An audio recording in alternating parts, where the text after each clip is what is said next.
Oh, what's up, people? Ugh, I'm not ready. Hold on. Why'd I hit start?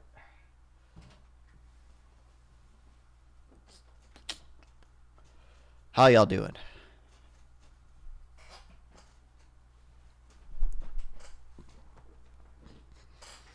Listen, okay, critical support, okay, to Elon Musk in his fight against tariffs, okay.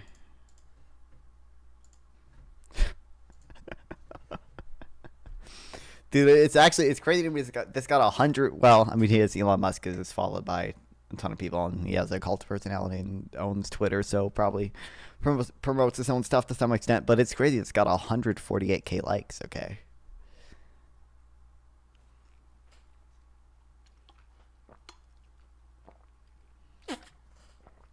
But this is some high quality drama we have here.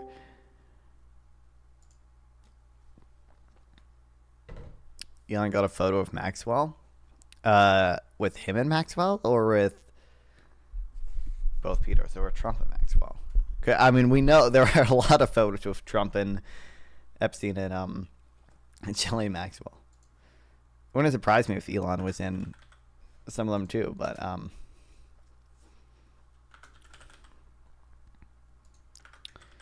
I know he's been. He said the reason they didn't release the Epstein list was because Trump was on it. Big day. It is a big day. We've all waited for. Yeah, I know. It's so funny. This was like so easily predictable. Like we all knew. We all knew the breakup was going to come eventually. Dude, I'm fairly certain 2 years early. I don't know what post this was in. I'm fairly certain Noah Smith predicted this pretty well in one of his posts about Doge, where he was like, it does genuinely see. It seems like Elon, like, it might have been the Noah Smith. I think he said Elon.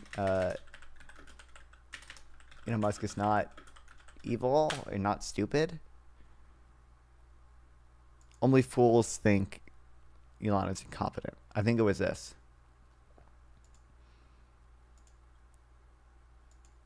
Scott Galloway predicted it. Yeah, I have a lot of people predicted it, but yeah, I've seen.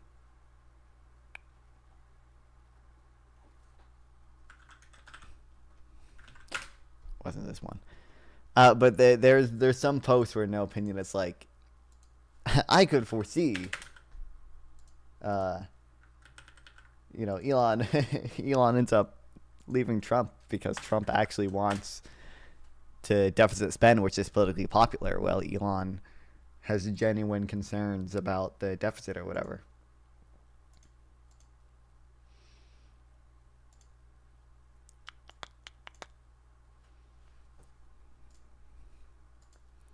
Today is a good day. Today is a good day.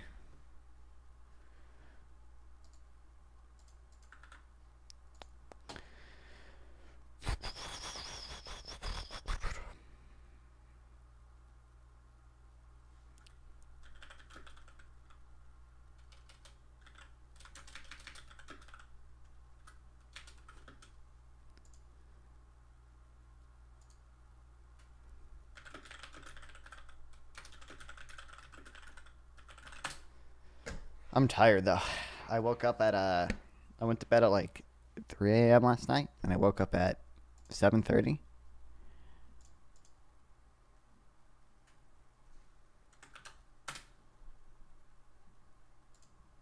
And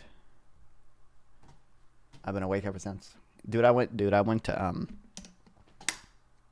to my college class today. That's why I got up early. Could not tell you single thing that woman said. Okay. love my teacher. Okay, nothing against her. Was it okay? But I got my new laptop, and my new laptop can load Notion without taking forever, and it can load Zotero without taking forever. Ain't gonna lie. What class? It was psychology class. I don't think you said something about behavior or something. You know what I learned? I read Richard Hanania's post about you know market concentration in the housing market. Okay, I didn't read. I listened to shit she said. By the way, look, I have highlights now. Oh shit! What's up? Hey, what's up? Does it bother you if I'm coming on? Just checking. No, but you don't have much time before I think someone else is joining to chat. So No, it's okay, it's okay. I just wanted to, like, touch base. So we do have the same Gibbs panel, yeah? I think so. If it's about the economy at like 8 p.m. or Yeah, whatever. his was like, is Trump an economic genius? Yeah, that's what. Yeah, I think. Okay, you're gonna carry. I'm just gonna look pretty. I don't know. Yeah, I think Dude, I know. I haven't slept in 2 days. I'm so fucking tired. Oh, I'm tired too, but I think I mean, I don't know. I'll be fine. I wish I need to eventually just do like just read about every like budget analyst like analysis in a big budget bill, because I think it'd be useful just to be able to like spew out quickly like tax foundation 2.5 trillion in debt, like Yale budget lab 3 trillion in debt, and like and know what the time span each of them are looking at, or they should all be looking at 10 years, but like know what assumptions they make about how high interest rates goes up. I think it'd be useful to do that, but I haven't done that yet. I slapped together a really quick like notes. I just like got a bunch of figures and stuff because I expected it to also be general. I expected like some tariff talk, maybe Yeah. like we could veer into maybe like central bank independence stuff. I don't know, you know. Oh yeah, Uh, that's rarely talked about, but yeah. yeah, I know, but you know me. Whenever I debate prep, I debate prep like way too hard. I always like Yeah. throw everything, and then I never use any of it. Dude, well, Uh, I like, we should talk about central bank independence way more, because it is, it's concerning that like our president is just kind of openly like has said like I think the president should control interest rates. It's just like not a good thing. yeah, not Yo, something Bob, people thank talk for the about, even though that's, sub. like, Let's fucking economic go. catastrophe on a silver platter. I ain't gonna lie. Especially this All fucking I heard was president. catastrophe on a silver platter, because I was thanking Bob Marley for the sub. So you got to repeat the first half of. Believe it or not, that was essentially the full thought. And also, thank you, Bob Marley, for subbing to non-fun. I'm gonna thank your subs for you, because you know what? Thanks. That's how much I like non-fun. Thanks, Non-fun is a thanks. top 3 streamer in my book. That is true. That is true. I mean, you're Actually, to like be at honest, you are one least. of my favorite streamers, even though your content is hard for me to watch. You gotta be. I don't want to pick favorites, okay? But you gotta be top 5 at least, okay? Well, I don't want to. Okay, so you're top 3 and I'm top 5. I see how it is. I see how it is. Listen, I just well, it's not that. It's just that like I don't. Listen, you're asking me to pick favorites between like like Isaac and Reynold and like all these people. Okay, That is so true. like I I'm think like. Isaac is your closer. I can't expect you to pick Although over Isaac That would be actually, immoral. fuck Isaac. That guy doesn't stream. Okay, he doesn't count as a. He doesn't count as a. That is true, and I only ever watched one of his streams, and he literally just watched a video, and we just talked about it. And you know what? I mean, that actually is most of streaming, but I'm still gonna diss on him for it. Based. Yeah. Yeah.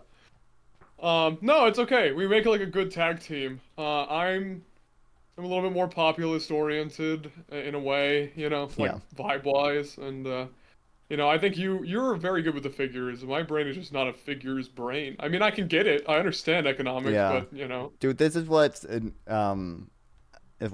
Okay, everyone is like, how do Democrats appeal to young men? Okay, and no one is like, how do we make young men understand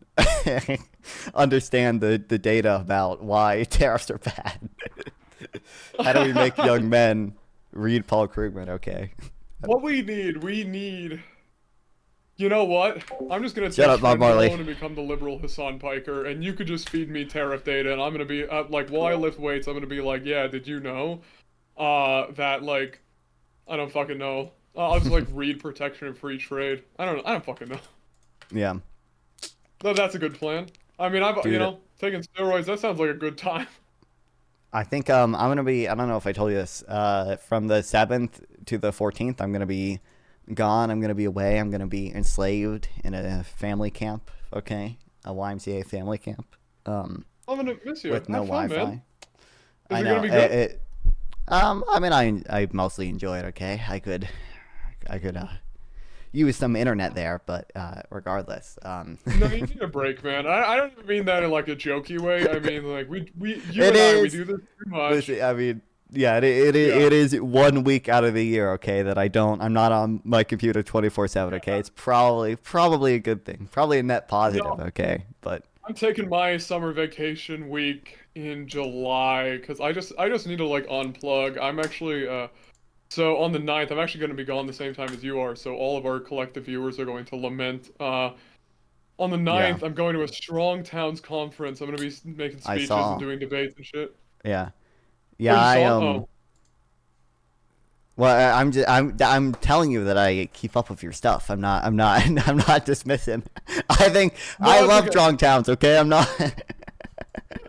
No, no, no, it's okay. I just no, I feel guilty because I feel like I don't keep up as much with your stuff because like I'm not gonna lie, man. I am one of the most disorganized streamers. I'm always running around and just trying to get stuff done. And I have other Yeah, streaming friends and they get upset that I don't watch them and I'm like, I want to watch you. I'm just like literally always working. You dude. know? Yeah, I don't Yeah. even have an excuse, but there are so many. I don't even know what I do all day, man. I wake up and I You get on my goon too computer much. and then I goon too much. I'm on Twitter too much. Yeah. Okay. You gotta be careful. You're gonna have a Um, kink in your dick. You're gonna have a whole 90-degree angle in there and you gotta be careful about that. I'm worried my wiener's gonna tear if I keep wanking it. I love that meme so much. A I love kink in that your meme. cock. I love that meme It's so gonna much. tear. Oh man, do you no, I'm not gonna ask your masturbation habits, never mind. That's how you know I'm tired. I'm like that's how you know. My impulsiveness just goes through the roof whenever I'm tired, man. Like I swear on the Understandable, panel I'm valid. gonna be I'll handle I'm pretty myself, sure. but I'm pretty sure we talked about it a bit before. I'm sure you could go through my old VODs and like Control F, okay, like jacking I'm off or sure it's whatever, jorking possible. it. There's probably a few, Yeah. probably a few things out there, but You know, I actually don't do it. I don't. like ever or like No, yeah, pretty much. I just don't. I just like I don't know. I didn't like that it was making me like I guess watching porn just kind of separated me from the actual felt sense of having sex with a woman, and I just like didn't want to ruin that. I enjoy the this is connection, you know? this is fixed by never having sex with a woman. Okay, I That's fixed it. very I've true. solved it. That's very intelligent, non I mean, the Gooner, to be clear, Chad, okay, the Gooner thing is like 80% a meme. Like, I'm willing to bet, okay, you know, I'm more of a Gooner than the median person, but You I are a think, streamer, and I yeah, have had the misfortune of networking with streamers, and I am learning that almost all of them are actually just like hypersexual. That's not even like funny to me. I was actually telling a friend, I was like, this is actually giving me an ulcer. Like all my friends want to fuck each other, and it's like I don't want to be part of this. Like, I don't- phase. Dude, this is what the yeah, streamer content houses are for, okay? It's all secretly just like, I yeah, don't want just to say whore like houses, but, orgies. Yeah, no, I mean I like sex and all, but like I haven't had sex in 7 years. Streamers freak me out, man. Like, like based. yeah, like they scare. Oh, can I bother you to pop on the Minecraft server? I wanted to add you to my faction so that we Oh, can access each other's bases and you can use my sure. machines. Yeah. Yeah, if you Sorry, I'm invite me, just like bugging you. no, it's good. Although you do have to basically leave now. I don't know when the other dude. I told the other dude 6 p.m. So I don't know. Okay, no, well, the second that guy pops on, I'll leave. Is that deal? I don't know. Or Well, sure, or you sure. want me to go now? Well, the issue. Well, I don't know if he could be watching, but I don't know if he knows that he can join if you're here. That's the. I could DM him to Gotcha. solve that, but That is a that's like. really intelligent idea, non-fun. Your social skills are improving. That's brilliant.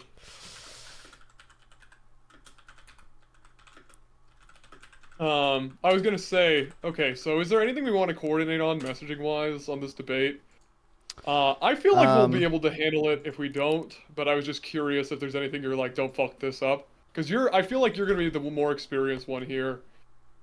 I I'm don't not know. bad. I can do this, but you know. Yeah. Don't worry. I'm definitely. I don't know who else is gonna be there. I'm glad to have you as your partner. I'm not. other people I'm sometimes. actually Okay, but excited. This is our first um, debate together. I think it is actually. Yeah, at We've least never done one formal, like together. We've panel. always missed each Yeah, other. yeah. Hell yeah. Yeah, I'm excited. I don't know. I mean I didn't uh, I didn't specifically prepare for this or anything. So like I mean, I to also be don't honest, know. Gibbs is always a little bit vague with the with the topic, so I don't yeah. know exactly what we're going to talk about. But um, I'm fairly I'm very curious. I don't know if Pentuple's going to be there. I'm very curious what Pentuple's going to say about the budget bill because I could see him siding with Elon Musk. I think it's unlikely, but I could see it happening. Really, I don't know that much about Pentuple. Okay, dope. I'm also gonna release some of that southern land, and you could take it, and then I'm gonna stop bothering you. Hell yeah. Wait, what the fuck happened to your claims? Uh, hold on. I've been flying. What did happen to my claims? What the fuck? Yeah, that just happened. Wait, was that like Oh, 'cause it you might have joined been the because I fact? accepted the faction thing. Oh fuck, I'm sorry. That's annoying. That's a pain in the ass. I I'm mean, I gonna didn't have. unclaim I the mean, southern it's. land so you can take it. Oh, And yeah. then yeah, because I've wanted you to have it for like a couple days now, so I'm just like, ah, gotcha. I'm gonna do it. Make non-fawn play my fucking Minecraft game. Alright, dope. Yeah. Oh, yeah. Oh, I see. This is bizarre. Okay, so anything I accidentally claimed, I accidentally took some of your land? What the fuck? Whoa, whoa! That's Accidentally, I bizarre. see how it is. Okay, No, that actually, no, I okay. promise it's not that little. I don't even know what I accidentally happened. put some little green men in your country. Okay, it was a. Yeah, hold up, wait. I'm gonna figure this out. I'm gonna figure this out. Just give me a sec. If it doesn't work, it doesn't work. I'm sorry. Like, I don't I know mean, what I the don't hell really. happened. I have faith that my base will be safe. Okay, I don't think I have that many. I don't think I have much Yeah, to I've been protecting you. steal or anything. That as well, but. Okay. Yeah, Yeah, I my dad think. owns this server, so you better not mess with me. Actually, that's the relationship we have. Like, I don't want you to have a bad time on my server because, like, we work together, basically. We're like colleagues. I gotta, like, keep you happy. Gonna, like, give you gold in Minecraft. W. That should have fixed it. Okay, you can reclaim your land now. I'm sorry about that. Yeah, I just gotta fly there. I'm in the middle of nowhere. Yeah, I don't know what the hell happened. But that should have fixed it. Yeah, I think, yeah. Yeah. Weird.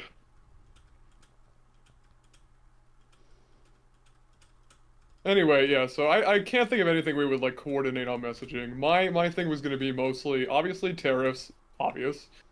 But that's a little drawn out. It's gonna be like, hey, you guys are like supposed to be fiscal responsibility, right? Are you guys what the fuck are you doing? The deficit is horrible. And it's this definitely not gonna make it better. You know, interest is starting to become a really huge outlay in the American budget, and Trump is just gonna like make us Yeah. I'm gonna use their like little talking points against them. I'm just gonna be like, you want to be a fucking debt slave? Okay, like, uh, central bank independence is like an if. I highly doubt it, but you know, I I prepared doubt something it'll. for it. I mean, I always. A lot of times I like throw it in at the end. I'm like, I've done this like 3 times from my closing statement. I'm like, hey, by the way, Trump is like. I don't want to say the only because I think like Reagan did like ask his or whoever the was it Volcker to like lower rates at one point, and I think Volcker just like walked out of the room and didn't do anything. Um, Well, there's a big difference but, between the president asking and not enforcing it, and the president just taking over, of course. well, yeah, But they will try that's to. like a whole. It's obviously like way more concerning that Trump is like publicly threatening this and like has doubled down on it repeatedly and like it's all Yeah, when he and like starts to repeat has himself, it's like, brought executive agencies under his control already, like supposed to be independent agencies or like yeah, look at what he did to USIP. I mean, that's like yeah. more independent than the central bank. Dude, I had a fight about this with Econoboy. I love Econoboy. But I did have a fight with this. He was like, Trump will never fucking replace the central banker, and I was like, dude, Yeah. you have too much optimism. I've Genuinely, like spoken you are to actually. Econoboy about that too. We've done it a few times because I think I one of the first times I ever I also talked to think he like him. really overestimates how much I guess he. I don't know how to explain it. He overestimates how. Sorry, my brain is just stopping. He's too socialist, goddammit. I don't fucking For like real. it. Yeah. I love a good welfare program. Who doesn't? Oh, can you get a little bit more of the southern land, like this area lit up by the torches? And other than that, I'm good. Sure. And then thanks for doing that. But yeah, he's just genuinely too. I don't know. He just really overestimates how much we can do. And also, I honestly think he should just prioritize having a good economy over having a good welfare state. That's more important than having a good welfare state. For real. Yeah, having like Listen, fucking he just jobs that people can he make money is values always gonna be equality too much. Okay, this dude. Oh, I can't claim anything. I think it's because we have too much shit collectively. We have Oh, like what? 500. Oh, so like as a faction, we get limited at 500? Wait, no, that's I not think. true. Because I have. Wait, how many have you claimed? It just says claim like limit reach. It doesn't. I don't think it. Where? Oh, 500 out of Oh, 500. It says so. Wait, hang on a minute. This is really odd, because you're definitely not claiming 500. Can you go into the claim chunks area? There's like a little thing in the corner that says like out of 500, how many? It says 500 out of 500. Yeah. I may have to bounce. No, That's this the guy? is not. This is not the guy. Oh, This is, it's I don't know K. where the Hey, K. guy is. Yeah. I am Hey. the guy. Welcome. No, we were debate prepping a little and trying to get the Minecraft stuff working. Who you debating this time, non-fun? Oh, I don't know. You guys might know him. He's on Gibbs' panel sometimes. Sociologic. It's not I do really. know It's not him. like a. It's not a debate. It's a. okay. Leave the land conversation. like that for now, not fun. I don't care. But you can access my land now, by the way, and go into my chest and shit. So have fun. W. Just don't steal too much shit, please. But yeah, other than that, I did steal. I did steal like. I think a half a stack of coal blocks, but I don't You give know. a fuck. I can literally make matter for free now. It's fine. I'm not gonna be like, oh my god, I can't believe you did that. I think robbed. honestly, you should take a blood pack from him, or blood oath, or whatever. I should make a blood Comrade oath. Lennon, you Yeah. underrate my Oh, I ability to think I'm multitask. Maybe about to go. I don't know. I'm trying to figure Oh, out what he's here. non-fun. He's here? Sorry, I was okay. talking to chat. Non-fun, peace. Good luck. I'll see you on the Gibbs panel, man. See ya. Do That'll carry be if I fun. say stupid shit. Yeah. Have fun. Have fun. Bye. Bye, people. Also, bye. What's up? Yo, Yo. what's going on? Not much. Oh shit, hold on. Let me.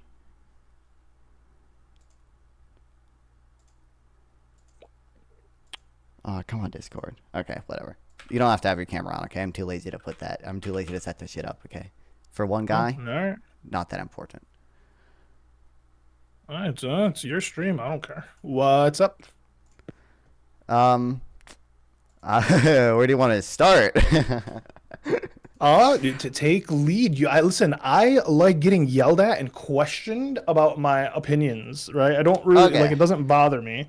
So Right. okay, so I'm gonna pull up X. I think you're gonna explain to me why building more homes is the solution to the It's to base, the already expensive houses, basically. right? Well, I think So I think this is probably where I want to start. I think we have this. I basically tweeted out. It was like a quote tweet of the New York mayor frees the rent guy, and I basically said like, this is like insanely good messaging, but not very good policy. And Lactoid, said, rent control is the most consistently opposed policy by economists on both sides. You said because they, I'm assuming you meant can't afford the rent, getting paid to judge whether, because they can't afford the rents, they're getting paid to judge whether other people can afford the rents. Whenever I see economists, it just has I just have an image of a classic 80s style dork pushing up his glasses up their nose and saying, well, actually, in the most annoying way. Yeah, well, actually, rents are the most affordable they've ever been for people. It's like, I mean, I feel like that's a unfair statement about what economists do, and I think that kind of taints your view of basically the evidence that economists have about rent control.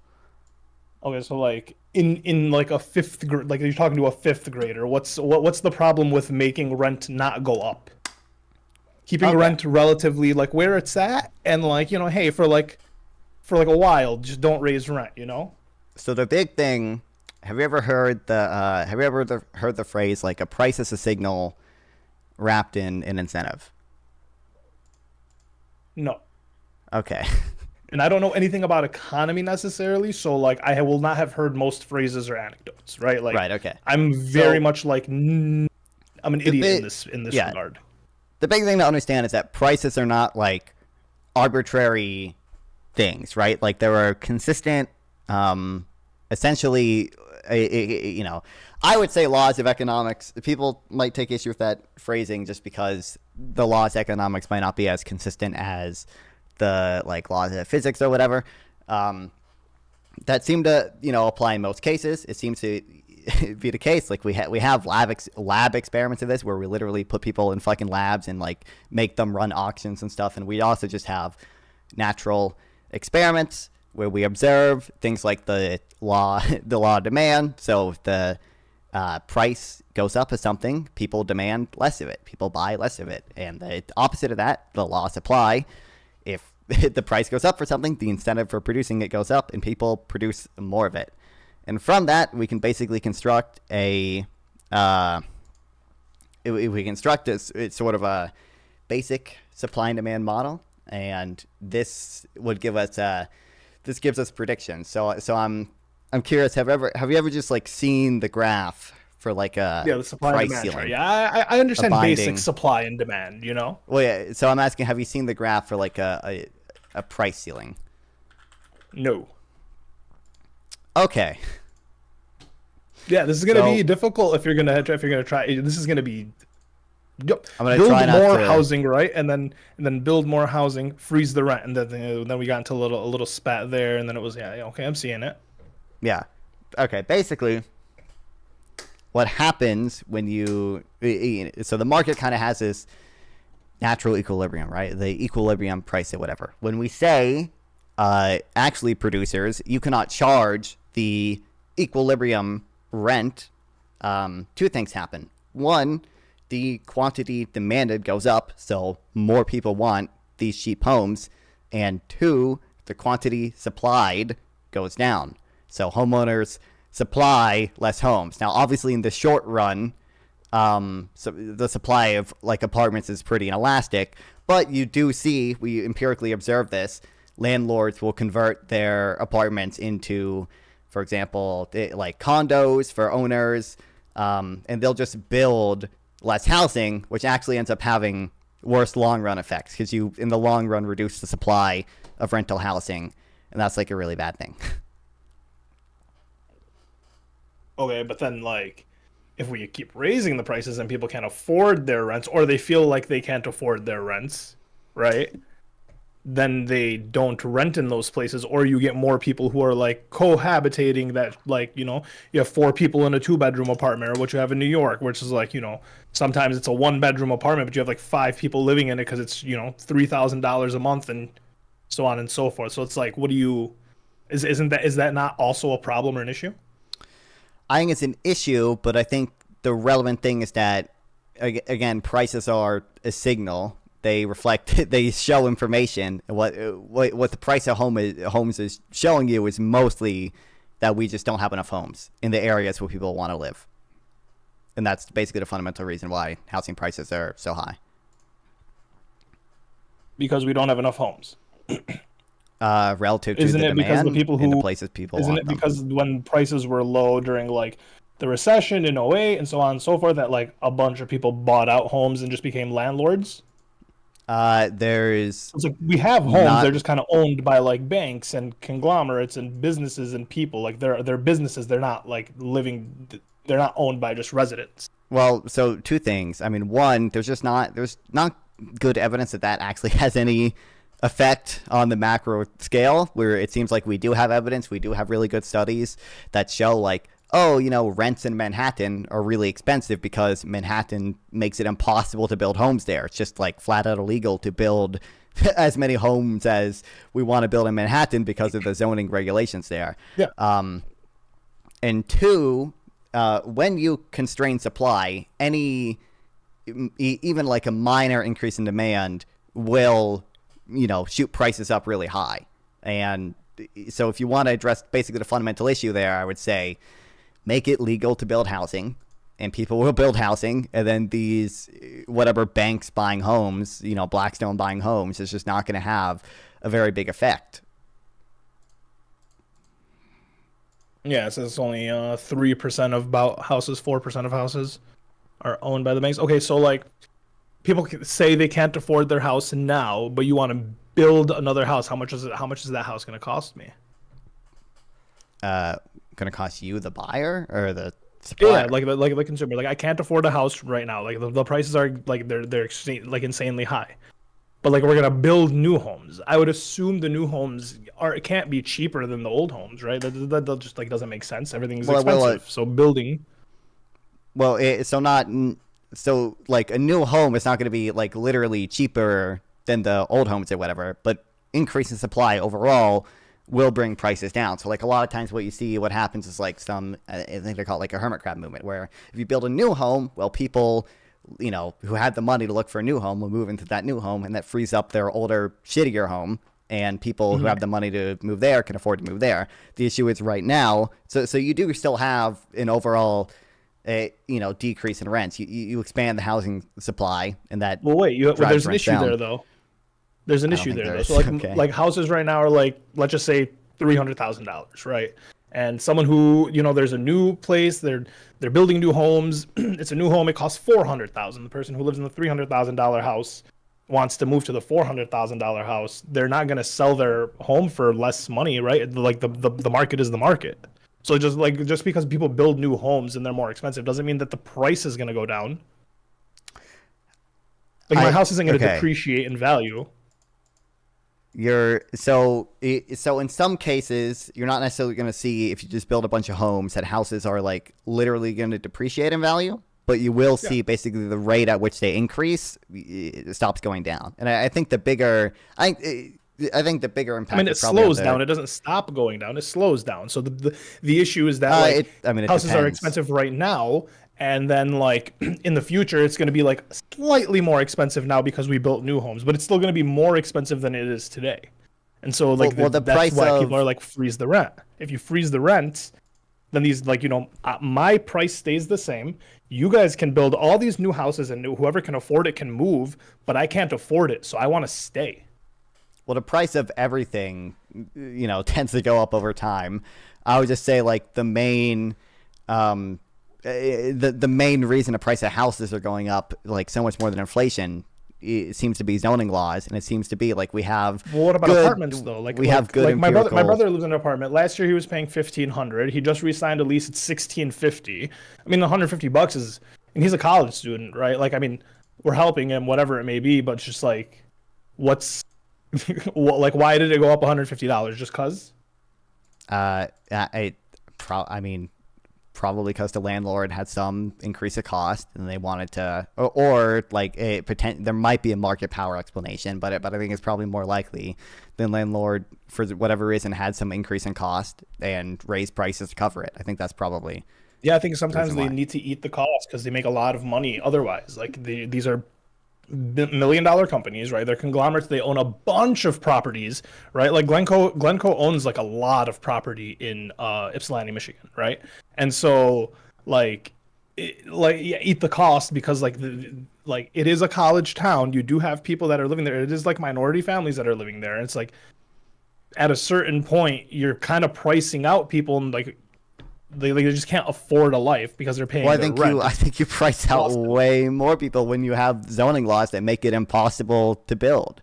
First of all, I don't think the I don't think the eat the cost thing works. You're not going to have altruistic landlords, and I think that's a good thing. I think the market sets up really good incentives for people, and I think what ordinarily would happen when the price of housing goes up so much is that the return on building housing would go up as well, and developers would build more housing. It's just that currently we make that impossible to do in most Democrat cities.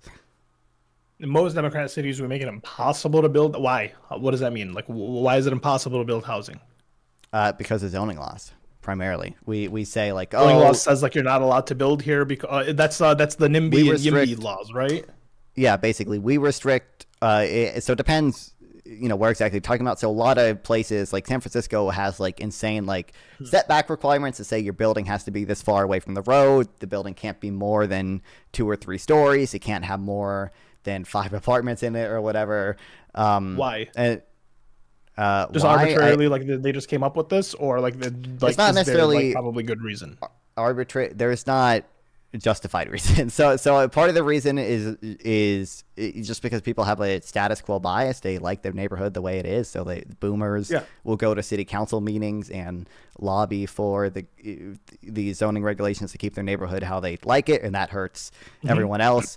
And partly because people like when the value of their homes go up. They don't want new supply because that'll bring down the value of their homes. But I think like undeniably, almost the main driver of housing costs in most Democrat cities is the fact that we restrict supply so much. And there's there's evidence to support that. I don't know if you care about studies, but no, I mean, like, yeah, I'm not. Once again, I don't have like evidence to. I'm here to learn more than anything and try to understand, because in my mind, I'm like, yeah, like, you freeze the rent, people can afford the rent. The landlord maybe doesn't make more money the following year. They make the same amount, a little bit less. Oh well, boo-hoo. It's not about them being altruistic. It's about me not giving a fuck about them making more money. And like, so when you tell me like San Francisco, like the people who, or you said San Diego or San Francisco? San Francisco. So it's like in San Francisco, if I live in a city, if I live in a neighborhood, a suburb, and like you just want to come build like strip malls and apartments, like just generic ass apartment buildings, and like that does kind of destroy. Like, I think they are ugly. I think the American architecture that we have is just disgusting. We don't have pretty towns. We don't have walkable towns. We don't have it's not nice. So it's like, yeah, I can understand why people don't want like generic cookie cutter apartment like complexes built up in their neighborhoods, right? I don't think that's like a good solution, just like to fix housing. I mean, I think we have to weigh. So we have to weigh, like, do I want an ugly building in my neighborhood versus do I want a bunch of people like priced out of the city? Do I want a bunch of students that are never going to be able to live in the city because rent is too high? What's the problem with building up surrounding cities? Why do you have to focus in on San Francisco, right? If you build up a surrounding city, right? Well, I don't have an issue with building more cities or whatever, but I think a lot of people want to live in San Francisco, and I don't think it makes sense to like kind of just have regulation that makes it way too expensive to build in San Francisco. Okay. I don't think the character of San Francisco outweighs the benefits from cheap housing. Do you live in San Francisco? I don't. So then, like, kind of like your opinion wouldn't matter to the people who live there, right? Like, where do you live? And then you should like opt to change in where you live. I actually think this is part of the issue. It's that like there would be like kind of broad, like really big economic benefits from a lot of these like Democrat, coastal superstar cities from actually allowing people to move there and work there. And right now it's just way too build expensive up the surrounding cities. People will move there and they'll commute to work. Well, sure. So number one, I'll say like most cities when they get big tend to start having these problems, or most Democrat cities when they get big tend to start having these problems. But like, I don't understand what are. If you care so much about the rents in New York City that you want to freeze them, like why is it so bad? Why is it so bad to decrease rental prices by just letting people build housing? So my thing is, I don't actually believe that the rent is going to decrease very much. I have a pretty cynical view of landlords, business owners, in the point like where like if a price raise comes due to like inflation, right, and then things normalize and go back down, I think like let's just say eggs, for example. Let's just say eggs were $1 an egg before, but because of inflation and everything, eggs have to be $1.70, right? And then I think once everything settles down, right, the proper price of eggs would be like $1.10, $1.15, but then they just drop it from $1.70 to $1.50. Like it's like I just don't think that's that's Okay. kind of how I think these places operate, and it's tough because I think like I now mean- there's more margin. These people are used to paying 170. They're gonna feel grateful for paying 150. The normal pricing would be like 115, like due to like adjusted, and like but they're gonna charge 150 because like now we're gonna get that extra like 35 cents. And so like I would see that with housing, right? So like right now if like rent in New York is 1,500 for an apartment, let's just say. You build new housing, right? Like as we're building new housing, the price goes up. The price is like 1,600. The new housing comes, they just drop the rent to like 1,575, and it's like that didn't really help. That didn't solve the problem, right? Like the rent still went up, and the people still can't feel like they can't afford it, at least, right? I'm not gonna say they can't actually afford it. They're spending their money elsewhere. People are bad with their money, but they feel like they can't afford it. This is a huge problem.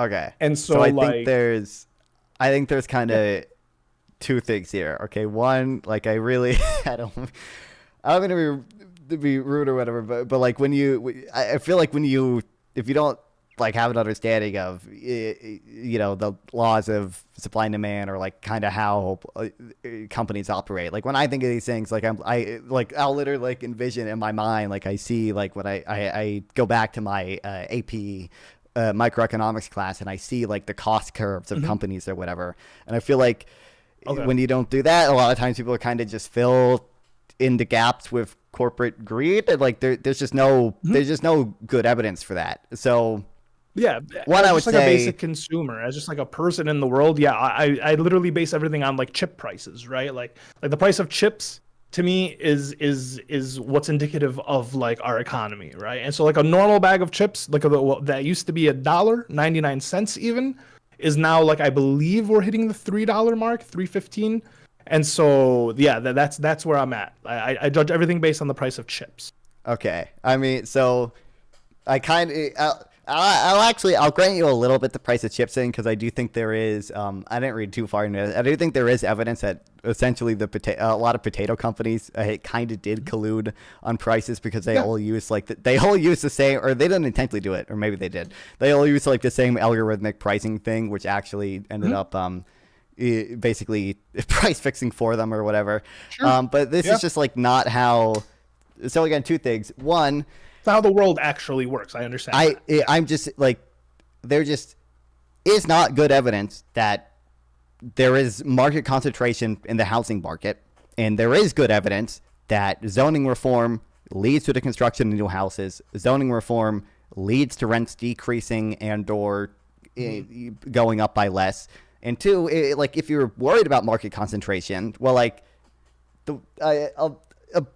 that market concentration is enabled by having barriers to entry in the form of zoning laws. Like if there's only one company, building houses in the area, a lot of times the reason other companies don't move in is because, guess what? It's just not possible to build housing in this area. Why would they want to try to compete in this market where it's just so hard to build housing? And also, I do think even if I granted you the market power thing, like the observed effects of rent control are still bad, and there's no reason to do it. But yeah. So, okay, so like I'm from Detroit, and in Detroit there are abandoned areas and there are areas that are being revamped, right? It seems like the areas that are being revamped get revamped every 10 years. The same amount of money goes into these same areas because these are the downtown areas, are the good areas. And then I look around, and it's like a mile out of the city, and there's just like loads of abandoned buildings. It's like the premise that you're saying that like they're not allowed to fix up these buildings. Like, is that a problem, or is it just like they want to develop new land in new areas and they're not allowed? So I don't know about Detroit specifically. It wouldn't surprise me if there were laws in Detroit that restricted the houses that you could build. That wouldn't surprise me.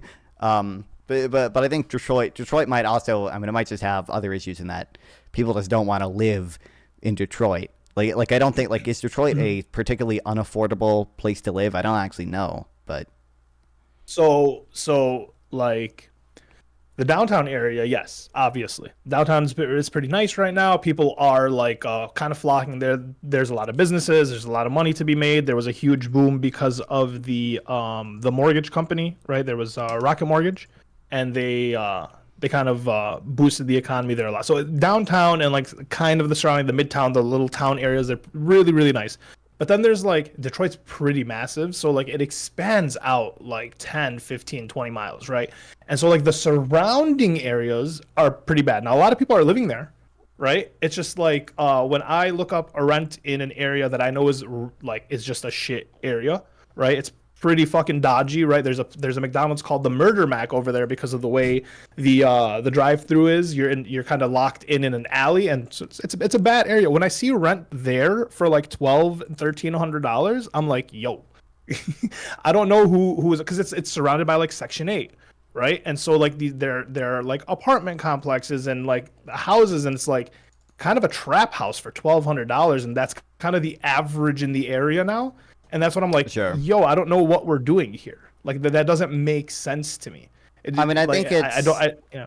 I think it's likely that Yeah, go on. Detroit has like kind of broader issues with it, but like I would guess that like it probably is the case that part of the reason housing is unaffordable in downtown Detroit is because supply is not allowed to meet demand, because they probably do have zoning regulations in these areas or whatever that restrict builders' ability to supply new homes or whatever. Well, there was a lot of new build. Like that's kind of what I'm saying. Is like before the buildings and the the quote unquote gentrified it, right? Like before it was nice.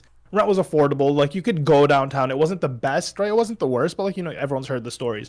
This new shit comes in, and like all the people who were living there before just couldn't afford it because it's like super nice. So then like a bunch of people who can afford it move in, and then all the people who couldn't afford it just move out to the areas that were cheaper at the time and that they could afford. But then those prices are kind of like competitive, right? Like an apartment, like a 1-bedroom apartment in downtown is like $1,700.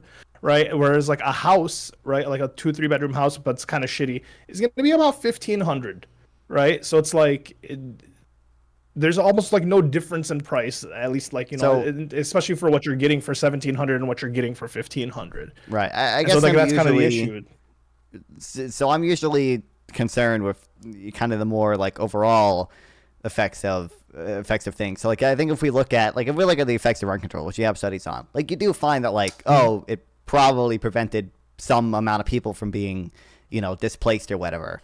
Yeah. But a lot of times it does so by like ruining the city. Like the reason like rent is cheaper in these areas, or part of the reason, and it has spillover effects actually that we observe too. Not only does it make rent cheaper in the rent controlled apartments, but in buildings nearby as well, is because like the quality of these homes goes down. Like we observe this in almost any rent control study. We see the quality of the housing that is rent controlled goes down, and that decreases property values nearby as well. And it also, depending on the exact policy, it means that less people build housing in the future, right? So like we have to weigh. We do have to weigh the benefits of like, some people are prevented from being displaced versus the quality of housing goes down, the supply of housing goes down, and the long-term effects on housing prices is actually a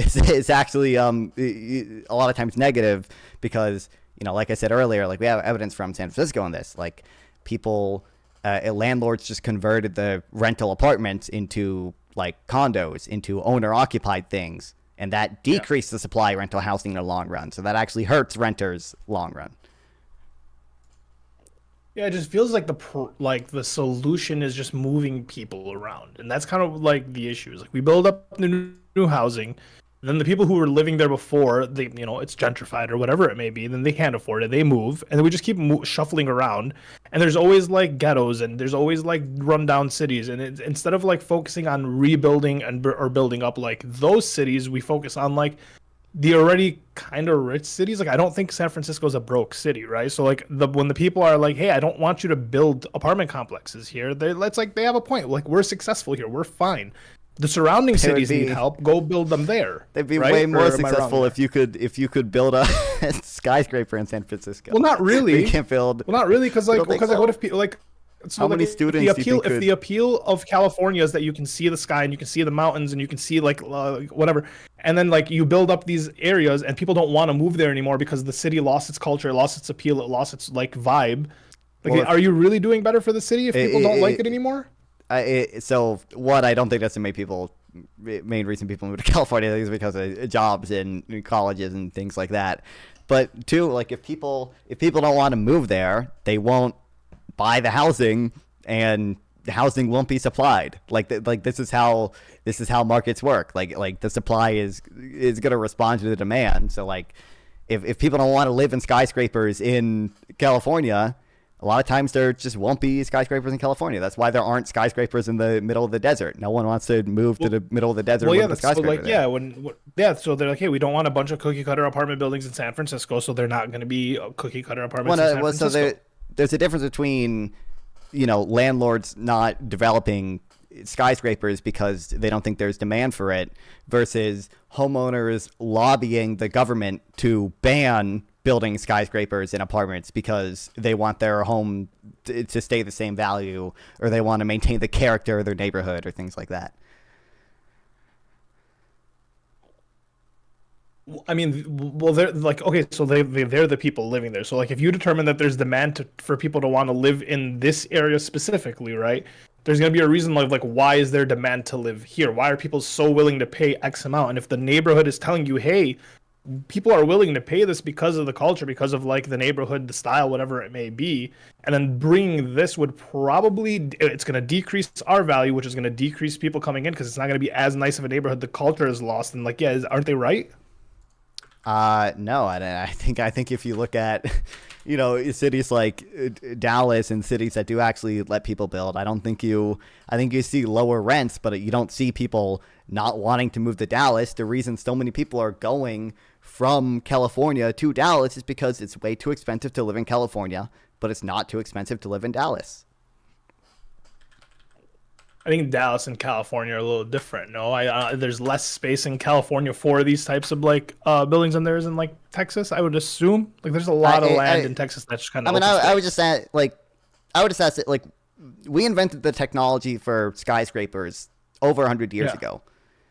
Well, why is it the case that we utilize that technology so much less often today? Like there just aren't new skyscrapers because not everyone wants to live in a skyscraper, and like putting people in.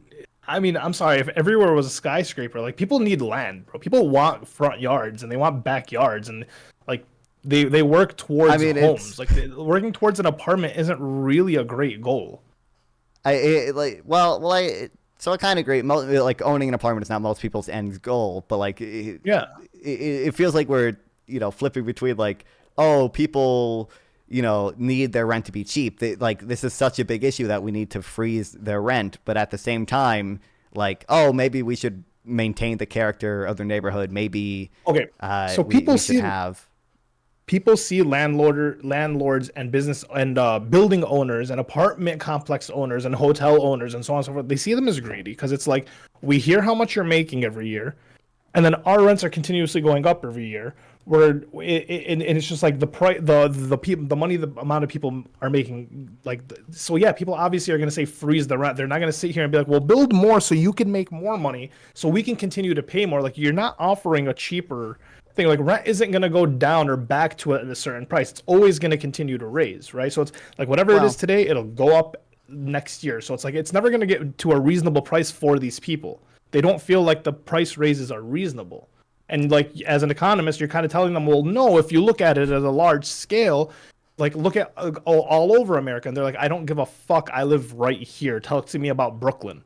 Well, so I agree. A lot of people feel like that, and that's why rent control is a popular policy. I just think, like I mentioned earlier, when you don't like have the supply and demand model and the marginal cost, like actual total cost curve embedded in your brain, you kind of just fill in the gaps. You kind of fill in the gaps of corporate greed, and like I said earlier, there's just not good evidence that market concentration is important in the housing market. Two, to the extent that market concentration is a factor in the housing market, it's enabled by the fact that there are such high barriers to entry, you know, market, and this is exactly if supply is constrained, a small increase in, you know, demand from whatever bank investment firm buyers will have like super high effects on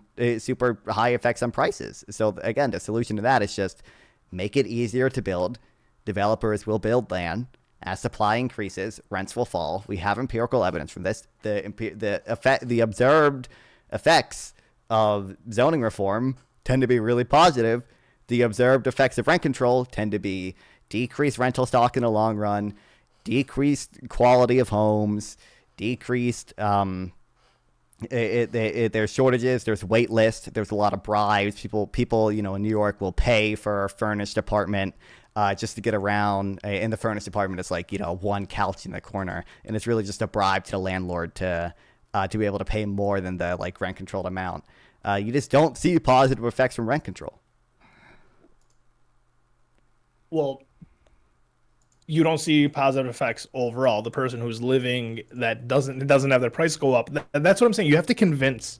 You have to make your like this entire thing digestible to people who are like, hey, I don't think I can afford my rent. I'm living month to month. I'm going crazy. You have to convince them, right? You have to convince me that like I should be in favor of like not freezing the rent and keeping the rent the same price, or here's the thing: do both. Freeze the rent for the next 3 to 5 years and build for the next 3 to 5 years. Like I can opt for both. Well, the issue is so the issue is, again, like when the price is not like an arbitrary thing, right? The prices are a signal wrapped in an incentive. Okay, so in large part, the price of homes reflects that there just is not enough supply of homes, and ordinarily, that would signal to landlords, to developers, they need to build more homes, but they are forbidden for doing so. If you decrease the return from building new homes, you get less new homes. And that is why rent control causes shortages, right? The quantity supplied is less than the quantity demanded. That's the fundamental issue. And again, I was just like, would he say... I listen, here's my thing. I could agree with you. Right, I might even agree with you because it makes sense. You build new homes, people are going to move out. They're going to buy the new homes because they don't like their old home. They're like, ooh, something new and shiny. They're going to move in that home, right? Like if there's a bunch of other homes, obviously the price is going to have to drop a little bit, right? But like it's just you got to make it sound sexy to the people who are currently dealing with a struggle, who don't have time to wait for like developers to build and don't know to sit here and vote for developers and wait for the vote to go through. And like, you know, you got to make it really appealing for people who can't afford their rent this month. So I can agree there's a messaging issue a lot of times because like I think the corporate greed narrative works pretty well. Like that's intuitive to a lot of people, but explaining to people, you know, the zoning regulations, it's just not very intuitive, you know, to a lot of people. But I do think there are tricks you can use. Like I mentioned earlier, like, you know, we invented I think like this is not a data thing. This is just like a messaging thing. It's to say like we invented the technology for skyscrapers 100 years ago. We use it so much less often today because we have banned people from using it, and that prices out people from the city. That means that students can't live and work here. That means that you have to pay more for your rent every month. But I mean, really, I don't want skyscrapers in their backyard, not in my backyard. It took me so long to figure out what NIMBY meant. I didn't want to Google it. I just wanted to like figure it out through context. Right. Well, so I mean, I agree. Like there is a messaging issue, but you know, I don't concern myself with the messaging issue very often. I kind of just. Well, you have to, right? Because you're an economist, right? I'd assume. I aspire to be one in 10 years from now. Oh, are you like studying to be one? Kinda, yeah. Basically, yeah. Also study marketing.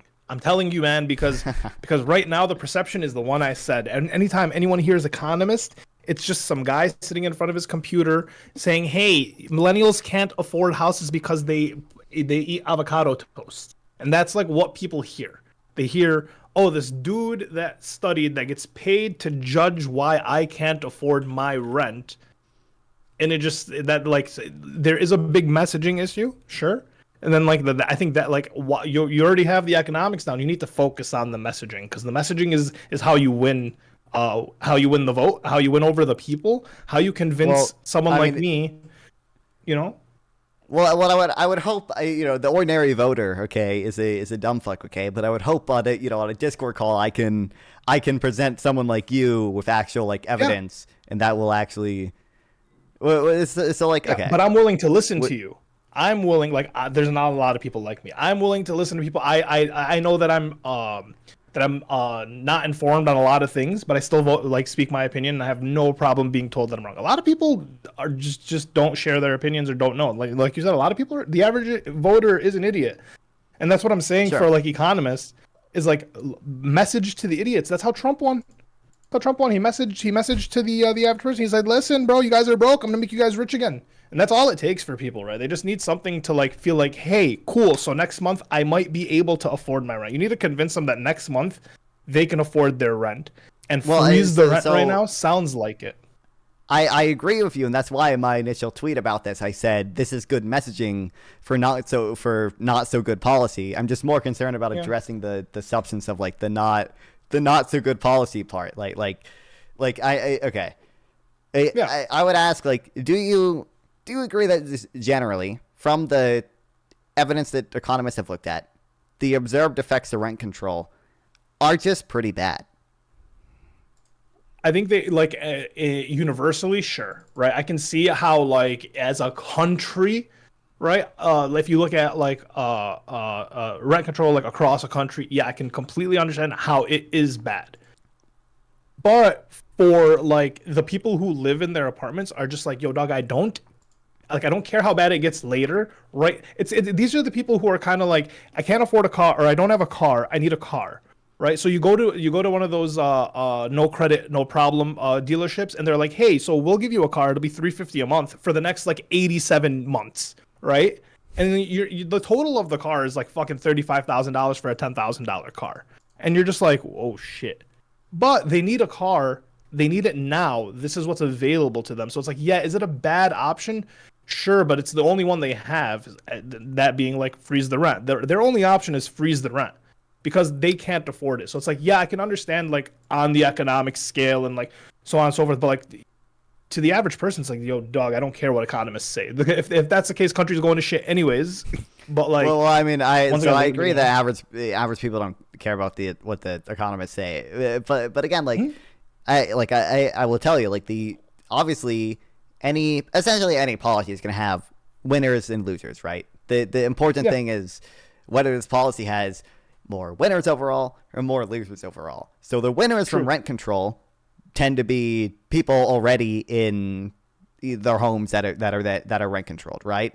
But then we see things like I mentioned earlier, we see less rental housing being built. We see rentals being converted into condos, into owner-occupied housing.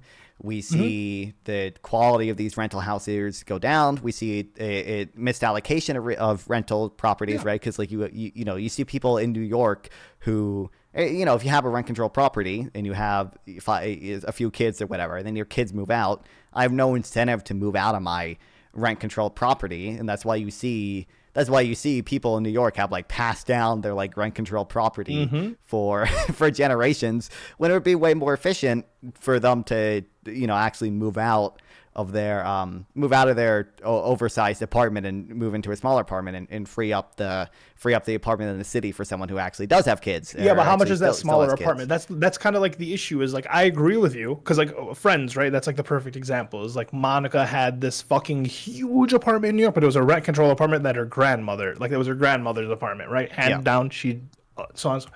But it's like it's really tough, and now we're talking about like the individual, not the overall like whatever. It's really tough to convince that individual, hey, you should go pay $1,200 for this studio apartment versus the $950 that you'd be paying for this 2-bedroom. Like I don't know how you can convince someone to do that without making it sexy, right? Like that's the issue. I agree. It is hard to convince the winners of a policy that the policy is not good. But for I just care way more about the fact that when you increase housing supply, you decrease rents. You decrease the price of housing. And this is and right now, Democrat cities. I mean, I know you're not a huge fan of the Democrats, but Democrat cities are like way super constricting the supply of housing. They're making it impossible for families to live in their states, and that's why we see people moving from Texas or from California to Texas. California to Texas, they're going to red states. Everyone's flocking to red states. And then we're gonna get fucked in the electoral college because of the way apportionment works, where it's going to be a lot harder to win the presidency in the future if California keeps losing people. And I just think it's a really good thing to build housing. I guess okay. Do you disagree that increasing the supply of housing is generally going to drive down rents, or at least slow the rate at which they're increasing? I agree with you on everything you've said. Okay, me and you are in agreement. Okay. So the substance you got down, right? I really think if this is something you actually care about, which it seems like you do, because you did a lot of research, you have the numbers, you have the you've convinced me. It makes sense to me now. It is really just like it is just messaging that if this is important to you, I do really recommend like focusing on messaging and like trying to figure out how you could make this a more appealing, more attractive policy outside of like just the facts. Because it's just really hard to compete with freeze the rent, man. It's just really, really hard. I mean, I agree. Like, I don't know exactly what the solution is, but like, so it sounded like, at least when you first tweeted that, like you said that you were in support of like freeze the rents. Like you did just genuinely want to freeze the rents. Yeah, so now I understand that like freeze the rent can be a problem long term. I can agree there. I think now I'm a little bit I'm on both. I understand the side of like I'm anti-Democrats putting restrictions on buildings, right? But I do think that the actual way to tackle this is, one, look at surrounding cities to the major cities that are popular. So like San Francisco probably has sister cities like right around it that aren't doing like the greatest, that could use a boost. Anyone who's young would be willing to move to like the apartment complexes that you build around surrounding cities. They're more willing to commute. Maybe this is a way to boost our public transit, right? We get some trains, right? Like Detroit even has like a few little mini trains around. It's pretty awesome. Right. I think while you're doing that, while we allow the people to build, for the time being, couple years, let the citizens feel like, hey, we all stand together, right? Freeze the rent for a year or two. Between 1 and 3 years, I dropped from my 3 to 5. Let them just feel like a little bit of oomph, and then like we gotta convince these fucking conglomerate business apartment owners to be like, hey, listen, just fucking, you'll make more money in 2 years. You'll make a lot of fucking money because you have a whole new apartment building. I think there is a middle ground. I think it's hard for people. I think it's really, really difficult for you to tell just like people, individuals, hey, you have to wait a few years, let these people build, and then eventually it'll like the rent will go down. So I think it's tough. I think you have to meet them where they're at, and they're like, hey, we can't afford rent. So like, maybe just like limit the increases, drop it like $50 a year instead of $150 a year. I feel like that's fair. Across like 200 people, that's fair. I feel like that's fair. I mean there are there are less bad ways to do rent control. So like if you do, if you just do like, I'm gonna cap like how much you can increase rent, every year. Yeah, that's like, fair. Slightly or whatever. That's a less bad way to do rent control. It's probably still net bad. And that's by the way the Zoran guy. Well, you don't do it forever, right? You just do it temporarily. You do it temporarily just so you can show that you're standing in solidarity with your citizens and your renters, while building new development for the other people. And then, free ball once, let the market do its thing after that. I mean, I would expect, like, even if you repealed most of these zoning laws or whatever, and then only had rent control for a few years, I mean, I would expect at least the quality of the housing to go down in the rent controlled areas. No, it should be all right. 2-3 years, nah. These people still like their communities. And then we do community morale programs. I actually have a large problem, not necessarily with what you're saying, but like the fact that you're saying it, right? I don't like the fact that people let their communities dwindle, right? I actually do want people to have more pride in their communities. That's why I prefer rebuilding older communities. I like the rent to stay kind of to, like, similar to what it is, because the people that are living there, they can't afford it. But I do want to try to incentivize more pride in people's communities, whatever it may be, right? I don't not like, but I like it's just people should care about where they live. They should care about their streets. I kind of regret not getting into city planning when I was younger. That seemed like a pretty decent role for me. But I do really I want people to have more pride. So I dislike the fact that you're even saying like, hey, if you rent control, then the city, like, it kind of goes down, because I think people should be proud of that. Like, they should be happy if the rent is controlled. I think they should be happy, and they should be more incentivized to take care of their community. I mean, that's just at odds with the observed outcomes. And it's just ideology. In a world of ideals. Well, this is the issue, is that, like, obviously, like, I don't think ideology should be the main driver of, like, what we think the effects of a policy are going to be. I think it should be. I mean, obviously, economics may not be relevant to, like, literally every single policy, but I think it should be economics. I think if you want to know what the effects of how rent control is going to be, I don't think you should say, like, I don't think you should be like, well, I think landlords are greedy, and I don't want landlords to be greedy, and I want to freeze the rent so landlords get less money. I think you should say, like, okay, well, what are some, like, general rules that we observe about people, about markets that hold true over time? And it's like, okay, well, a quantity, the law of demand and the law of supply, right? And, like, okay, let's graph these things, and let's draw what the effects of a price ceiling are. And it's like, okay, well, I see that the quantity demanded is now higher because more people want to buy the home. It's cheaper, but the quantity supplied is lower because people make less profit off of that. And then it's like, well, what might the effects of that be? It's like, okay, well, landlords are probably gonna. I mean, first of all, you've decreased the return that they can get on new housing, so they're gonna build less housing. And you've also just decreased the revenue that they get from the current housing, so they just have less money to invest. You also see that, like, because there's a long line of people waiting to get this housing, like, they don't have to maintain the same level of quality because more people want the home. It's cheaper. They can cut cost. And none of that is an ideological thing. That's all, like, like, let's just look at what is true about markets. Yeah, it's facts and logic. This is, like, a true thing about market, and this is in line with the observed outcomes. And I think that is a much better framework for any of these policies than, like, I think landlords are greedy. Like, I mean, that'd be awesome. That'd be awesome if people weren't voting on these, like, rulings based on, like, their ideologies, right? So, like, you're right. You can be 1,000% right, but if no one listens to you and it's like it's not appealing, then you being right is just kind of fucking gonna drive you crazy, right? Because you're gonna be like, what the fuck? That's kind of what I'm saying. It's like people are voting on these policies, on these candidates who are pushing these policies, right? And whatever policy is the most appealing to the people wins. It may not be the right policy, may not be the correct one. But it's just like, that's the issue, is that, like, you could be right on all your points, but if you don't convince people, right? Like you're not gonna have the time to take. Not everyone's gonna take the time to sit here and have this conversation. Listen, right? A lot of people are just gonna be like, "Hey, fuck you, freeze the rent. I can't afford rent. I don't give a fuck what you say, but I can afford my rent, so I'm fine." That's the other problems. I'm willing to listen to you because I'm not in a destitute place. I just understand. I've been in bad places. I see other people. I've been not able to be approved for an apartment because they added, like, fucking credit checks, and, like, what do you mean I have to make 3 times rent in your $1,500 apartment? Like, no one in the city makes that type shit. It's frustrating.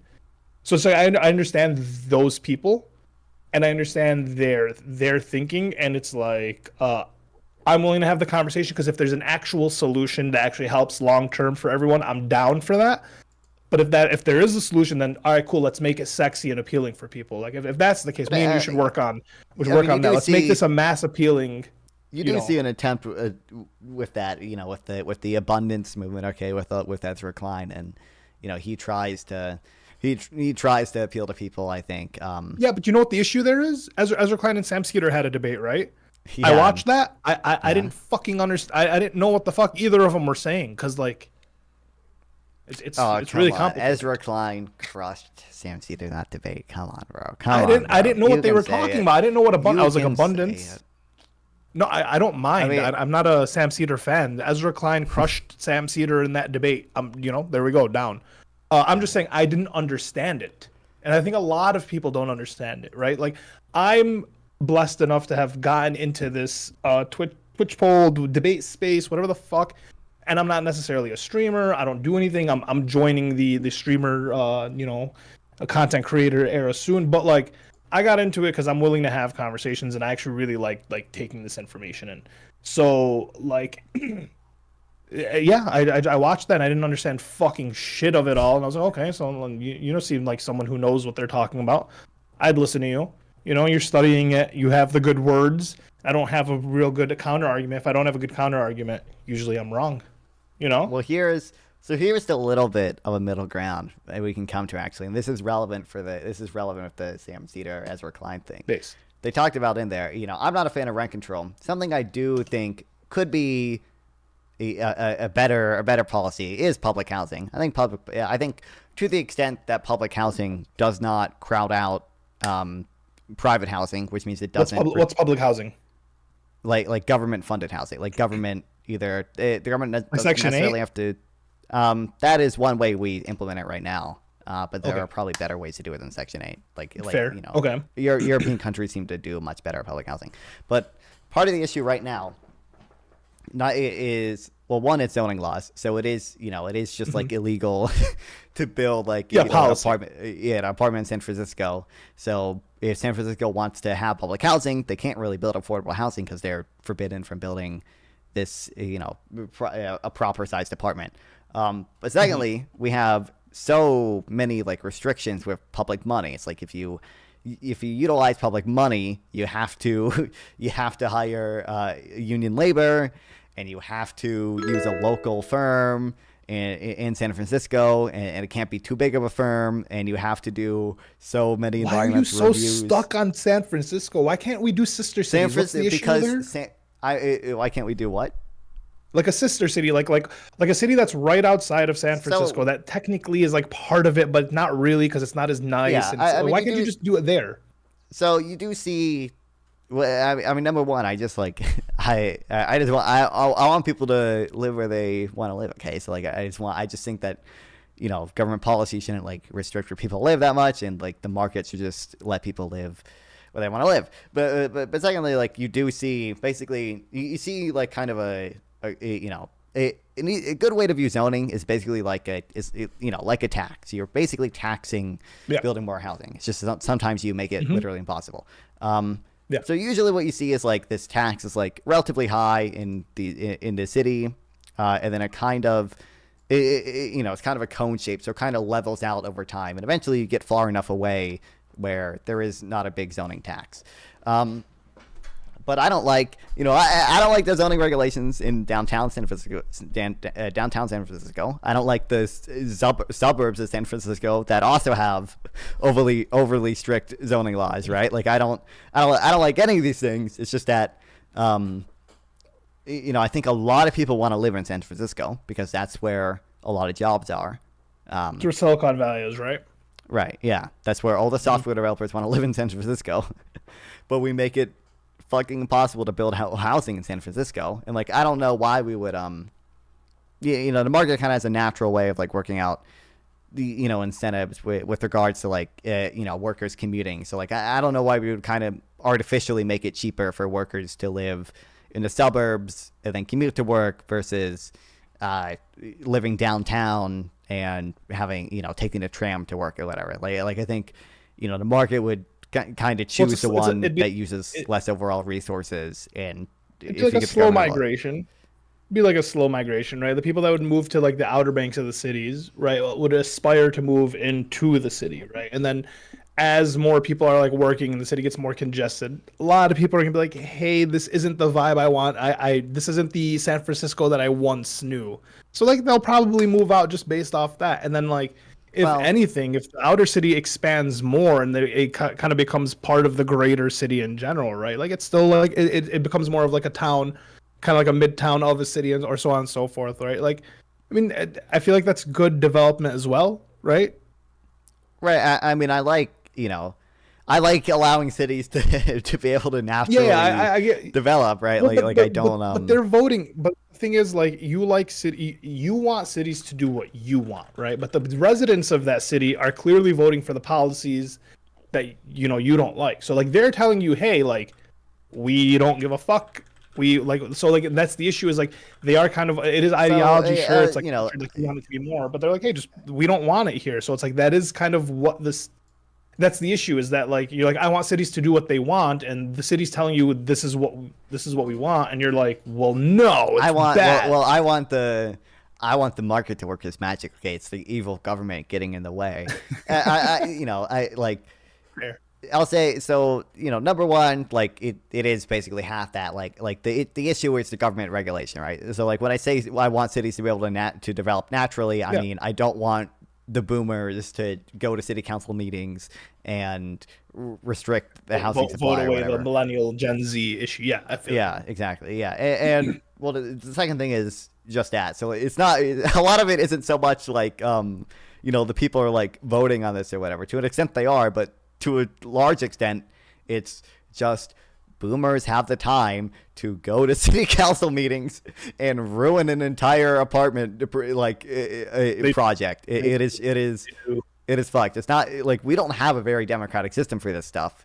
It is way too easy for local residents to block private development that happens to be within 10 miles of them. It is Okay. It's bad. All right. I think we came to a decent middle ground. I do add a jet in a little bit, kind of like a minute or two. Yeah. But I think we came to a decent middle ground. I think the sister city thing, a little bit appealing, right? I think that's a good one. But I can agree. I can agree with what you're saying.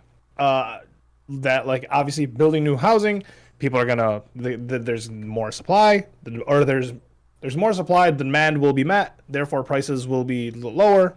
I think that's how it works. But like I can understand that. I can agree. I do really think that the substance for you isn't the issue. I think messaging, like in terms of policy, I think the policy needs to be messaged better, because it is hard to compete. Like what you said was a lot of words, and then you're competing with freeze rent, right? I don't know what two words. I mean, that's the issue. I don't entirely disagree with that, but like I'm just way more. On my stream, okay, we talk about the substance. Okay, we do the reading, we look at the models. Okay, but. And you push your glasses up and you tell people they can't afford homes because of their avocado toast. I mean, listen, I think we didn't talk about that too much, but I think that's an unfair thing, I know. I was just jabbing at you, brother. I think it's just Thank you so much for having this conversation with me, man. I really appreciate it. Well, we'll get into another one soon, okay? Sure, yep. All right, man. Thank you. Have a wonderful day. You too, brother. Oh boy, that was a fun one. I didn't read chat that much. I saw Patrol. I think maybe Patrol was defending rent control in the chat. I don't know. That's interesting. I just I hope he's not watching. Okay, I don't mean to be rude, but like I do think like genuinely, like if you don't have the supply and demand model like baked into your brain, you just feel in the gas of corporate greed. You're just like, I don't want landlords to be greedy, so I'm gonna freeze the rents. I think you're looking for council housing. I saw you in the chat a little bit, Sadara, whatever. I think when I say public housing, I literally just mean like government subsidized housing, which there are a lot, different types of. Like, in some cases, government might literally own the housing. In other cases, government is just like subsidizing the development of private housing or whatever. I don't know why everyone is so obsessed with the micromanaging how cities are developed. Yeah, I know. Happy Pride Month, W. What's up, History B? Bye. Just do marketing. I think I didn't mention this, but I mentioned the like why is it we developed skyscrapers 100 years ago and we just use them so much less today. Oh, Ness, I did see you unfollowed. I'm glad you're watching while you do your hair based. Okay. The only thing better than tariffs is rent control. Thanks, Econo Boy. But I also think like this is a good map. It's like, you know, look, like there's so many buildings in New York City that like would just be illegal to build today, okay? Because they too many apartments, too tall, too much commercial density, too much lot coverage. You know, it's like you have to nowadays. You have to have setbacks. You have to can't be too tall. Yeah, I unfollowed an accident. My bad.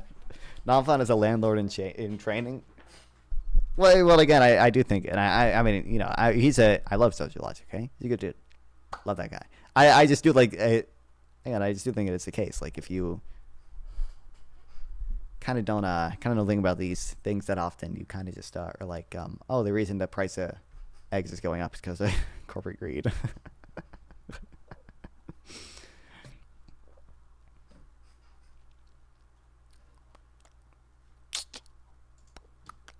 I do like the sample text, and I mean, I did basically say this. Suppose the corporation started buying a huge number of cars and car prices increased. How do you think car manufacturers would respond? And why don't we see a similar response for homes? The problem is still mainly the lack of supply. If we actually built a lot more housing, prices would go down, stop being an appreciating asset, and so we'd solve the problem of institutional investors buying up houses. Wait, that is another. I never asked this question, but that is another thing you can say. By the way, it's just like, why is housing such a good investment in the first place? It's like it's because we don't. It's artificially scarce. What about taxing empty bedrooms so boomers stop taking up houses too big for them in expensive areas? I mean, I did mention that earlier. Like you know, we do see overconsumption of housing in rent control areas. People just don't want to move out of their rent controlled apartment or whatever. That's why I did actually people criticized Kamala Harris like demand subsidy for homes or whatever.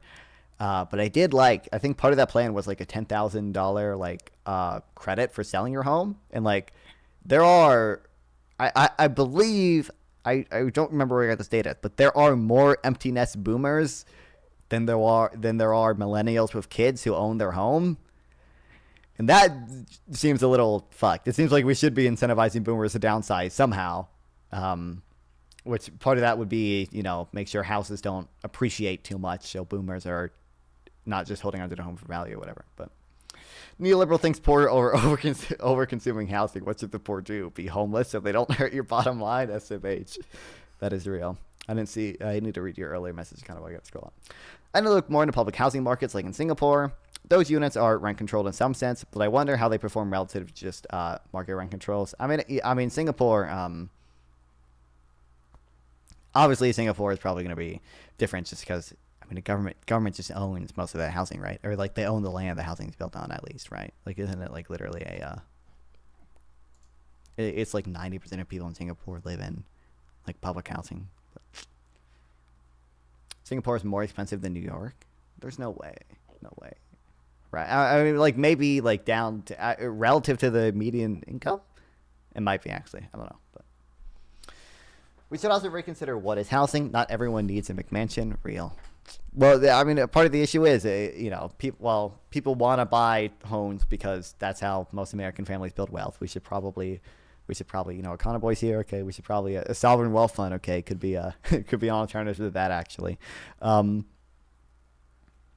And we just make it like illegal to build apartments and triplexes in a lot of these things. Jared, Carolina just liked my Instagram story about Kamala Harris. Base. That means she wants you, okay? Or she just really likes Kamala Harris. Either way, based. Okay. You see the medium height, disgusting, crowded apartments in South Beirut or some areas in China with ugly, crowded, huge residential high-rises. That's not healthy. Think of the noise pollution, smell, traffic, and lack of inspirational spaces. So no, everything should not be skyscrapers. I never said everything should be skyscrapers. In fact, we need residential spaces with high ceilings, less crowded residential areas, max 4 floors. Oh my God, bro. I mean, so, you know, I don't think, I don't exactly, oh Jesus. I don't exactly, know you know what, so a lot of the pollution in like New Delhi, for instance, from my understanding, is like caused by them using like less efficient cars that emit more fumes, and like and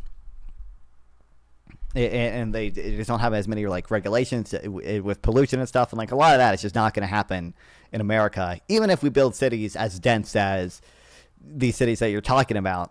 But also like there's a pretty clear like middle ground, okay, between like New Delhi and like even like if, like I think we looked this up, like you know, like New York is like half as dense as Paris, and like Paris is not an ugly city. Paris is not a filthy city, okay, unless they try to raise their retirement age, okay.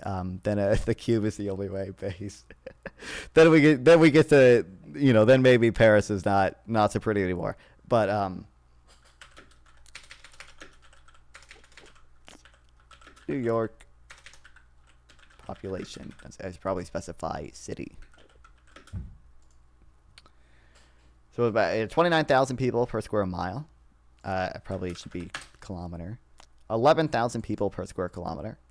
And let's just look at Paris. 19,000. Oh, it's actually not. It's actually okay. What is this? 5/1. Yeah, this is what, like, even if you don't want buildings, okay, over 4 floors tall, should it be illegal to build triplexes in most areas? Some of the laws are like fucking insane. Nonfall, what you opinion on the Elon and Trump divorce? Listen, okay, I said all hail the billionaire class, okay? Elon Musk has said Trump's tariffs will cause a recession, okay? All I needed from him, okay? He's based on my team now, okay? He's with the globalist elite. I mean, like, this is the real opinion is like, this was very easily predictable, right? Like, many people have predicted that this would happen eventually. They would break up, and particularly over the debt and the deficit, you know, that would be kind of the catalyst for a lot of them. Your dad bought a Cybertruck? What the fuck? Based? Okay. Why? Okay, that's an interesting decision on his part. But yeah, like, obviously, a lot of people predicted this. Your dad is gay. Based to contemplate.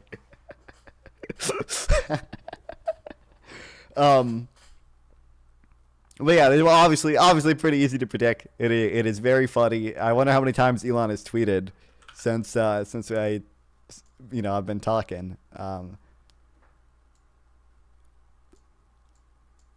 We'll go over this in a second. That's Tyler's thing. I seen a Cybertruck the other day, and it was the first time I've ever considered stealing someone's Fender flares. Even better that Elon is such a man-child and creating such chaos. Yeah, I know. Dude, him saying Trump is in the Epstein files. Is it time getting into? Oh, I've seen that. It's just pinned. I hasn't tweeted that much. Elon's stance is principle. Trump's stance is practical.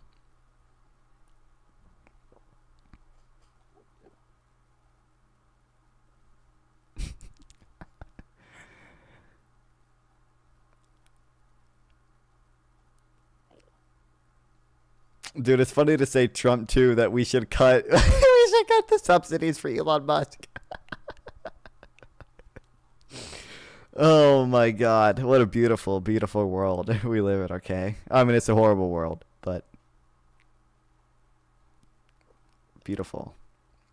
His side hustle is buying cars and sells them for more than they're worth. What I first saw, geez, why can't I read? Is he bought a Cybertruck so you could sell it later, but according to my siblings, it's his work truck now. Based. Trump is going to invite Elon's trans daughter to the White House. Dude, that would be, ultimate timeline. Okay, I mean, there's no way. I feel like Trump would get crucified by a lot of his own base at that point, but that would be the best timeline. Okay, we all know. Okay, Trump was not totally anti-trans in the past. Okay, so. Listen, he was fucking with Giuliani when he was cross-dressing for a skit. The positive, though, is fiscal conservatism seems to be more popular now. Well, I mean, that's the.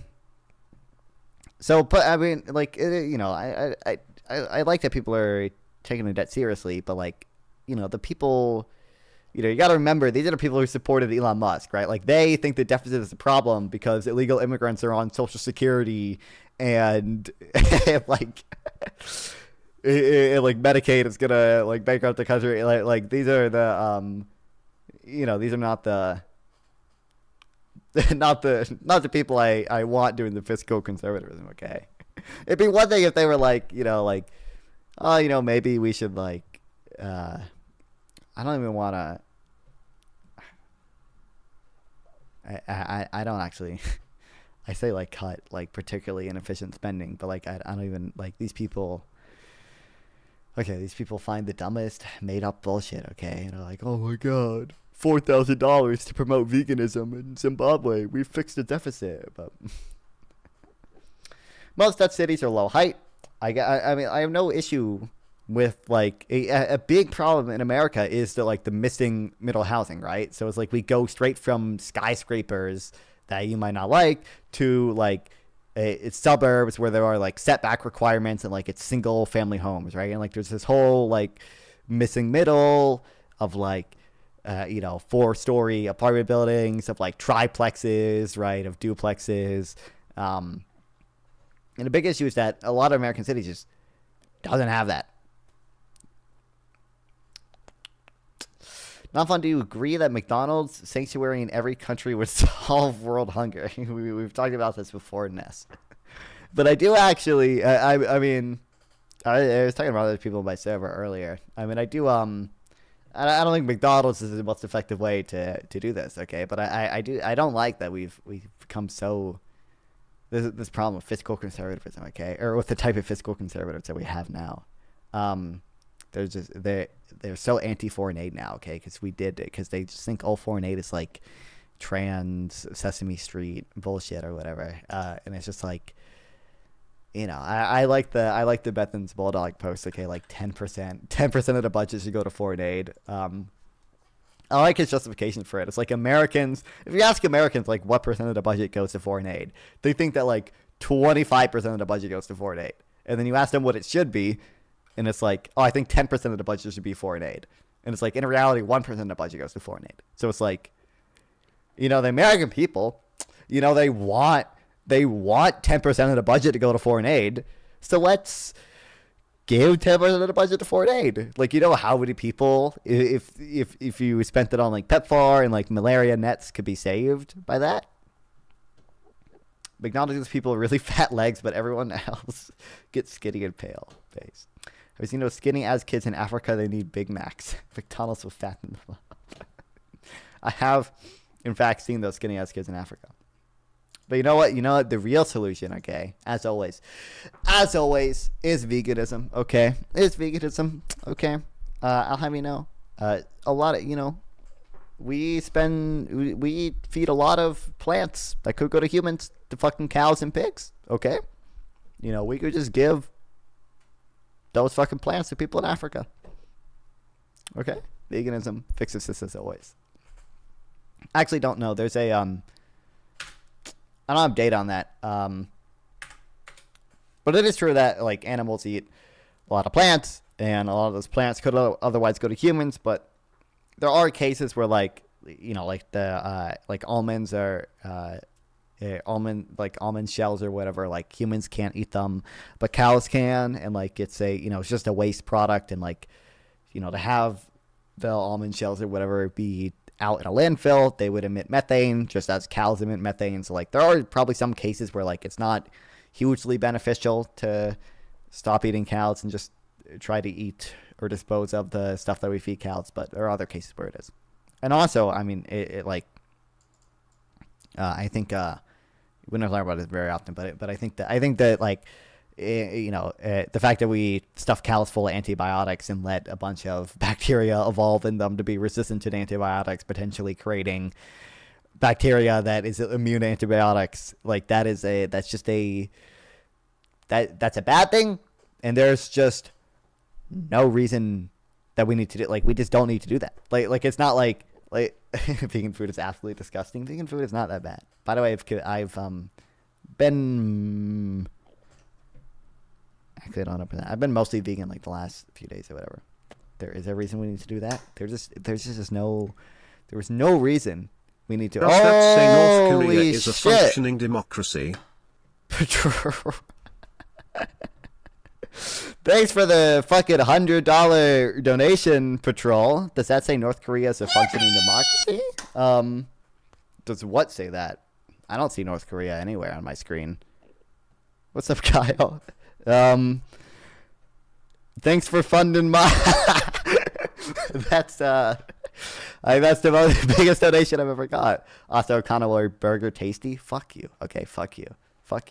Have you considered it's a cost benefits analysis? Okay, it's a. Do you want Burger Tasty or do you want animals to suffer a lot as we slaughter them? And then we also, again, if you don't care about animals, the potential, I think they're called super bugs. Okay, super bugs created by the antibiotics. Not fun, fake vegan. I served him once, and he ordered fried tofu, not vegan, instead of steamed tofu. Hold on. To be clear, you don't actually Shrimp Foundation eating good today. That is true. We gotta give the stuff to. We gotta give some of it to the Shrimp Foundation. Okay. Where are you seeing North Korea? Oh, this. Problem is batshit insane delusion. It's one of the things that sounds good when in a political setting because it represents everything nationalists would hate if it was true. Such things tend to get applause even when they're about as far from the truth as North Korea being a functioning democracy or Cambridge from a serious institution based. Humans and animals, true. We are not the same. Well, hold on, okay, but like I said, even if you didn't care about animal suffering at all, the thing I mentioned was that, we don't need to eat animal products, right? We don't need to do that. And there is I don't know how big this risk is. I'm not a biologist, okay? I don't know what I would assign this risk to, but I didn't think it is a problem that we stuff cows and pigs full of antibiotics, which allows bacteria in them to evolve and grow resistant to those antibiotics, which means potentially if they were to ever transmit to humans, we just would not have any way to fight that. That's just a bad thing. You want veganism because it's better for animals. I want veganism because it's better for humans. Oh, we are not. Oh, sorry. I should have read that message first. No, I get it. I kind of yeah. My general rule is that I wouldn't eat an animal I want to kill myself, which is why I don't eat pork or beef unless it's hot dog. I love hot dog. Okay, based. But again, Patrol, thanks for the $100 donation. Hell fucking yeah. I don't know what to say. I'm still. It's like 20% of the income I've ever earned from YouTube. Okay, you have earned the number one non-fun chatter thing. Okay, that is YouTube ranks. Okay. Oh, you don't even have that much more compared to Sauce Rama. But I'll kill a chicken though, I don't care. Antibiotic resistance is a real big issue since farmers use antibiotics as growth hormones for animals instead of actually being stingy with them. Yeah, exactly. Yeah. Stingy with them like doctors are of humans. So like MRSA, is it MRSA? Is that MRSA? I think it's MRSA, right? Or is it MRSA? And VRSA came about. It's just a rush to create something to kill them. Was it actually $100? Is it a meme I'm missing? It says 100 USD, okay? As far as I know, there's no mechanism for refunding YouTube Super Chat. How dare you think that my new biggest fan, Patrol, he meant dollar, it was a typo. It won't support me for $100 donor, okay? How much do I have in my... I don't think I can check, actually. I'm going to say, how much do I have in my card so I can donate a little bit of it to the Shrimp Welfare Project, okay? Which, by the way, like I said, I'm going to be gone for a week. Respectfully, your content is not worth $100. Fuck you, Ness, okay? I'll have you know. Streaming is my real job, Mom. I'll have you know, I did, like, I'll have you know, today when I went to my college class, I didn't pay any attention to anything she said. I just took notes on rent control and zoning reform, okay? So, shrimp is bugs, very true. It's just $100. I tried giving away 2 houses today, but my lawyer flaked out. What the fuck? Dude, fucking Mr. Beast is watching the non-fun streams. What the hell? By the way, Mr. Beast, hold on. While we're on the topic of charity, I know I have some effective altruists in chats, okay? In chat, okay? I think competitions like this are like just they're sub-moral. They're not optimal moral, right? So, like, Mr. Beast does his challenges. And a lot of TV shows do this, like, when they have celebrities on. This is Neymar, and if this random subscriber can beat him in a 1v1, I'm going to give him $500,000. I also got the greatest shooter in this athletes on the greatest, come on in, player against normal people. Starting with Serena Williams, the greatest female tennis player to ever live. And she will be competing against, bring him on in! These 4... Okay, why is he not explaining it here? Okay, I'm not explaining it in the first 30 seconds, but basically the whole premise of this thing is, right, all these athletes are already super rich, right? So they don't want to give money to the athletes, but they do give the money to the person competing against them. But if the athlete wins, they give it to charity, right? So, you know, these are star athletes, right? Like it should be hard for them to lose, right? Like effectively the charity has the money. The charity is like so close to having the money, right? And then you have the ordinary people like doing everything they can to try to take the money from the charity. Like it just seems fucked up. It's like this money could go to fucking children in Africa, but I want to buy a jet ski, like. Which I mean, they handicap the pro. Well, that is true. Like, the reason a lot of pros don't win is because Oh, by the way, Steph Curry donated to his own charity, which like actually okay. Maybe he's a nice dude. Okay, maybe it's okay. Respectfully, fuck you. Okay, like you're a eat, play, learn. Like what the fuck? Like give it to the Shrimp Welfare Project. Okay, give it to GiveWell. What the fuck are you doing donating it to your own basketball fucking charity bullshit? Okay, fuck you. Anyway. Maybe I'm being harsh, but like, I didn't think it's got a fucked up premise for a lot of these shows to have. Just like, it's a little weird. If anyone donates to the Shrimp Welfare Project, I'll eat that many shrimp, dude. You'd have to donate. You can't eat that many shrimp, okay? Keep us net neutral. Also, the shrimp still die, so the shrimp that you are eating are the shrimp that I saved from painful death. They still die. You still get to eat them. It's just that they don't die painful deaths. I will not be donating to the Shrimp Welfare Project because it isn't vegan. The Shrimp Welfare Project isn't vegan? What the fuck? This is like those 50-50 raffles at school where if you win, you get half the money pot, and typically you're supposed to let the school keep the money, but I don't give a fuck if I win when I'm keeping it based.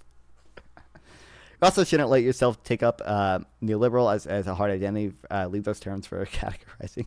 I mean, I just like the I like the meme. And I've talked about this before. Like I don't get a lot of meaning out of the term neoliberal in the first place.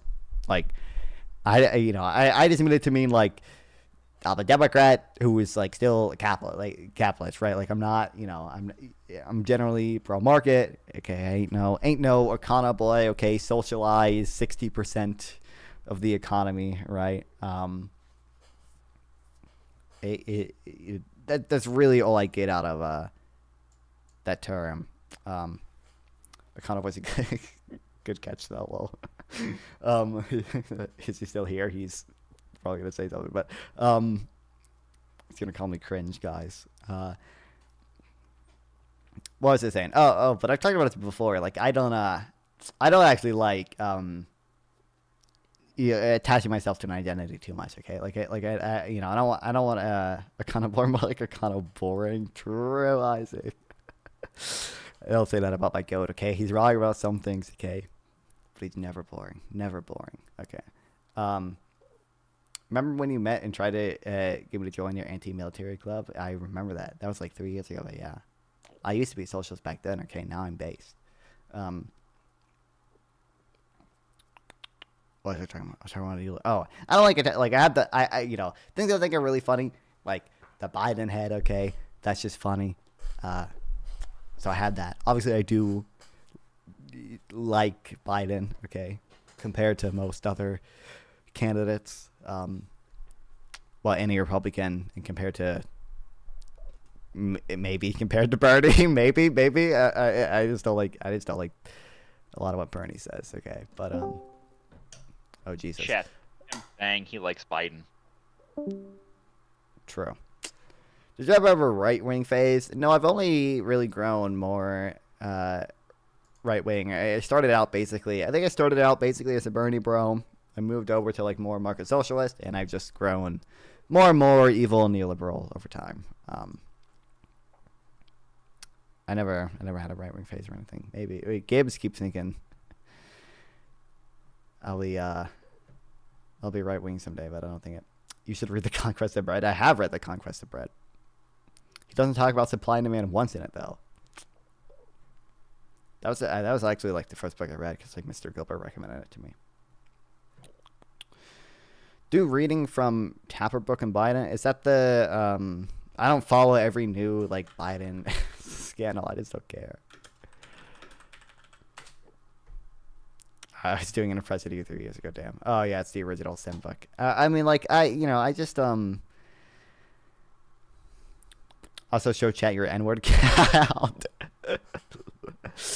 Just let it be known, guys. Okay, 2020 non-fun. Okay, was a socialist and would never, ever type the N-word in Discord. Deleted user is not me. All right. Maybe when right-wingers become less retarded, you'll be one again. I mean, I've thought about like hypotheticals, like what would it like if Bernie was the candidate and like there was like a reasonable Republican as the Republican candidate, like who would I vote for? But like, I mean, you know, is Convoy still here? I hope Convoy left, okay? Because I'm gonna compliment the welfare state, and I don't want to be nice to him. You know, I do just think it is the case. Like if you cut Medicaid and if you cut food stamps, like people are just fucked. Like people, like you're just gonna have people be totally fucked over. There are going to be people without health insurance, and it doesn't actually really save much money because Medicaid like subsidizes uninsured care anyway.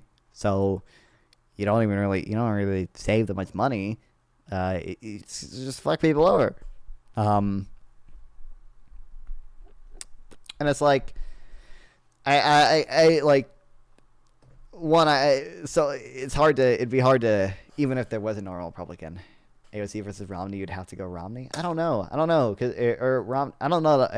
enough about Romney. I was too young, but big social service is necessary in any modern society. Stop being such a fucking radical. Okay.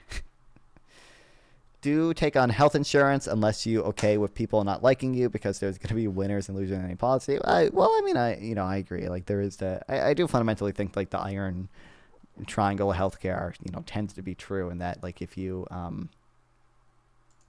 if you increase the access to healthcare, like you probably will have some negative effect on quality or the time it takes or whatever. I think the U.S. like clearly leans too far towards the cost side, right?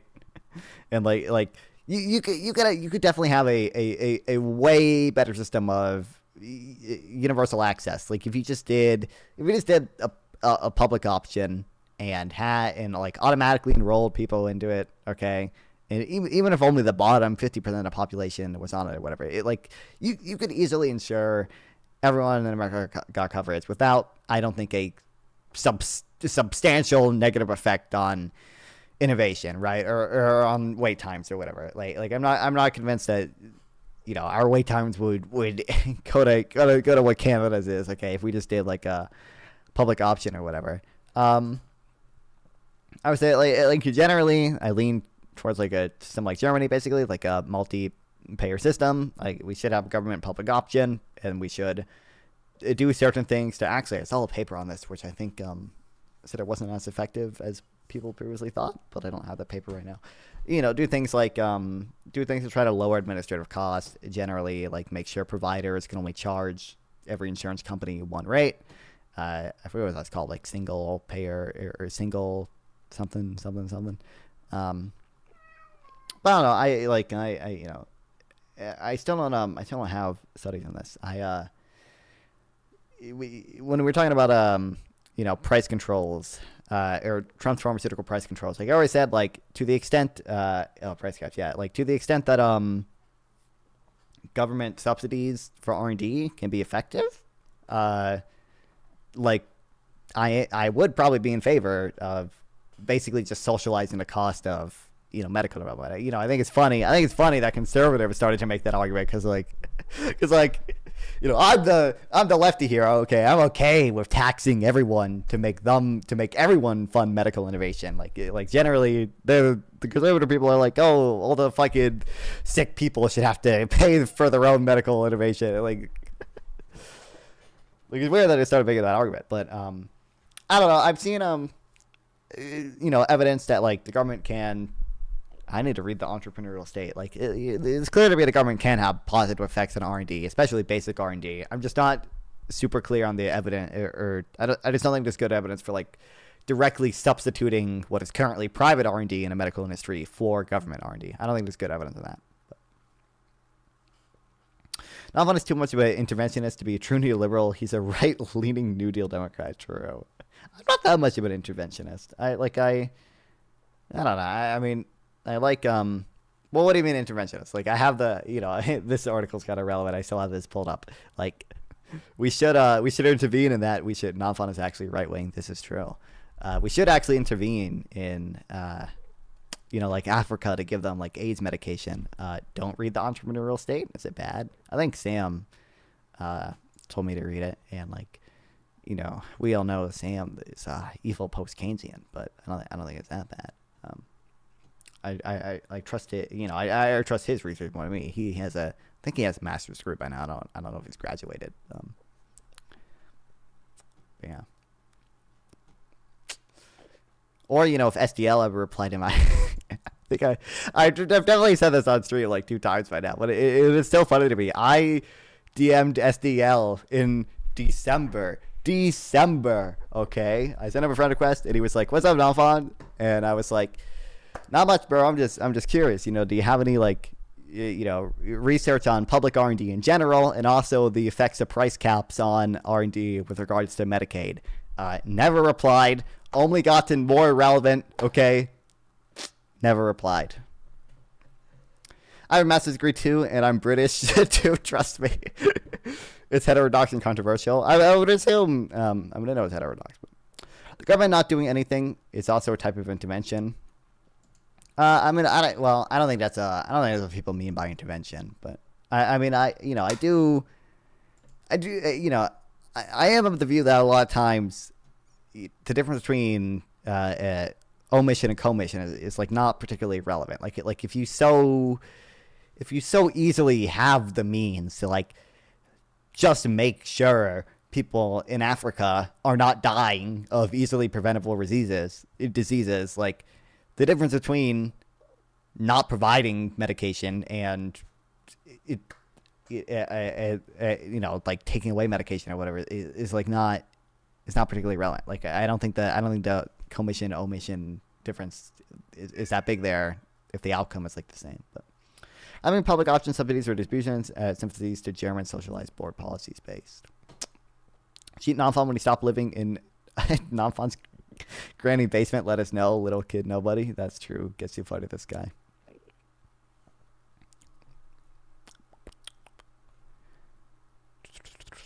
why Africa is a shithole and they refuse to use condoms. I'm not convinced that they refuse to use condoms. I don't have the evidence on hand, but my understanding is that programs to give condoms to people in Africa are actually not particularly inefficient or anything. So why spend up money on something that will do nothing to stop AIDS and HIV spread? I mean, okay, so my understanding, PEPFAR is like given to mothers as they give birth, right? So, no, they don't. It's just family planning infrastructure is poor in certain reasons. Okay, but like, and that prevents kids from having AIDS, right? Like that's my understanding of PEPFAR. I don't care about the funding right now.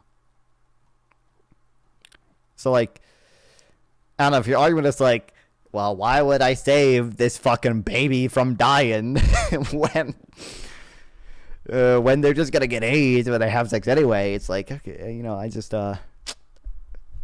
think saving babies is good. Like if some of them gonna die of AIDS later, like I think it's still a net good to save the babies that didn't do that.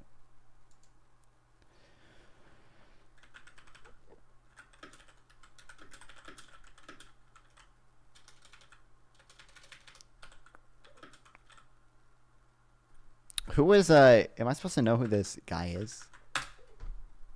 Oh, sorry. Oh, I thought this was a streamer. No, I know what that is. That's the I think he's spelled it wrong. That's the database thing. Okay, never mind. Sorry, it's invited to a thing with him.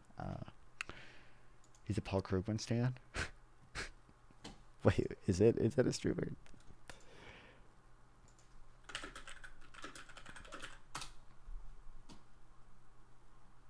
But am I supposed to be at this panel at 8 or 8:30?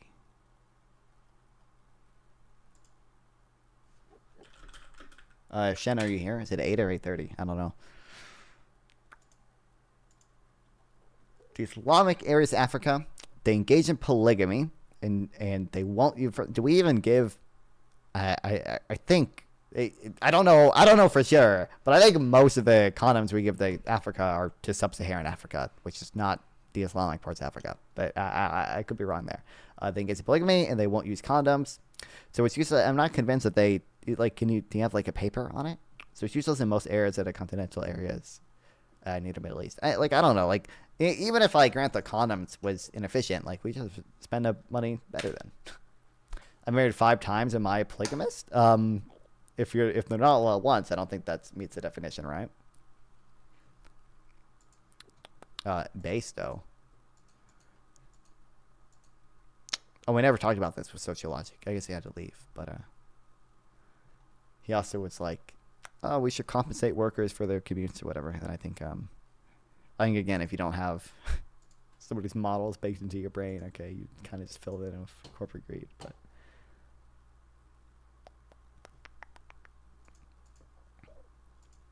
we'll probably continue. I didn't read any of this stuff on stream. We might read some of it on stream later. But like I said, I'm going to be gone for a week pretty soon.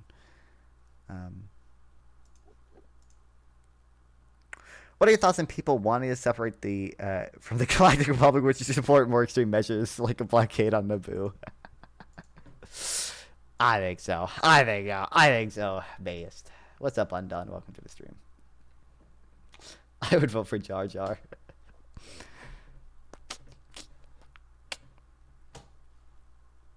I'm very curious how this is going. I'm gonna listen to 5 seconds of this and I'm gonna shoot myself. Okay. True.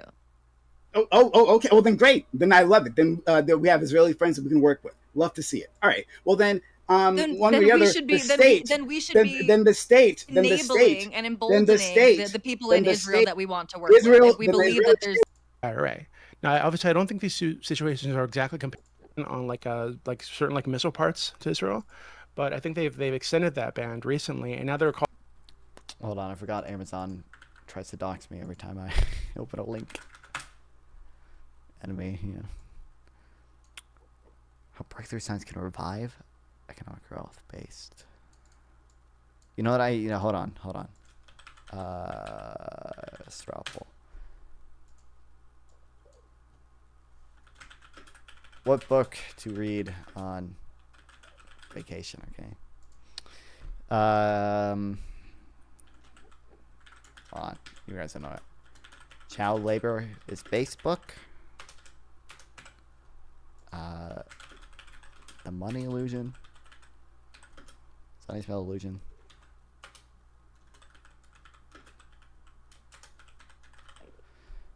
I have other books, but I think those are the two ones I've considered. I missed a regular old redneck dude from rural Ohio. Base. NBC, New York Times, Washington Post, and BBC. MSNBC had to retract that story, saying there was no evidence supporting the video and claims made by Hamas. Wait, what? Oh, wait, oh, sorry, I didn't read the early message. O'Prime apologized for lying about saying the IDF killed innocent people, calling it a false flag. Was that ever? Was that them killing the hostages? Because they thought it was a. My understanding, when I was talking about different events, is that there were, I believe, hostages holding white flags in the Gaza Strip, and the IDF shot them mistakenly, believing that they were doing a false flag attack on them or whatever.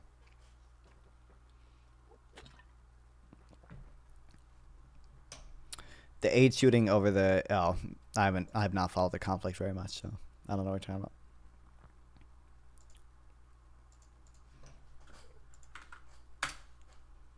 This is how I will decide everything from now on, okay?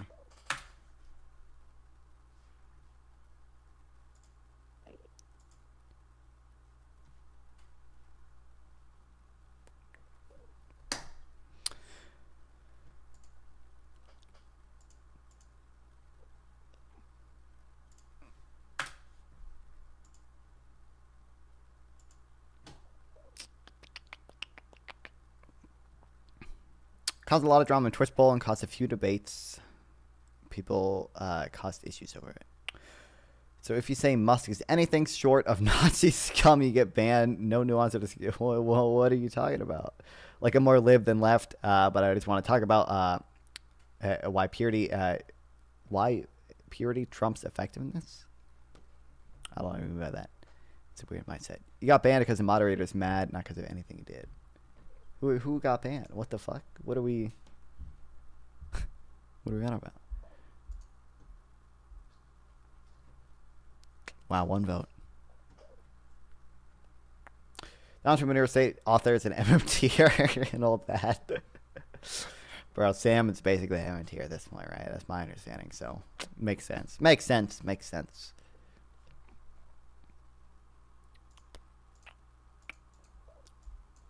Oh yeah, we should probably make a. Did I actually make a page for this already? Oh shit, am I supposed to be there?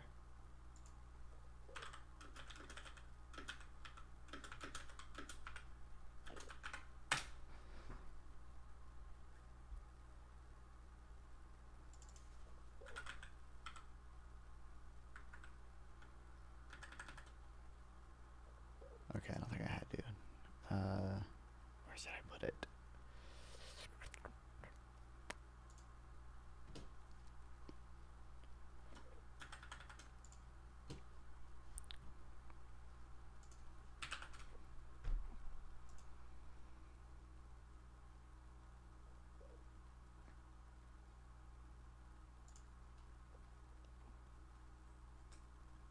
Okay, he's not streaming, so I'm guessing 7:30. I'm supposed to be at this panel.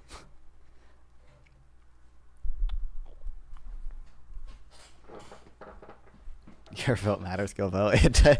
Every vote does matter right now. Okay, there's 2 votes. Okay, no one likes the child labor book. Cringe.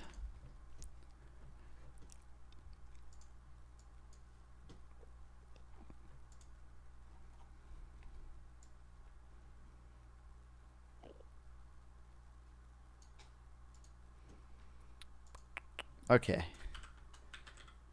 Yale Budget Lab BBB.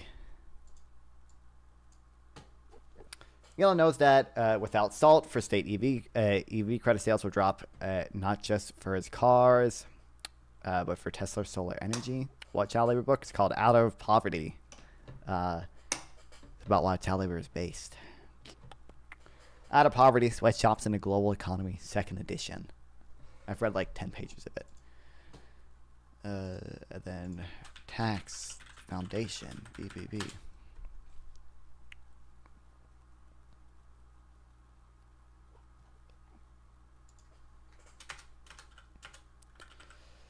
Beautiful bill.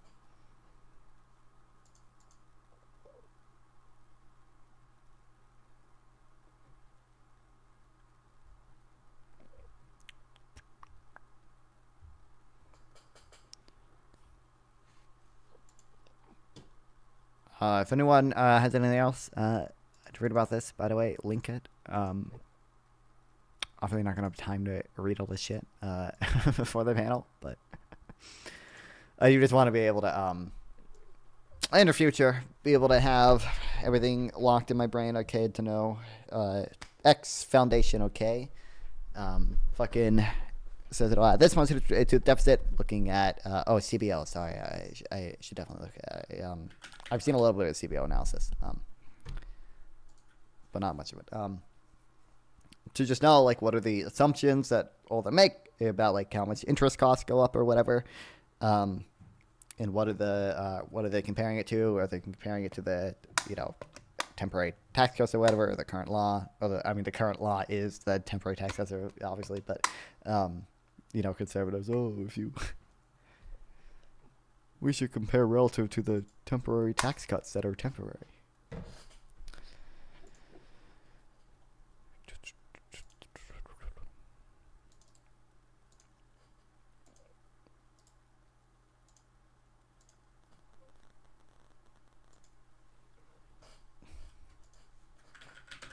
You know what we can look at?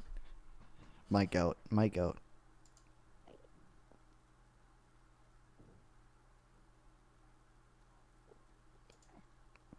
Ron Paul said there will be 4 more senators that will try to kill the bill if it remains at its current state.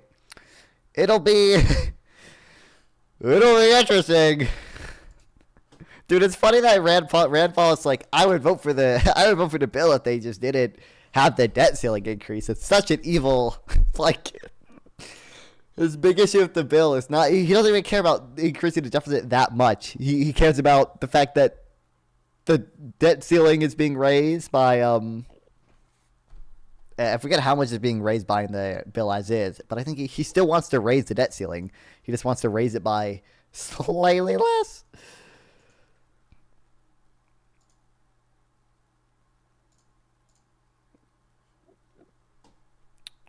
Oh man, the next bill will not be better than this one.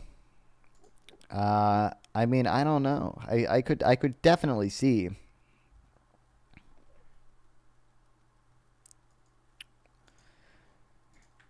I could definitely see bills not or the next bill being worse, but I don't know. Like if there truly are enough whatever fiscal hawks, okay, in the Republican Party that are willing to actually act on their beliefs, then could get a better bill. He said he's not looking for perfection, just reducing the magnitude of tariffs and the debt ceiling. Yeah. That's because if the USD drops 20 to 30%, aren't we just fucked? Not necessarily. Hold on. You got a serious question. So here's the serious question. If this passes and the Fed lowers rates, but bond rates increase, how fast does the USD depreciate? I would not be equipped to answer the question of how fast it depreciates. I don't know if we're necessarily just fucked if it depreciates like 20%.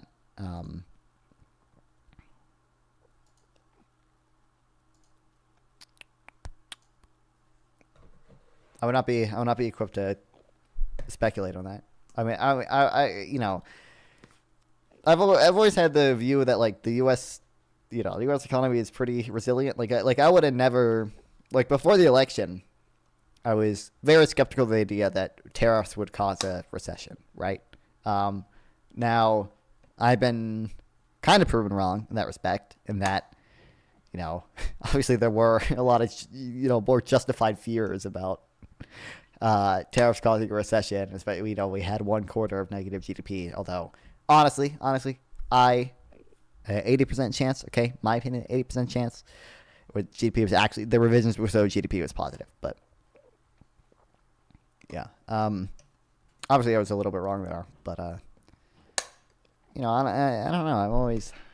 Maybe I'm always too optimistic, but I just kind of generally have the feeling that like it's pretty hard to like actually throw the U.S. economy like off a cliff. But Trump said CBO concluded $2.8 trillion in tariff revenue will be coming over the next 2 years, but does that amount even matter? That's probably not how much tariff will raise. It depends. But does it? Oh, wow, great archive, dude. Let's go. Hold on, do I even need this? I don't think I need this.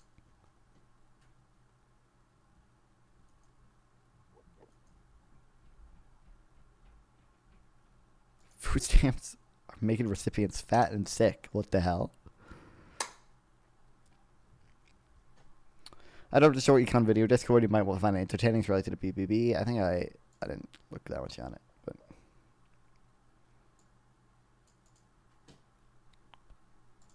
I think the 2.8 trillion is assuming import volumes remain the same. Yeah, I think like literally if you just take like 10%, 2.8 trillion, or the amount that we import, it is like 2.8 trillion over 10 years. It's like 600 billion a year or something. But obviously import volumes are not going to stay the same. And hey, by the way. A 5% VAT to a narrow base raises about as much as a 10% universal tariff, and a 5% VAT to a broad base raises about as much as 20% universal tariffs. And that is with favorable assumptions towards tariffs, right? Like that's assuming that import volumes don't drastically reduce, which obviously with 20% universal tariffs, you would see import volumes reduce a decent amount.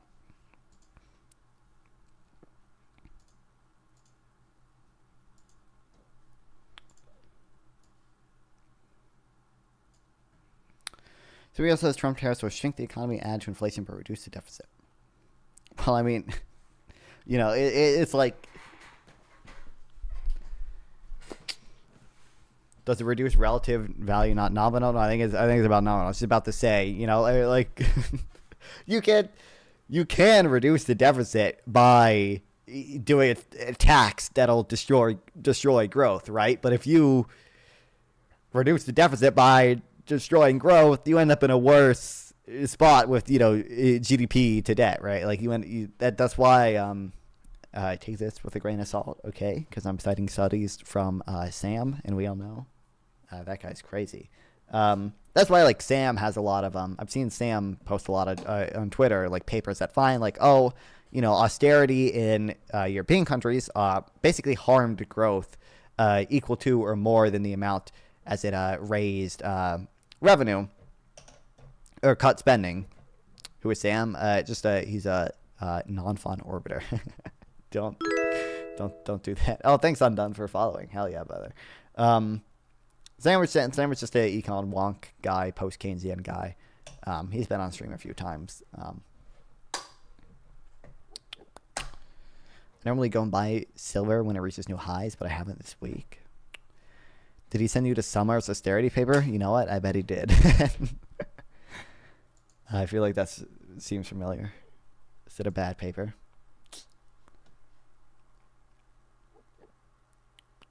Are you also post-Keynesian? Not really. I might have some post-Keynesian beliefs, but I really don't. I say I'm a neoliberal. I lean neoliberal. But I really I think it's a good paper. Okay.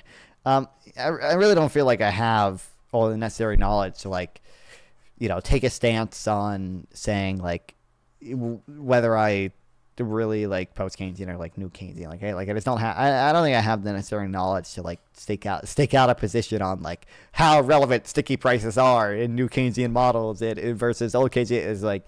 I just don't have the knowledge yet. So I'd say neolib, okay, but don't get a lot of meaning out of that. I'm just glad you donated to Meat Patrol instead of buying silver, okay? I'm way better than any silver investment.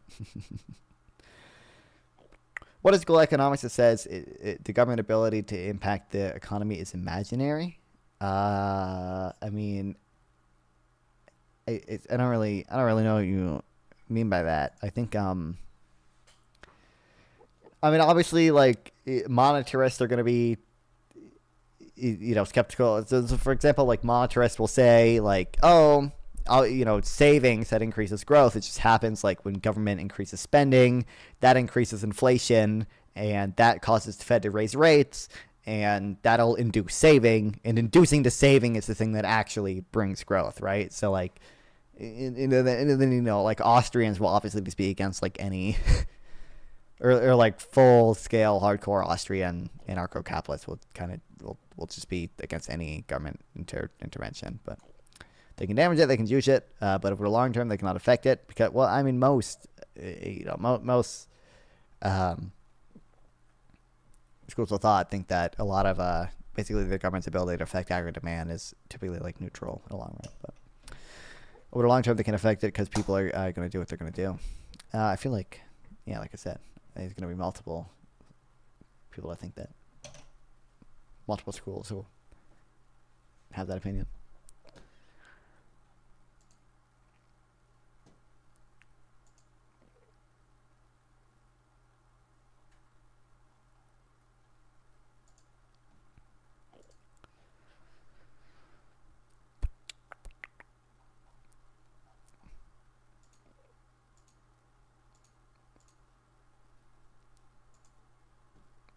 Wow, 2 votes.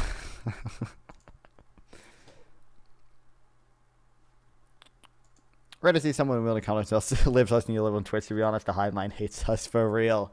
For real. That's why the title case is the last the last neoliberal. Can't believe my Republican Party is breaking up over the national debt, a non-issue. Get this MMT out of here. Get him out of here. Boo. Boo.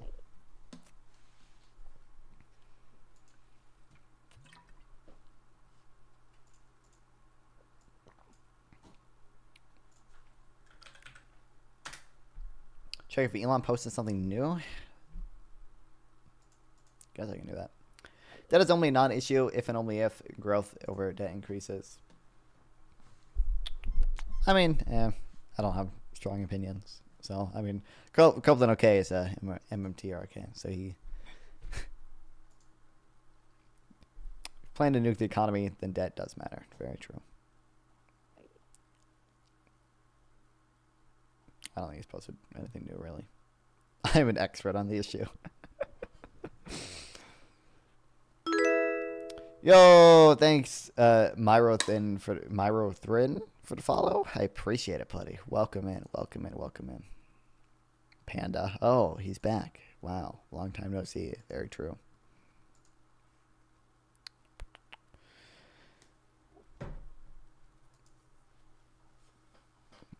This is what we have the vault for. Okay, we have 20 minutes to kill before the debate. This is why we. Stevie wants to shit in here. This is a lie that's been repeated over and over and over again that every conservative will now believe. Are you pro anti-rent control? Anti-rent control. I mean, that conversation happened at the very beginning of the stream. It's over by now, but anti-rent control. Letterboxes on Wick. Yeah, but I'm not really interested in that. I was in debate topics for you. For lowering housing prices, would you entertain me in VC and provide sources? I'm not interested in that right now, bro. It's not gonna be. I don't want to do it, Panda. I think I'm good on that one. I'm very anti-rent control because it hurts growth. I'm not convinced. I mean, I don't know how big the effect of rent control and growth is going to be, but I'm ambivalent on price increase caps still. I mean, you know, we talked about it in the debate. You know, it's like they're obviously better in like worse ways to do rent control. Like you can do relatively non-destructive rent control, and you can do rent control that's pretty destructive. And like, you know, I don't know, like just saying like you can only increase rents like 5% per year, like probably does not have like that big of an effect. Just real quick after an econ question, Panda. It's been. I don't want to talk about the Jews. I don't want to talk about the Jews. Okay, I don't wanna. I don't want to hear why the Jews control everything. Fiscal stimulus under sovereign risk. What is the optimal fiscal policy response to a recession when the government is subject to sovereign risk? We studied this. What is the sovereign risk? Basically, this mean like they don't have their own sovereign currency.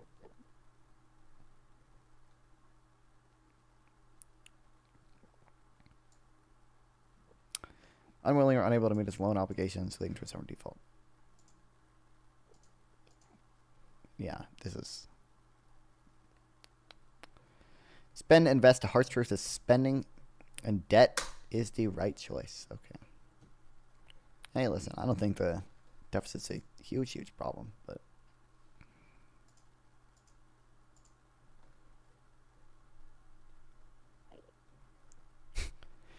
Bill from Intercourse. Being a neoliberal is basically like coming out of the closet. It is Pride Month, okay. Or no. I don't know what you're saying or no to.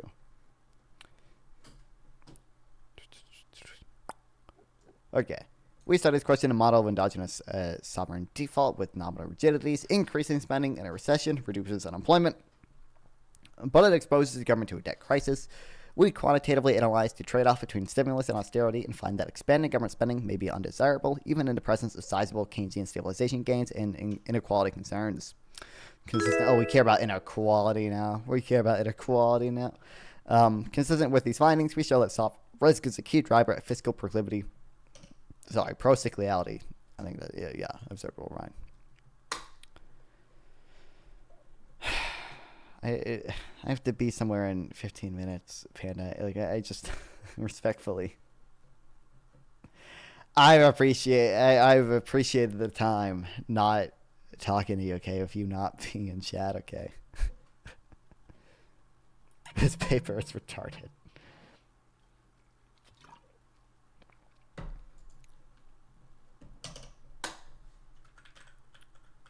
Wait, which Panda is that?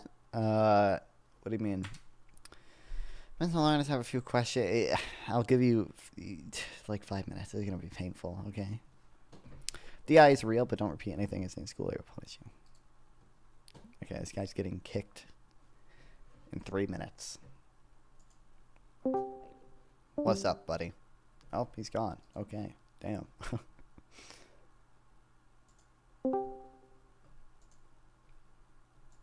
What's up?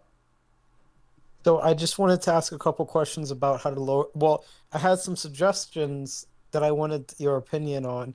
Well, first, can you screen share? Easier for me to hear you in VC if you screen share something. How? What? So if you screen share on the VC, like a video or something like that, if I click on it, it'll make me hear you better. Why? It just does. It just makes me hear you better. Please?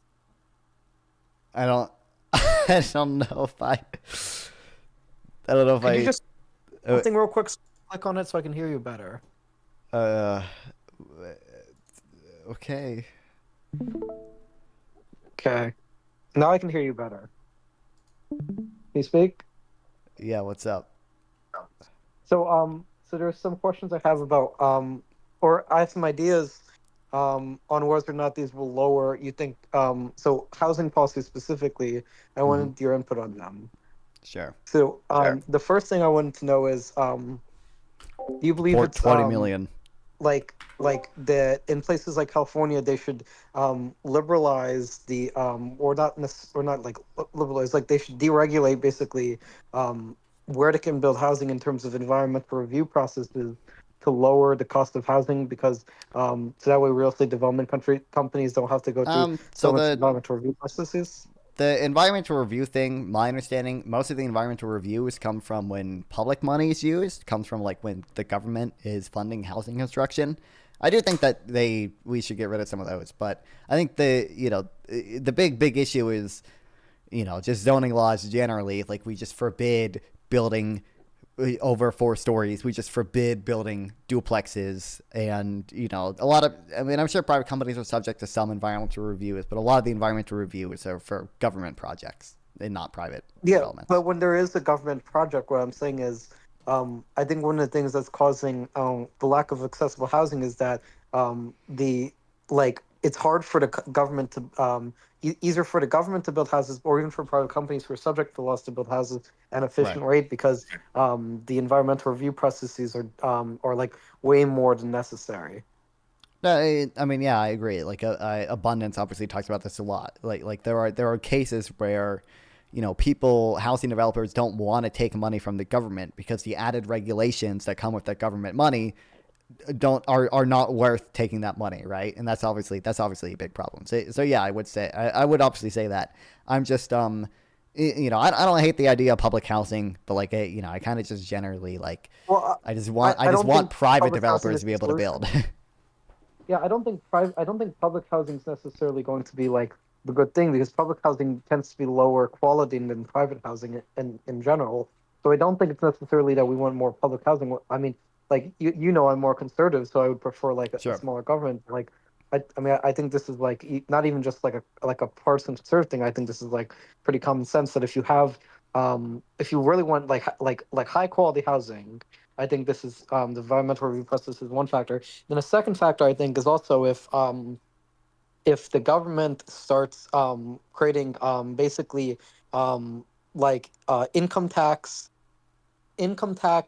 credits and like maybe even like business, like you can even say like business tax credits to an extent, but like I don't know how much that would work, but like basically tax credits for first time home buyers because what that would mean I believe is that if you can exempt a certain amount of the taxes you pay on income or like business taxes for if you're first time from your if you're a first time home buyer, you get like a one-time credit. That can mean that like you'll basically, you know, like have access to equity.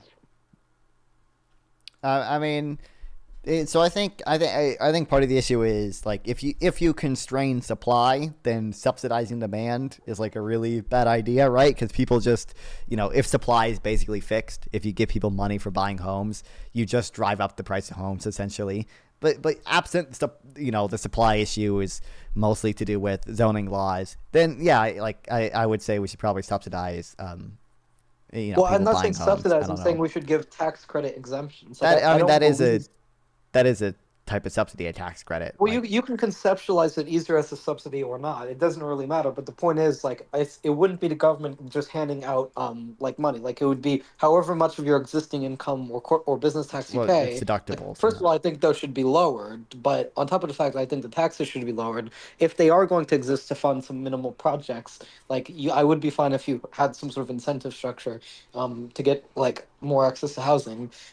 Like you mentioned zoning laws, and like I think that's a factor here, but I'm saying like we both agree those should be getting rid of, and if you have a tax write-offs once they're getting rid of, what I think that would mean is that people who like low income earners might like have more access to the market.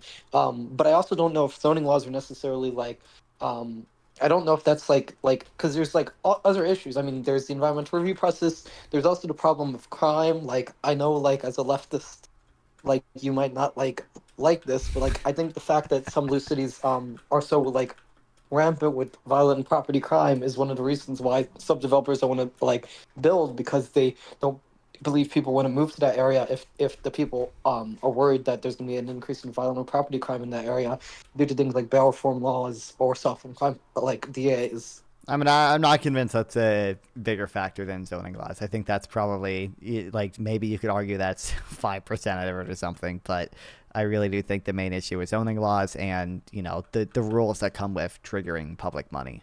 Like, yeah. Well, so, I mean, zoning laws, to my understanding, the main problem with zoning laws is that they have so many restrictions for where you can build certain types of housing. And, like, the idea is essentially they want to keep areas from like alleged gentrification, but the problem with that is like gentrification is not necessarily a bad thing. Like it's like if if we're going by like a utilitarian calculus here, like there are times when if you have like a poor community, if you have rich people move in, yeah, some of the poor people there might have to move to another area, but there's A, they can still move out the area, and B, that could still bring more wealth to the area overall, which will lead to like more economic growth. Like I'm not gonna lie, like I'm not anti gentrification.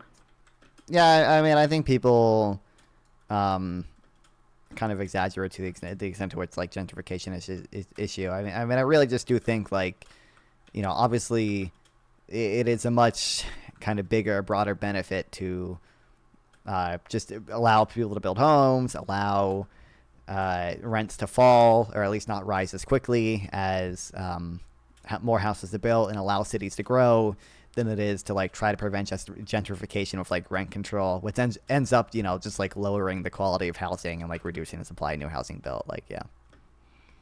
I mean, the thing with rent control is like there's two factors here that make it stupid. The first factor that makes it stupid is if as soon as you install a rent control property policy, what that means is that there's going to be less like apartments in other places that like rent out like properties being built.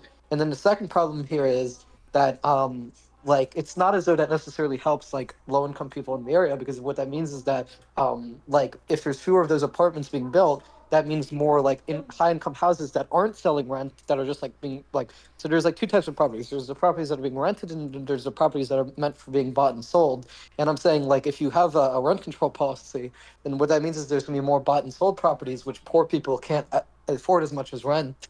And so like that it doesn't even necessarily help the low income earners in that area. Yeah, I mean, it looks like there's evidence of that, you know, like from San Francisco, which did rent control. Like, you know, a lot of landlords just changed the rental properties into condos or whatever. Or I mean, even houses, like not just I mean, like, so I saying like the difference between a condo and a house is, a condo is like leased into like a community. Like I don't exactly know what the difference is between a condo and a regular house. A condo is just I mean, I think a condo is just like usually I just think of a condo as like a owner occupied apartment, basically. Like it's just a you know, a house is typically like when I think of a house, I think of like a single family home or whatever. When I think of a condo, I think of like probably in a larger building that has multiple tenants in it. It's just a basically an apartment, but typically you own a condo. A condo is like an apartment where you own it like a house. But I'm saying there's also landlords who move out, and then new houses like single family houses are built, and I don't think poor people can generally afford. And I'm saying like I mean I don't have like specific evidence on this, but like if there's evidence that people are converting apartments into condos, I wouldn't be surprised if they're also building single family houses instead of apartments. Right. Well, yeah. Anytime you like rent control one type of thing, you incentivize landowners to or landlords to build the next best type of housing, and a lot of times that is gonna be owner occupied housing that's not subject to rent control, which generally poor people can't afford. Yeah. Well, yeah, and I also think so. This is one of the reasons why I think you've seen population growth in red states as opposed to blue states. Like, I think part of the factor is taxes. I think part of the factor is crime, and then I think another factor is housing and like this like issue of like rent control and like affordable housing. Well, not even just like affordable housing, but just like any sort of like accessible place to live, whether it's an apartment or housing or condo. Like I'm like I know like you're lefty, so like. You know, but like I agree with you on the housing. I just think that like I mean I'm an abundance liberal. Okay, like I don't like that blue states essentially make it unaffordable to live there. And I think most of that is regulations for housing. Maybe 10% of it is taxes. I don't necessarily think a lot of blue states pursue optimal tax policy. I think taxes, crime, and things like public drug use are factors here. Like you can say even if you don't even if you want to like emphasize housing because that's an issue, like you're more like in alignment with the right on, then like fine. But like I still think like if you're being honest, like you would have to look at like, oh well, like business tax code. Why is Tesla moving to a state like Texas? Or like wires people moving, when you have like crime increases during the Black Lives Matter riots a couple years ago, and when you have like bail reform being instituted in certain cities, and when you have like homeless drug use like higher in blue cities on like the West Coast and like other areas which are not as leftist, like even if you don't think these are like the like main factor, like these are significant factors. I don't know. I'm not gonna. I would have to like just look at data for that.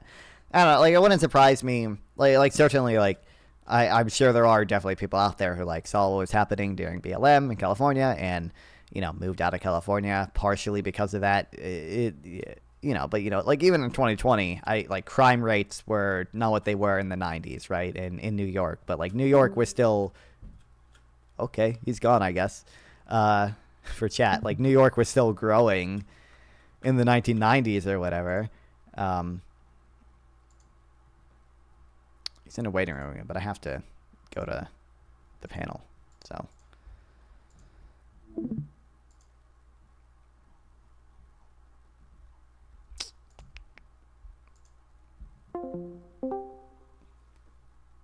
Hey, what's up? Get some of my polls together for the evening. You're quiet. Are you muted or just not? No, I mean, I don't. It should be fine. I can turn myself up a little bit on my end, but it might be on my. Let me check. I might have you turned down. I fuck with everyone's sound individually. Pan, I have to be on this panel, so no. Yeah, you're just quiet today. Sounds like. If you're good on your stream, we'll be good.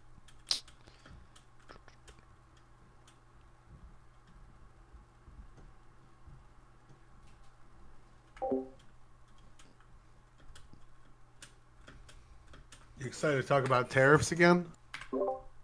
Can't wait. My favorite topic, as always. Let's go.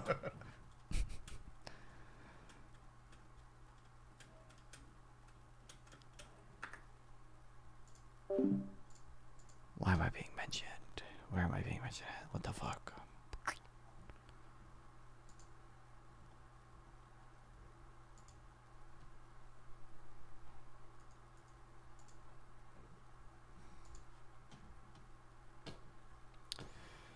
I didn't. Did I? I literally. I told you no. I told you no, Panda. Did you not? And maybe I don't know. Maybe you didn't hear me, but I said no. I have to be on this panel in like 1 minute. So.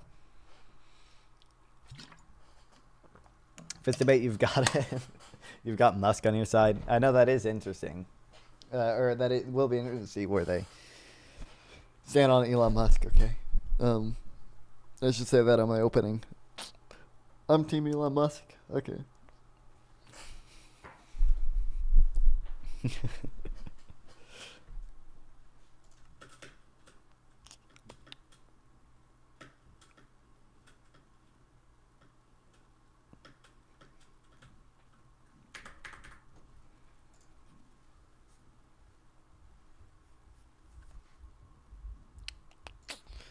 Where the fuck is Shen?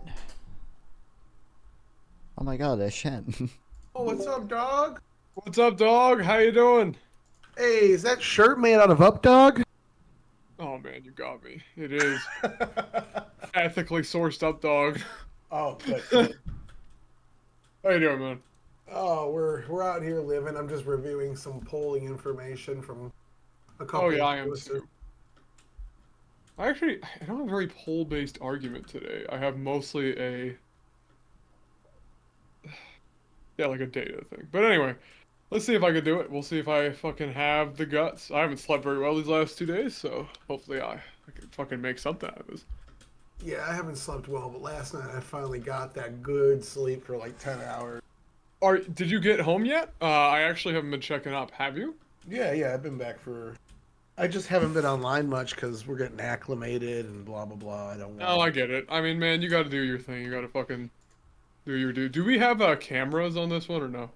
We will once we get in there, but he's going to pull us in, so it's kind of pointless setting it up now. Got it. Got it. I literally don't even have mine plugged in. Hold on.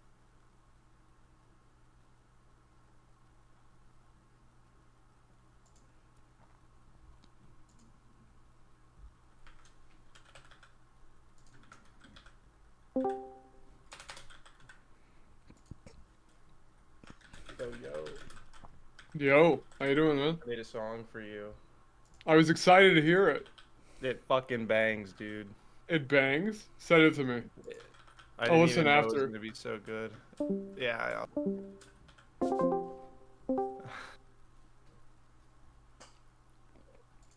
Hey, Gibbs. He's probably doing his intro. Oh, what's up, Pentopple? Yo.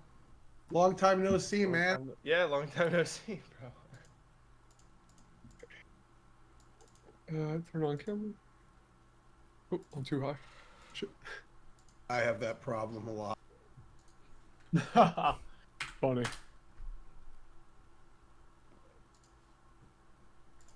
Wait, that's alright. Good enough, fuck it. Thanks for sending it to me. Yeah, you're gonna love it. I'm excited. Reminds me of like 2012.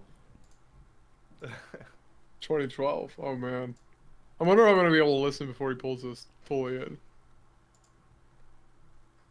Yeah, Gibbs is busy. You can probably get it. It's really just the first 30 seconds you need to listen to. Oh, is the rest just like a repeat?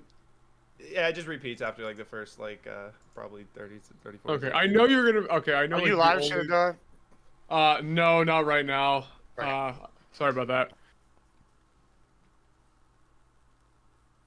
I'm gonna be live next time, but this time I just sort of just wanted to get a panel in. We doing a sausage fest tonight? Apparently, it's the anti-women's night. Oh, good. We'll have a good. Finally. Point. Finally, something for the boys. That's what I'm saying. All right, last one to nut on the cookie has to eat it. Bro. Tyler just got back from another place with different cultural. Yeah. Forgive us forgive Tyler for his little cultural quirks. Yeah. Yeah, he's been learning new things. What are you talking about? I'm back in the United States. I'm allowed to make gay jokes again.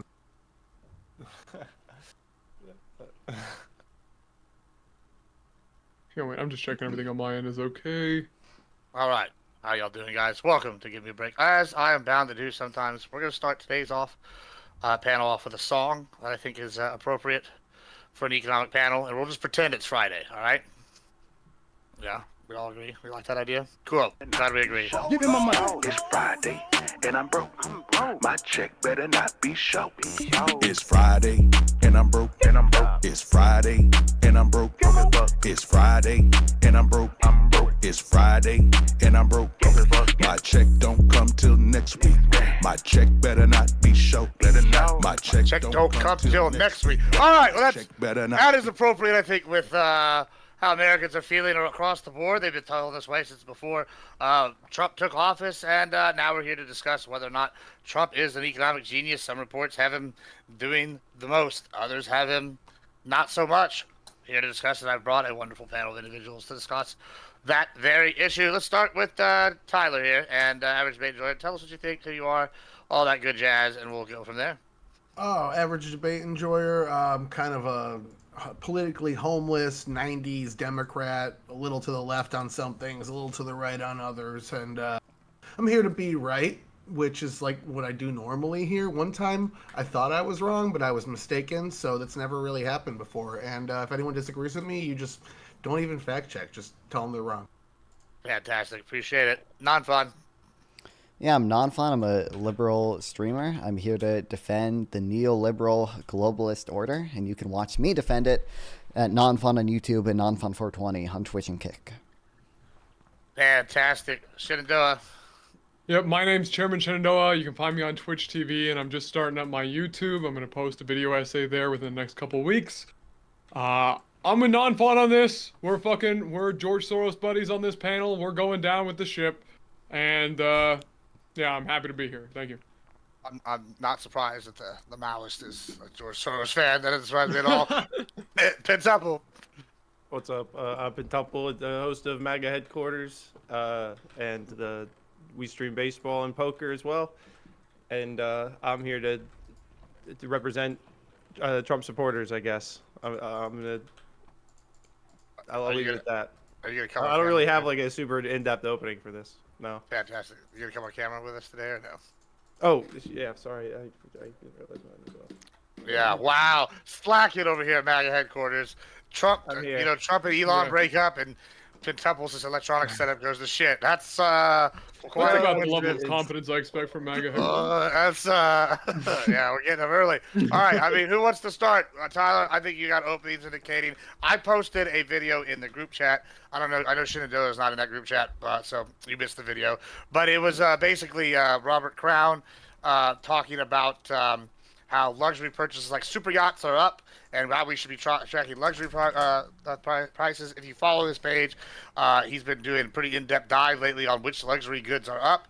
Surprisingly, women's luxury goods are way down, men's luxury goods are way up, and he says it's an indicator that the economy is booming because men spend when the economy is doing well, and women don't because they are not as intelligent economically. I don't know if his assessment is true, but that is what he is a conclusion he's come to. So let's start with Tyler. What do you think about the economy? Is it booming? Booming, no. Getting better, yes. Not as fast as people want because the polling is still showing Trump's underwater by 10 in economy and underwater by 18 in his handling of inflation. But moving in the right direction. What we just saw out of last month or April's numbers was that inflation for year to year, based off the month of April, went up 0.2%, while wages went up 0.8%. So we're seeing wages rise at 4 times the rate of inflation, meaning essentially the dollar is slowly and slightly getting stronger. If this trend continues, even if we do see more inflation, higher wages balance that out and are better. As for the tariffs, I've been saying this since before he even dropped the reciprocal tariffs. I think it's too big of a bite of the apple, and this Harvard-Harris poll from April shows that most people agree with me. They're not against his tariffs. About 60% of the country thinks he's gotten either some or significant wins from the tariffs so far. The number one complaint is the magnitude of them. There's so many, so big, and they're not designed to be in place long term. They're not designed for our economy to slowly build and stabilize around them. It's just slap a big ass tariff on, leave it there, strengthen it up next week, and then get rid of it 2 weeks later when they come to the table. I'd say it's not economic genius. It's anything. It's like taking all the genius and nuance out of politics and just playing pure power politics. We have the best economy. 1/3 of every dollar spent on the world stage is from the United States. If you don't want to do business with us, there's the fucking door. And that's the end of it. That's it at the end of the day, no matter how much it hurts people in the short term. So I wouldn't say economic genius. I'd say the best way to summarize it is the dude's got some balls, because this could have backfired. It still can, but we're getting good data right now.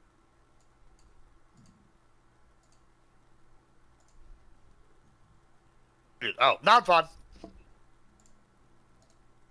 All right. Not fun, can you hear me? Hello? Non-fun? Yeah, I mean, I'm of the opinion most of the hard data is still, I mean, decent right now. Like, I don't think we've... Oh, shit. I'm hearing myself. What the fuck? Do you have a stream open?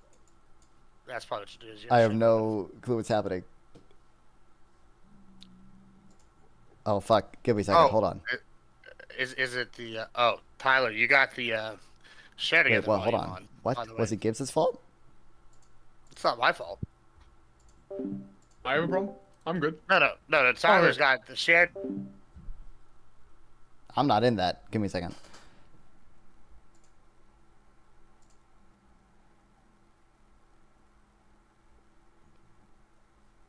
Where the fuck is this coming from?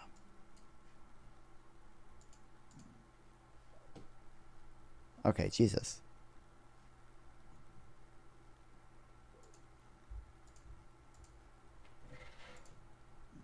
What the hell?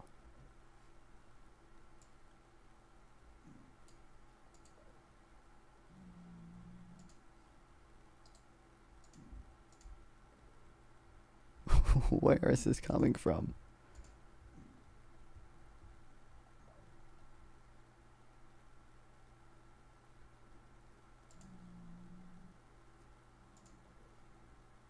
I don't have any browser open. I don't have...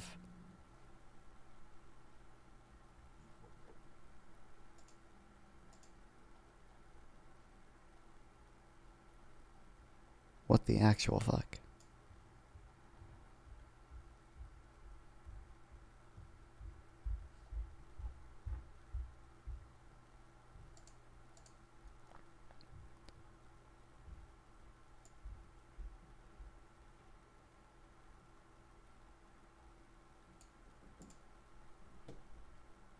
Stream can't hear the echo, by the way. Dude, what the fuck? What is happening?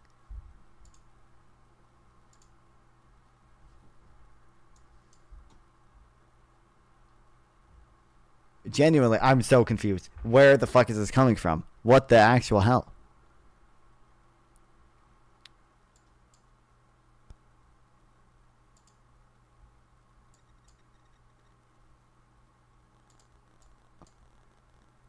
I didn't hear echo anything weird either. Hey, it's not coming from any of my browsers. It's not.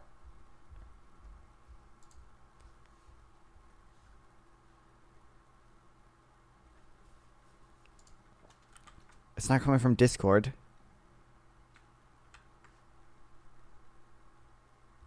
What the actual? It's not coming from OBS.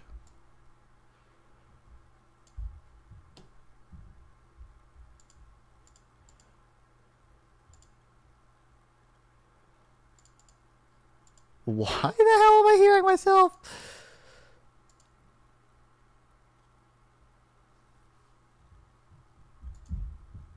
It's like pretty delayed too.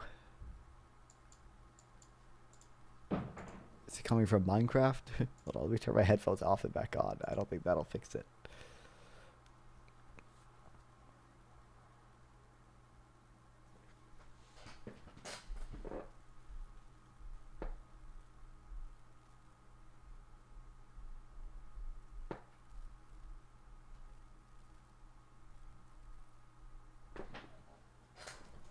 Oh my god, I think I fixed it. Okay. Jesus.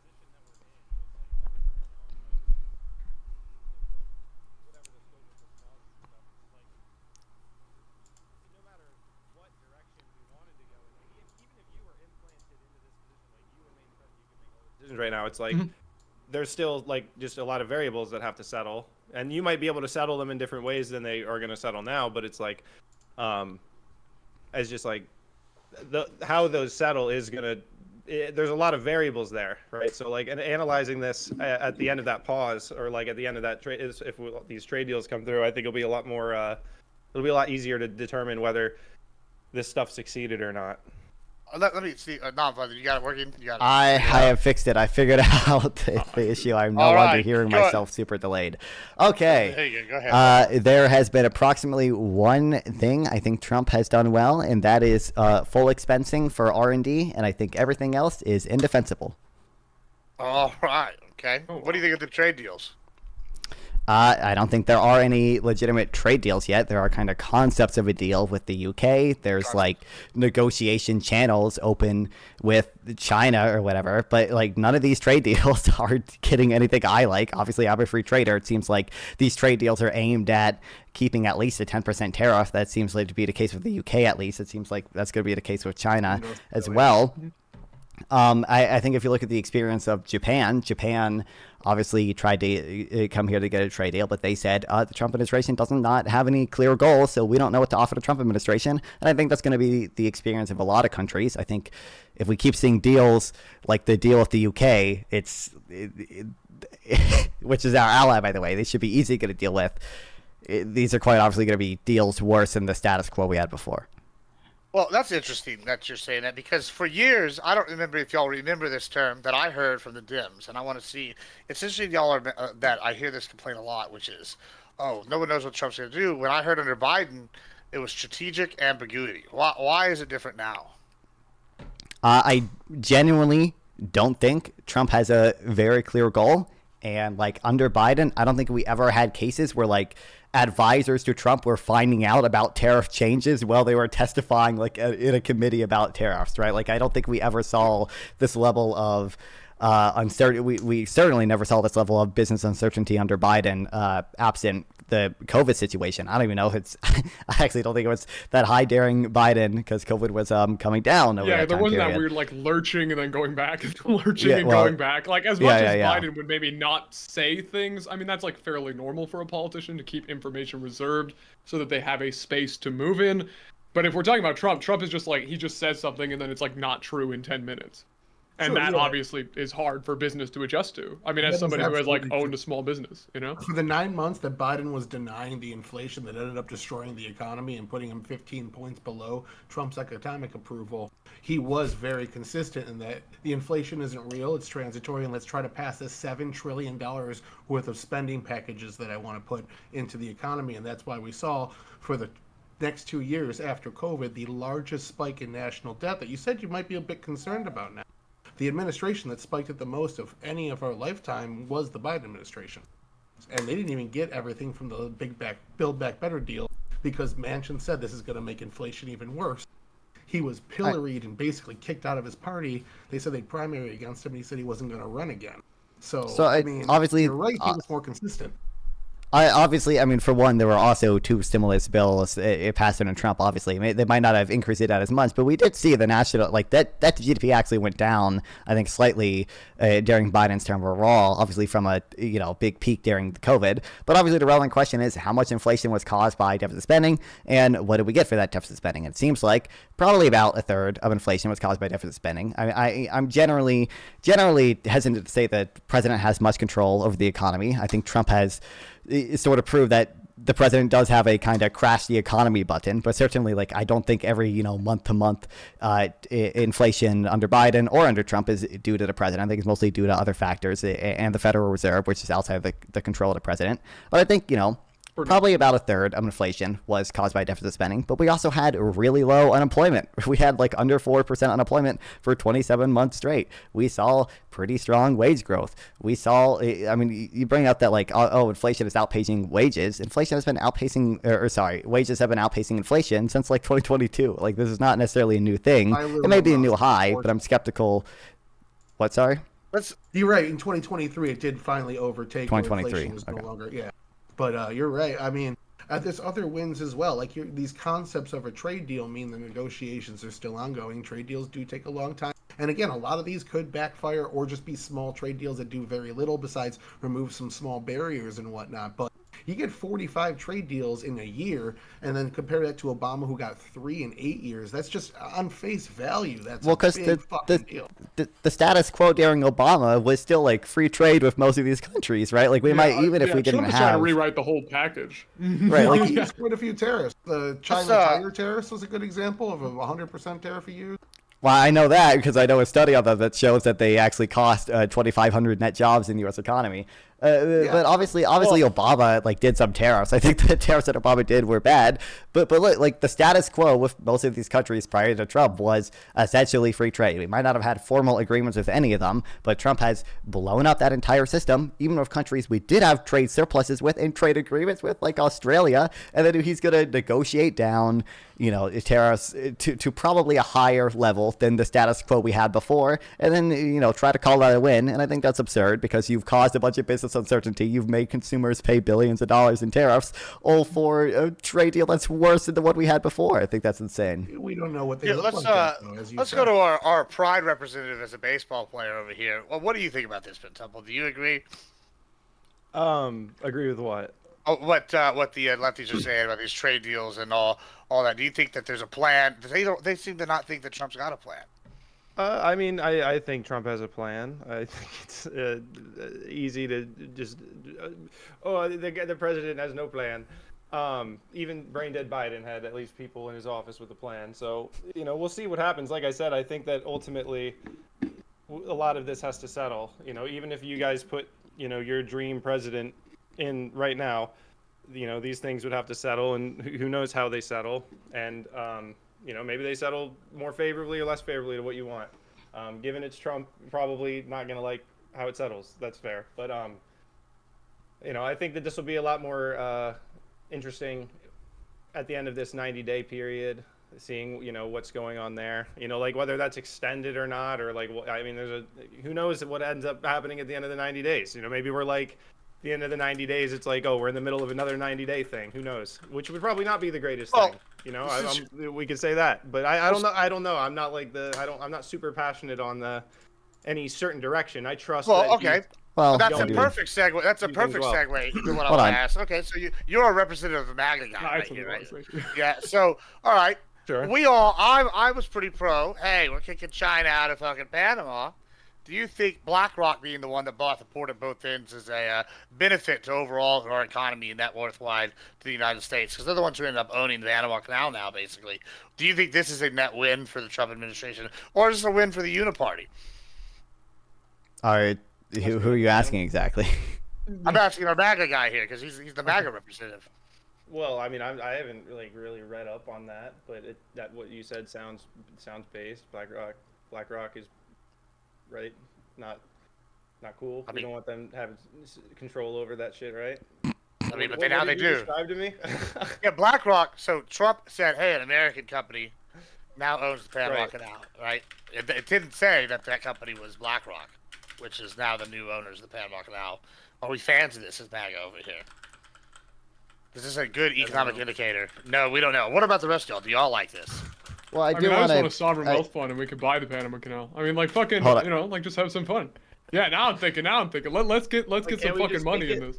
So that is, I mean, that is true. But I just want to say, like, every single time these people are like, oh, we don't know how tariffs are going to play out. We don't know if it's going to be a net benefit or not. I mean, look, we've had economists talk about free trade for 300 years. We have had countries impose tariffs for hundreds of years. We have had economists do studies on tariffs for decades. Economists talk about free trade for decades. We know free trade is just generally free. We know free trade is just generally good. We have the studies on this. We have studies over against free trade. This is your shadow boxing ghost right now. Nobody's saying I don't know. I don't think either of you guys really like free trade. Free trade is not happening. That's the argument. Free trade is not happening. We have $163 billion of our products not being bought versus what we buy. If Trump cuts that down, $87 billion. What about with Australia? Hold on. If Trump sells $87 billion more U.S. products overseas, is that not good? Not necessarily. Did you just try to use a bilateral trade deficit as a proof that free trade isn't happening? I did not. I asked you if Trump uses his fair trade practices to cut down on the deficit and sell $87 billion more dollars of U.S. goods overseas. Is that good? No, how many times do I have to explain the balance of payments to you guys? Every dollar that's a trade deficit is a capital account surplus. No, I don't think it's good. You don't think it's good that Trump sold almost $90 billion more of U.S. Do you think it's good that the U.S. Tyler? Do you think it's good the U.S. is receiving $90 billion less in foreign investment? Depending on where the investment is. I mean, it could be bad, could be good. Yeah, I'm asking a basic question about just for the U.S. economy. Is it good if we sell $90 billion more of products? It's not necessarily good for the U.S. to run trade surpluses, if that is your question. There's no intrinsic reason why trade deficits or trade surpluses are bad. In the alternate reality, you guys would all be crying about the capital account deficit if we had big trade surpluses. That's what you're talking about, trade deficits. I'm asking you if we sold $90 billion more of U.S. goods overseas, is that a good thing? And you're saying necessarily. No, it's not. No, other things change. More economic growth, higher velocity of money, more sales, more jobs, more tax revenue. No. You're again. You're not viewing the. So, what do you say? We're selling $90 billion more goods than we were before. What it sounds like to me is you're saying we're running like a $90 billion trade surplus, or we're reducing the trade deficit by $90 billion at least. Obviously. Mm-hmm. Other things change when you do that. You can't just. I'm just hold on. This same thing is saying, like, don't you think it's good if the government spends more money? Don't you think it's good that more jobs are created when government spends more money? Well, guess what?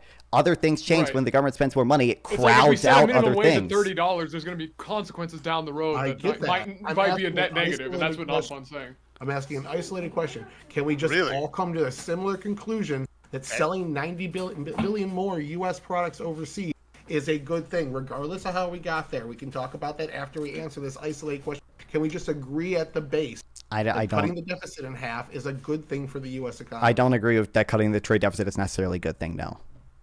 Then I don't know what to tell you here, because like he's going overseas making deals. Boeing got a massive deal. U.S. companies are getting massive deals. We're getting a ton of investment. We see income is up. We see all these good factors. Inflation isn't being touched almost at all yet. The Fed's been wrong for like the last 3 months on almost every metric. So, well, look, the Boeing deal, I don't think the Boeing deal was even formal. I don't even think that was in the actual formal non-legally binding agreement that we had with the UK. But again, I would like to hear the justification for why the trade deficit is such an issue. I mean, according to the majority of voters that had an answer, 37% minus 24%, they think it's an issue, and the reason why is because other countries are taking advantage of the U.S., and it's required, tariffs are required to protect U.S. jobs, which it does both of those.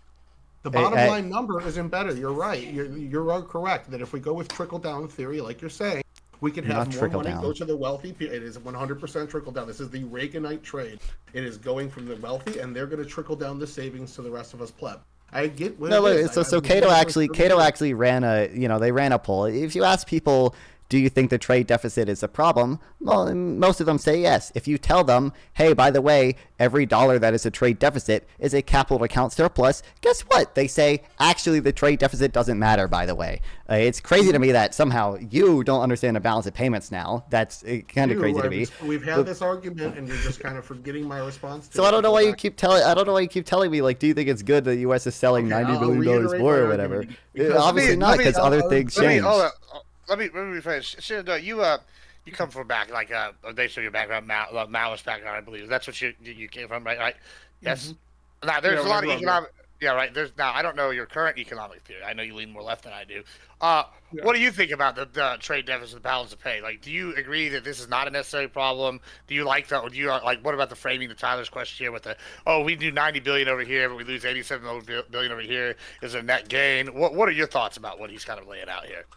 I mean, at this age, I'm essentially just liberal these days. Non-Pon and I have very, very similar economic opinions, which is kind of why I was just letting him talk, because he's, he knows the numbers a little bit more than I do.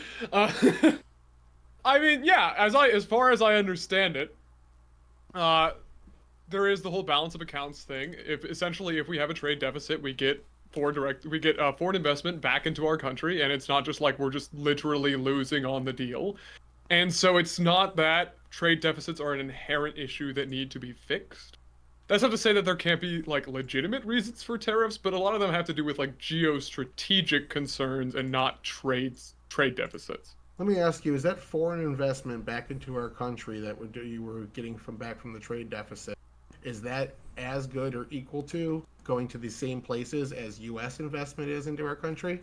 At the same rates, or is it? As far as I would understand tariffs to be, no.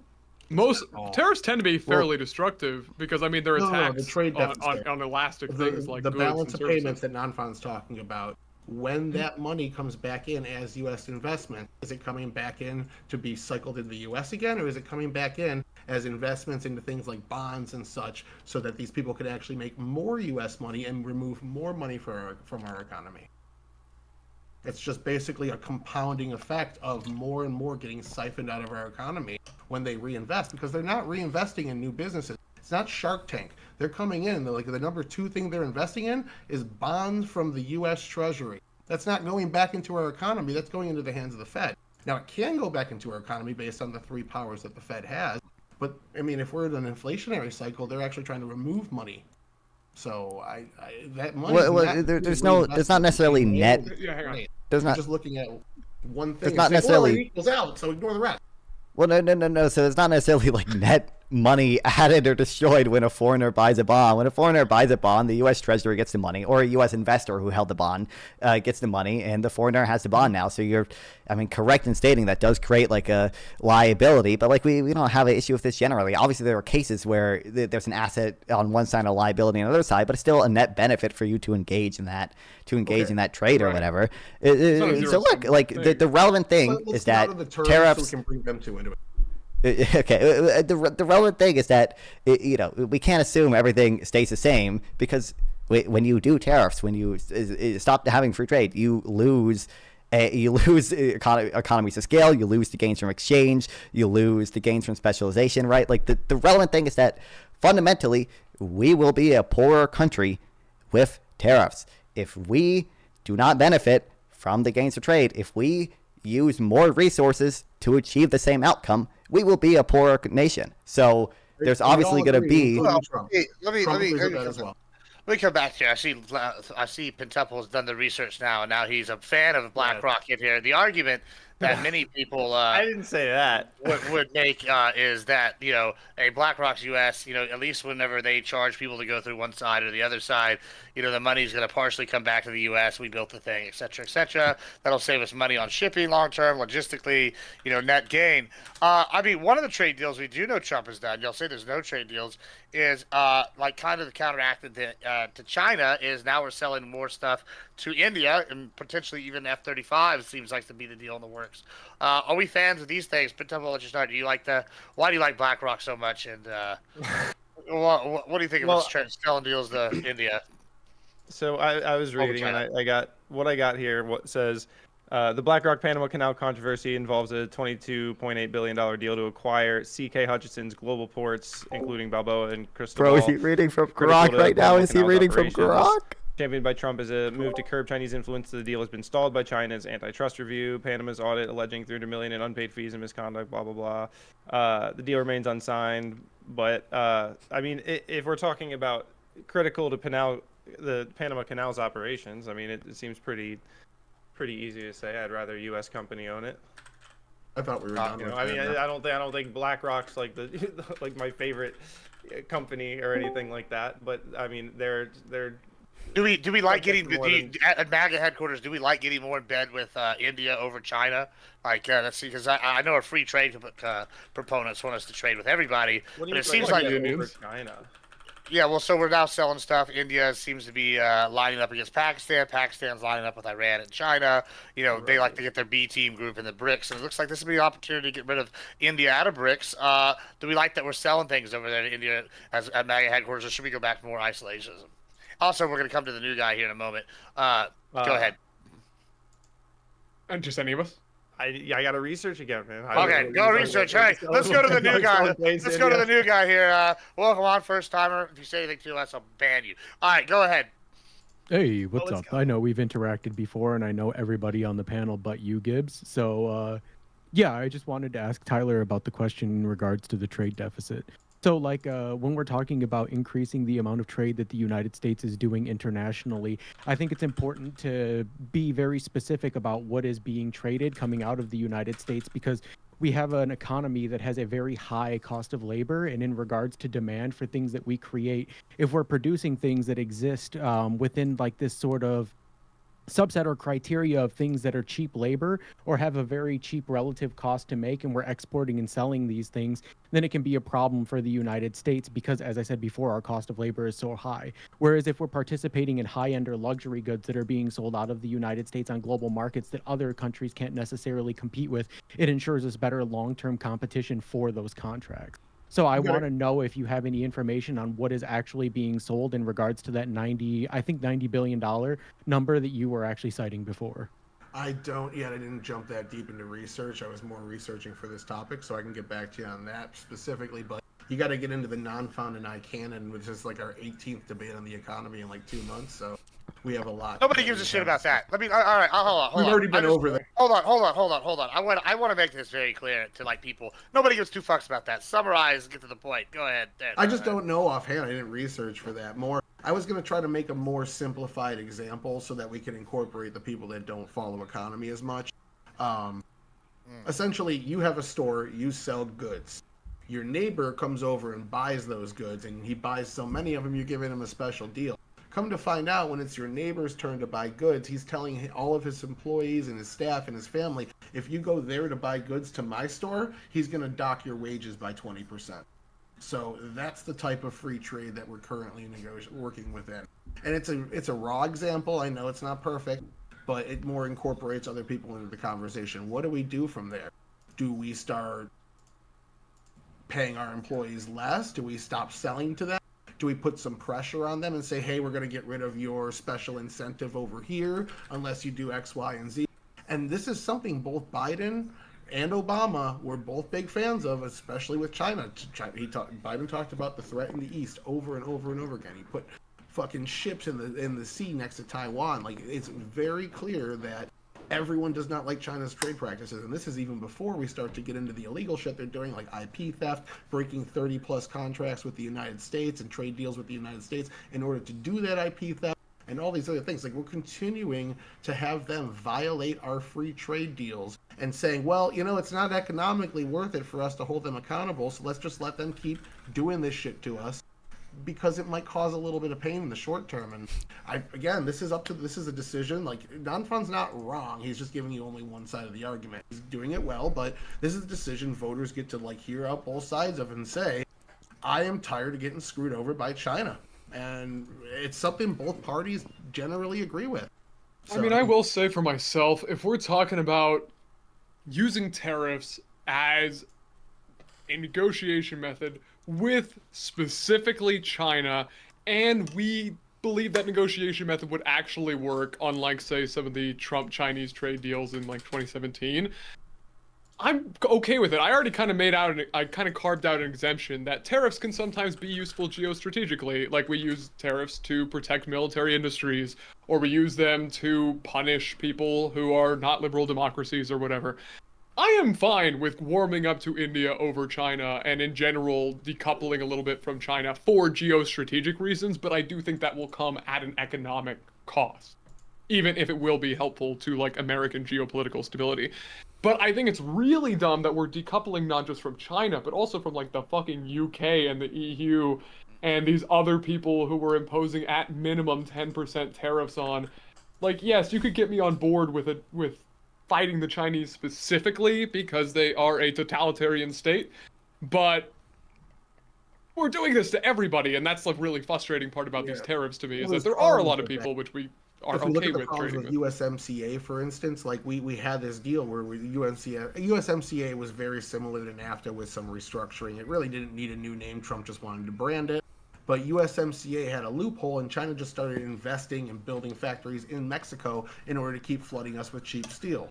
So that was the whole point of the renegotiation and the tariffs against steel and such. Their steel sucks, man. Unions do not use it at all. It's trash steel by comparison, and they're intentionally flooding our markets, intentionally to hurt our steel industry. This would be illegal if they were in the United States, but since they're on the world stage and they're just ignoring all the trade deals that we had with them, they're doing things that they agreed not to. How do you punish them? What would you do to punish them? So look, I mean, we've had this conversation before, but look, one, I'm not super convinced that China is actually, like, flooding the market with cheap steel or whatever. China is usually, like, not even in the top 5 of countries that we import steel from, and also steel is a very high fixed cost industry, so it makes sense to sell below marginal cost in a short run slump because you can still cover your variable cost. But I mean, look, again, like, you know, I think I'm increasingly of the opinion, okay, the Nicholas Decker opinion, my goat, that tariffs are actually never necessarily optimal industrial policy, and there are better options that don't necessarily invoke retaliation and don't necessarily have the same type of concentrated aggressive consumer cost or whatever. I mean, subsidies are usually a little bit better for that reason. They don't exactly right. You bring up retaliation, though, right? Like, and I know that you and I have talked about this a couple of times, and my response for a lot of the tariffs is, well, it's a political game, right? And to some extent, do y'all not see this also as a, like, economic restructuring of the natural world order? Like, you use the UK as our ally, right?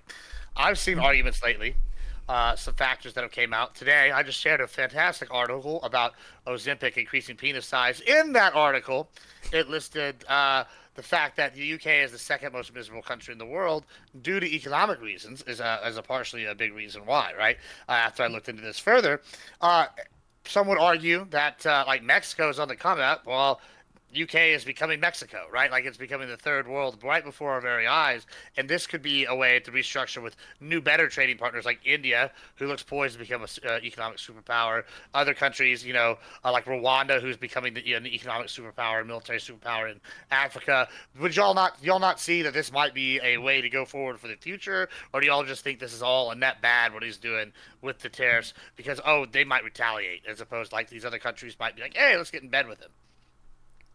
I mean, to the extent that whatever, countries that are coming up or whatever in the global power is shifting, like I would say the solution is just kind of just have free trade with most of these countries and then let consumers and producers choose which countries they want to do business with. And that's probably going to lead to an overall better outcome than if the government tries to intervene and play games with who they think, our true allies should be. I'm not convinced that this is in any way a net benefit. I mean, again, like we just have. I also don't see why we can't evidence. just like trade with the UK and India, and like it's just like it seems like we could do it with all of them. Yeah, I right. mean, yeah. I don't think you should trade with any country that legalizes slavery. Personally, you don't have any moral qualms with that. That's how slavery. I think there are arguments for not buying Wait, goods. what country is legalizing slavery? Well, any country. Personally, I say we don't do free trade with any country that has legalized slavery, no matter how rich they are. So, like, that's how the UK and the US in the 1800s worked to end slavery with all their trade partners, with their neighbors and different allied nations, was through trade deals. Saying, we will trade with you, we'll give you better rates, or we'll stop trading with you if you don't get rid of slavery in your country. I think that was a good, noble cause. And it shows that these economic, in this case, it was more economic sanctions, but they effectively work the same way, are forcing people into being better human beings. And that, into my mind, works into United States hegemony and spreading Western liberal values, which both things are good. Well, look, I'm perfectly fine with like banning the importation of cotton picked by like Uyghur slaves or whatever. Like any like actual legitimate slavery. I don't have a big issue with not buying goods from that specific thing, but I don't think there's a justification for tariffing the entire world based on that. I don't think there's a justification for even tariffing goods made by India just because one part of India maybe has like actual legitimate slaves and not just like people who you think are slaves because they're paid low wages. I just don't think there's any justification for tariffing. I have an answer to Maida's question, by the way, real quick. Maida's question was, what are we exporting more of? The number one thing is aircraft parts. After that, it's 3 different forms of energy, and then altogether, low-value shipments added together is $60 billion. So the number one recipient right now of our liquefied natural gas would be the UK, who is still deeply dependent on Russian national gas, which is one of the major reasons why they can't fully sanction Russian energy. So now that we're stepping up, creating this and selling it, as Trump said, dictator on day one, to unleash American energy, we saw the prices of oil plummeting, and that's one of the major drivers of reducing inflation right now. If you don't know, every $10 on a barrel of oil is 0.2% to inflation, either climbing or falling. So us doing these massive energy exports is not only aiding us in the war effort in Ukraine, but also forcing some of our enemies, like Russia, out of the world stage in terms of selling to our allies. It's giving us and again, this is a little bit different of a topic, but they are somewhat related. It's giving us the national security aspect of isolating our enemies on the economic world stage. And I think that's the real banger argument that I like, but it's a little off topic. Yeah, and like to expand upon what was previously stated by multiple panelists, like when we talk about the Chinese production and labor cost, as well as what is currently like being talked about in regards to like variable cost trade appreciation, which Shenandoah and Nanfan both brought up, it's important to understand that they actually corner different markets. And this is why I asked originally about what the new exports for the United States were, because the energy that we are now exporting is something that isn't necessarily going to be able to be cornered by a larger market if we are already competing with the largest market of energy within the region. And in addition to that, like supply and demand can also have issues with how much we expand the trade surplus, which is something that Nanfan mentioned before as well as like how the value or the amount of money that we make relative to what we're exporting can cost with the higher demand and the larger amounts of supply within the markets. And when we have like these problems with international trade that are being sort of like either like fixed or attempting to use tariffs to justify these, we can also have problems where we introduce or have renewed contracts with different countries that we now tariff, and they're going to go looking to other places like India, Pakistan, etc., to replace certain goods that are low-cost goods that are being exported by places like China, etc., or even in some cases the United States, despite the fact that I had talked about this previously, where we need to shift over to higher like cost labor or goods, so that way the trade appreciation value relative to the variable cost, as Non-Fun said before, can be higher, so we can like incur larger sums of money without having to compromise any of our international contracts or renewed contracts that we have for trade deals in these other places. You agree with all that, Ben, with your fantastic hat. It's not helping the balding, by the way. We're all I agree with Maida, yes. No. Damn. No, it's okay. You got some beachfront property up there, dog. We can't the hair is getting tariffed by Trump, apparently, though. Yeah, I had to Just start embrace my it. streaming because Rhythm came into my chat and You know, wearing hats is actually proven to increase male baldness. Really? no, this is a red light hat. You don't. Yeah, that's fake news, bro. red light counteracts the. I don't care if your hat's a prostitute in Amsterdam. It's still gonna make you bald. No, I mean, look. So the the relevant thing is that like any time you have government policy to increase the export of aircrafts, well, you're drawing resources away from other sectors that the market has decided has aggregated information to be more productive. So you're probably going to see a decrease. I mean, $50 billion is going to be pretty small, but you're going to see a decrease in average productivity in the U.S. Like if you did this on a larger scale, anytime you're shifting these resources to less productive sectors, that's going to hurt average wages. You're going to hurt growth. And again, like I was just like, there's just so much empirical evidence that tariffs are not good for growth. They're not good for anything you're saying they are. They're not good for wages. They're not good for employment. And for whatever reason, we think this time is going to be different, even though we can all draw a graph here of the supply and demand with a tariff, or even what's even worse, a supply and demand graph when tariffs are placed on intermediate goods, and it just acts as taxing a business. It doesn't even help producers in that case. It simply hurts producers and consumers. He's not wrong. If you look at the aggregates, everything he said is correct. It's just we're trading off manufacturing jobs for service industry jobs. Well, we've had this conversation so many times, but look, number one, I'm not convinced manufacturing has declined to the extent that you guys think it has. Obviously, if you look at manufacturing output, it was rising there in this entire like China shock period. If you look at actual industrial output, that's absolutely true. It was rising all the way up until 2008, when sort of structural factors from the great financial crisis caused manufacturing productivity to decrease. Two, in the areas where we have seen decreases, for example, the manufacturing share of employment, I'm not at all convinced that trade is a factor. No one ever has any evidence that trade is a factor. All they have is like feelings. This is insane to me that you guys still say this shit. No, you don't really, because obviously, automation is a big driver of the decline in the manufacturing share of employment. Even David Arthur, the economist who came up with the term China shock, wrote his paper, which uses controversial econometrics, by the way. It's probably an overestimate. Said basically 2.4 million jobs were lost due to trade, and the rest of the 5.8 million were lost due to other factors like automation. So even him, that's not a majority of the loss in the manufacturing share of employment was due to automation, and that's the highest estimate empirically that I've ever found.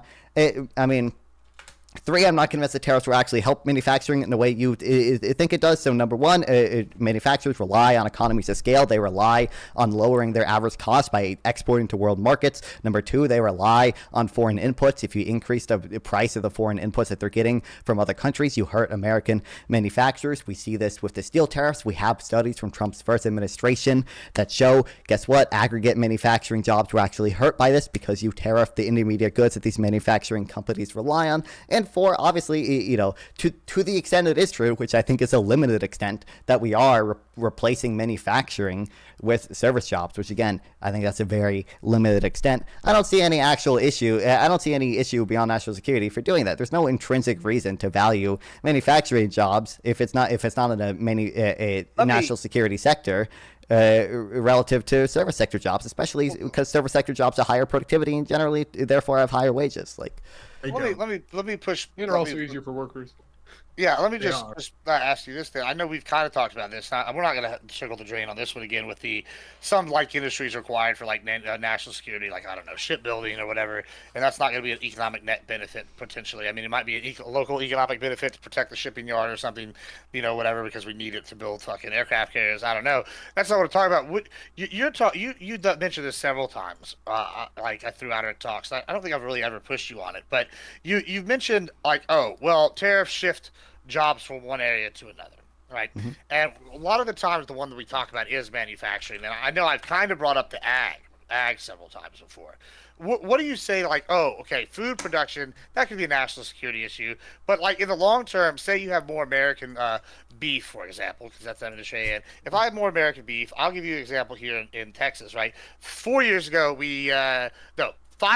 used to have kosher beef companies. We would have kosher butchers. We'd have halal butchers. And then about 2 years ago, they all shut down because it was too expensive to keep them open. Now, in the last about 6 months, several of these companies have reopened, or companies have reopened the side of their company that does that, because beef prices are becoming more competitive. Or although the beef prices are higher, the logistics here have gotten a lot cheaper for these companies because the homegrown beef producers are able to do this.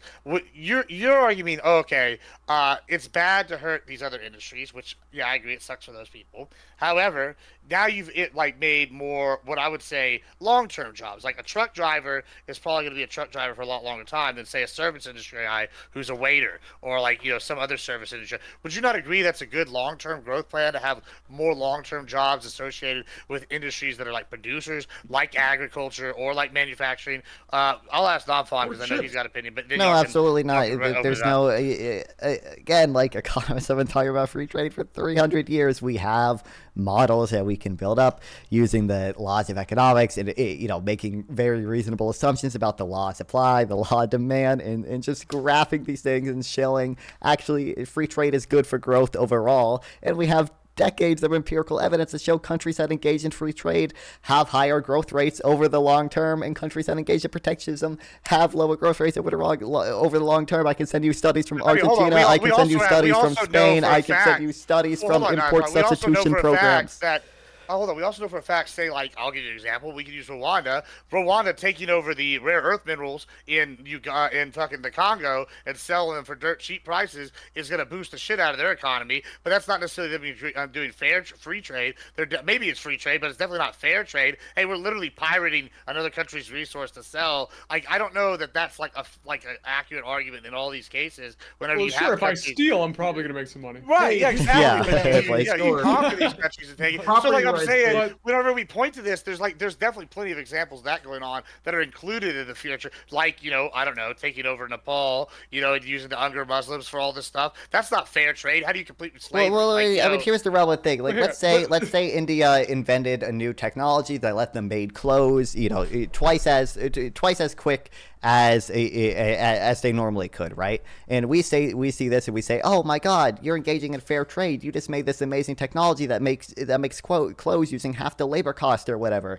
And we start buying all these clothes from India. And then let's say, some journalist goes to India and finds out, oh, actually they didn't make this machine. They just started employing children, and children work for half the wages.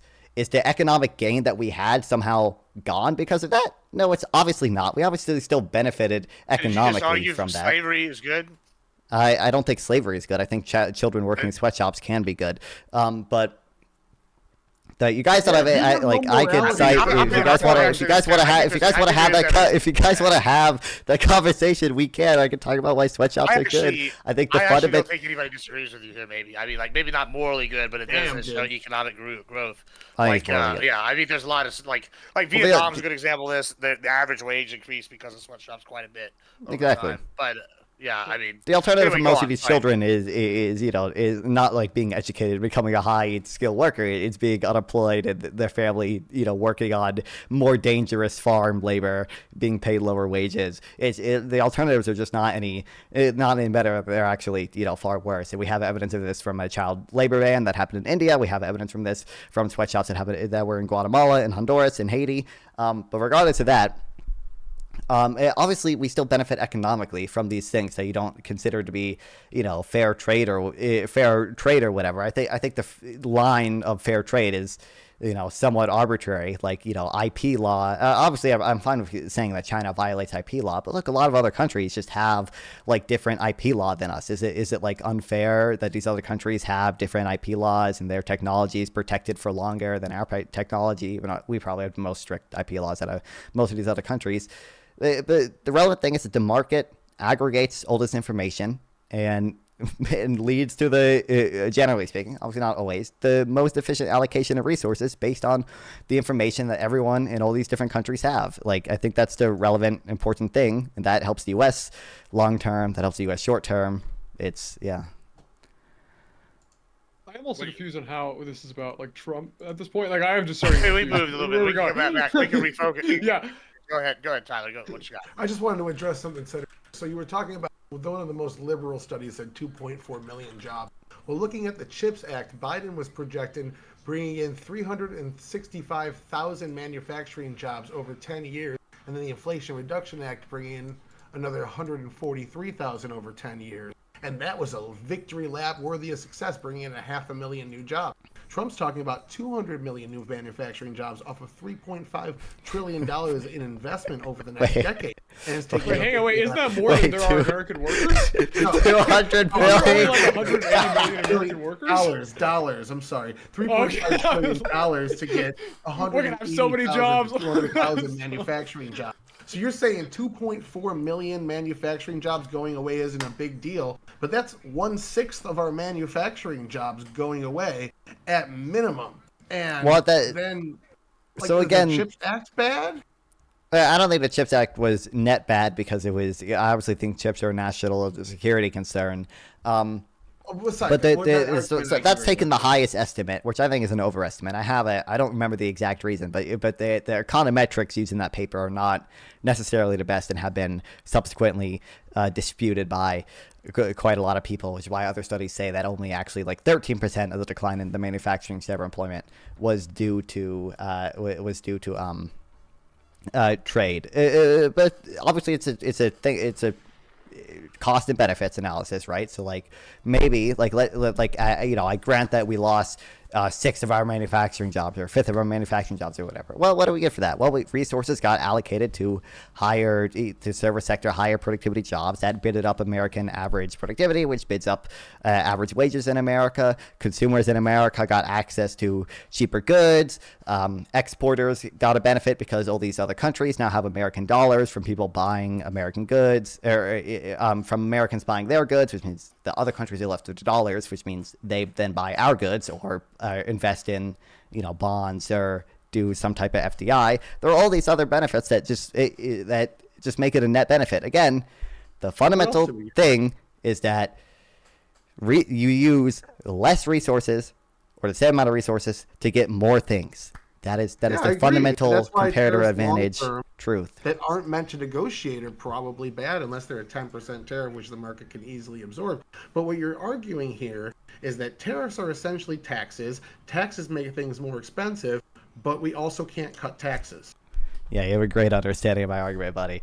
No, obviously there are obviously obviously no there are up to is asking you these questions. You're saying I know exactly where you're going with this, but Tyler, look, I don't know where you get this idea from that like all taxes are bad and like hurt economic growth or whatever. There are obviously good ways to tax and bad ways to tax. That's basically where you're going with it, because we've had this conversation about like carbon taxes and things with that before. But look, so I'm going a different route with this one. I don't think the U.S. has optimal tax policy, but the taxes that we do have are not typically as bad as tariffs, as bad as 20% and 10% universal tariffs. I don't like maybe you could argue the corporate income tax is really that bad, but I don't think so.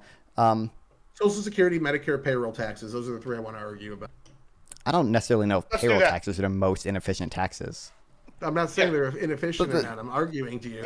If we took all this money we spent on the CHIPS Act and just redistributed it, wouldn't we have more purchasing power? Wouldn't we, or we just didn't tax it at all? If we just let it stay in people's pockets and lower the tax rate, Wouldn't we have more purchasing power? Wouldn't we have more things being able to be bought by people? I'm gonna let y'all do this exchange real quick, and then we're gonna reframe it to another thing that's about Trump economic policy. But go ahead.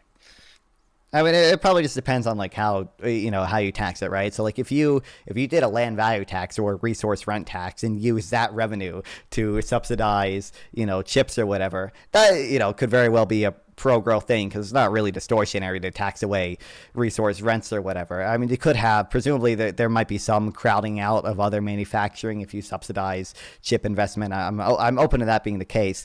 But, obviously I think that the CHIPS Act was a national security concern, and I think that is the reason why it is good to invest in. We both agree on that argument, so I'm putting that aside for right now.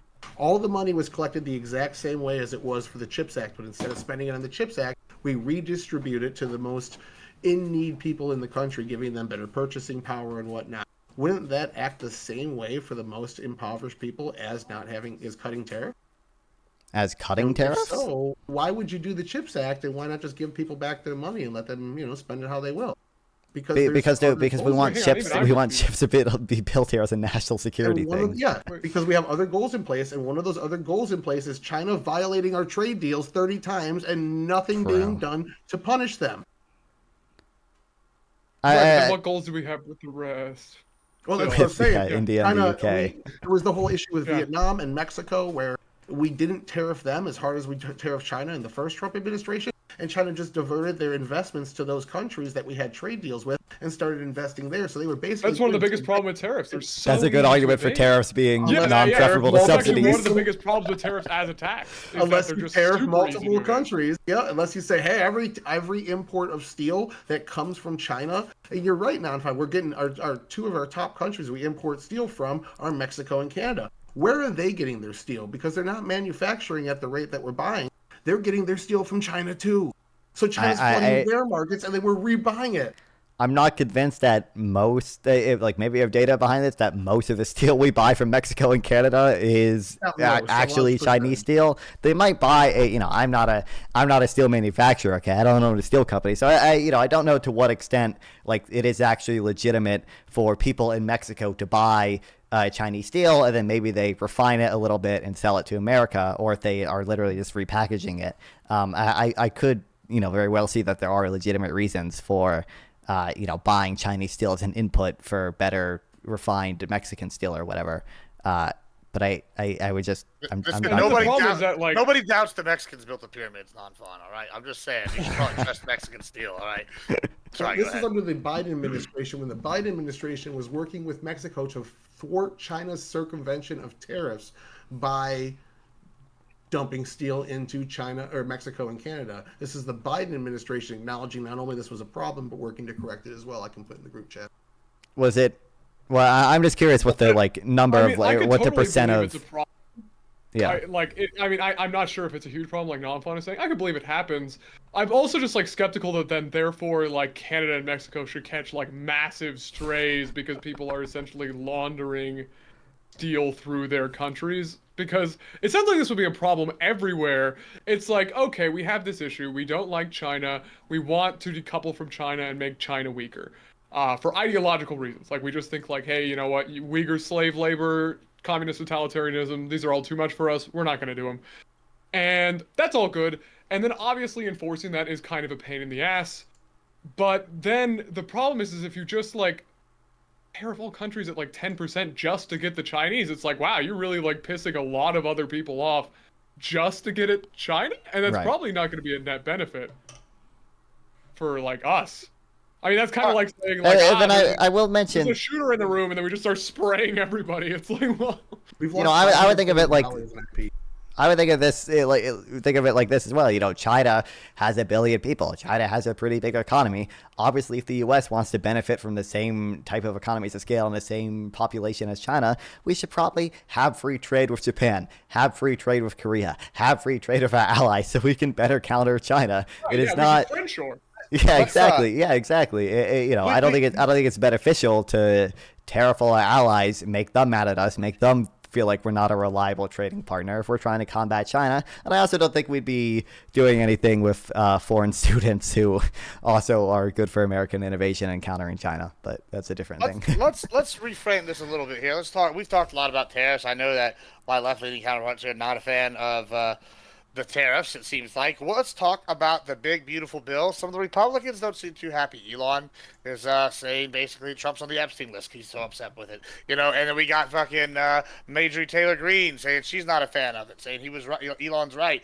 What do we think about the big, beautiful bill here? Let's start with Tyler. What do you think? And we'll just make a big circle here. Man, it's big. I've only read through the highlights and the footnotes, and it was mostly just spelling lies about how Medicaid was being cut in these things. It's more just being restructured to get rid of fraud. The child tax credit's actually being increased and things of that nature. I'm not a right winger. A lot of it I don't like just based on ideological reasons, but I think, you know, Trump has every right to get a couple bills through since he won the presidency, obviously. And like, I don't know, man, there's some mixed things in it, and I get it. There's 50 senators representing potentially 50 states that all have different constituents with different interests and different makeups and different. Their states are all the same, and Republicans, as much as they don't like to admit it, really like government investment when it benefits them. Military bases is a really good example of that. So I see that a lot of people are pissed off that this isn't like the cutting as much as we want Trump agenda, but they are looking to cut a pretty substantial amount, and that's what he promised, and that's what it looks like the majority would rather see, as opposed to taxes going up in terms of balancing the budget. So he's doing what his mandate was, even if I personally don't like a lot of things in it. Let's go non-fun. Yeah, I think it has like one good thing in it. It has full expensing for research and development, and I think basically everything else is bad about it. I mean, look, obviously I don't like most of the spending cuts. Apparently. I don't think what? Sorry. Children, because it's increasing the child tax credit. You monster. Oh damn! I mean that might be good as well. But look, like it has You'll get like, your turn, guys. I think the full expensing is good. I think maybe the child tax credit is good. I'm not familiar. How much does it increase it? I don't know, but it 2,000 to 2,500. Fine, whatever, great.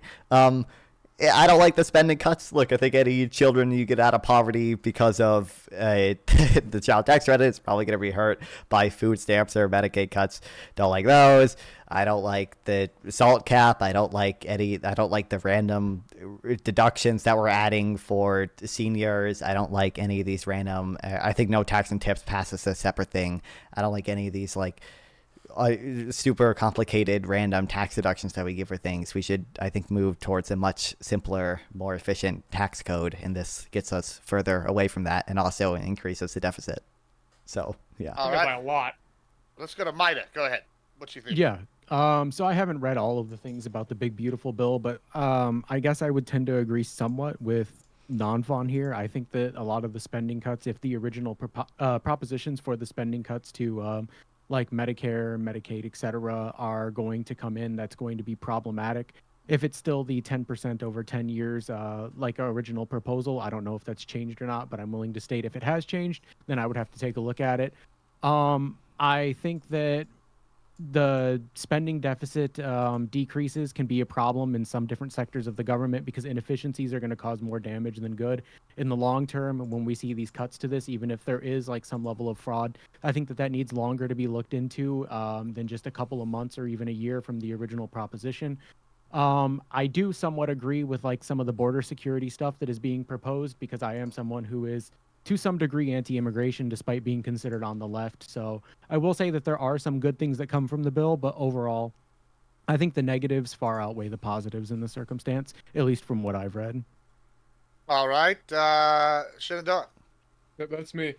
My biggest issue, honestly, with the big, beautiful bill is that it's just really, really, really regressive. And I mean, as a Georgist, I don't always like necessarily care about regressiveness or progressiveness per se. But I was actually reading a study by the ITEP today, and apparently the bottom 95% are projected to pay more. And the bottom 20% expect 5% more of their income to go to taxes, especially because of the introduction of tariffs. And I can't imagine that that's actually going to be helping people in most cases. Yes, you're at your 5% and up. Those people are going to be fine. But broadly speaking, most Americans are about to take a tax hike under the premise that it's a tax cut while also increasing the deficit. And yeah, that's like kind of everything nobody wants, essentially, unless you just like hate America, I guess. I don't know how many of us are excited to take this tax hike. But that's essentially what's going to happen, yeah. And it's also like some of the dumbest possible taxes that are just really, really inefficient. It's not like we're hiking land value taxes. We're hiking goddamn tariffs, which are some of the like worst forms of taxation. Which tariffs are you worried about? Wait. Sorry. It's Apple. Well, I'll say with a lot of these like super like big, legislative acts and stuff, there's a lot of things that are I'm bound to not like and things that I'll like. I asked Grok to pull up just a number of things so I could decide what I like. I'm eliminating tax on tips, overtime pay, deducts car loan interest for U.S. assembled cars, eliminates tax on Social Security benefits, the child tax credit. Seems like there's a lot of things in here to like, but then again, we have a huge issue with our government overspending, and it's hard to imagine any bill passing that fully addresses that issue. But ultimately, a lot of the things in here I seem to like. So, all right, Tyler, you were attacking. Go ahead. You can go back to attacking. I just wanted to get because what most of the proposal I'm hearing from them saying, Non-Fun saying the long-term effects of tariffs are going to be bad. I can't disagree with that because he's right.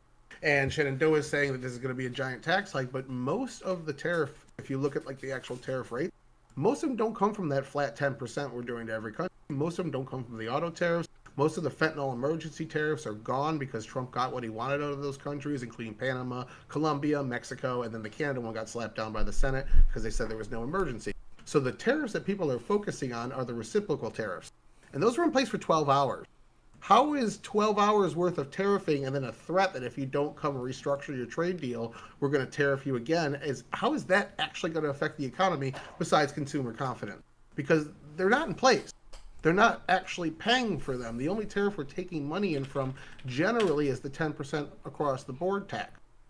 And if we're doing 10% increase on the cost of imports, it's like, what, 7-8% of our economy is going to go up by 10% cost, and that's it? Not necessarily. The gains from trade are a lot larger than you. I fucked that. You're right. I fucked that up. Yeah, but I mean, look, obviously, if you look at, just tariff revenue, that has gone up pretty considerably. Americans are paying billions of dollars in tariffs that they weren't paying before. And that is, tariffs are mostly a regressive tax. Like, I'm open to there being some cases, where Walmart eats the tariff, but that just does not seem to happen. That has not seemed to happen historically. Doesn't seem like it's happening now.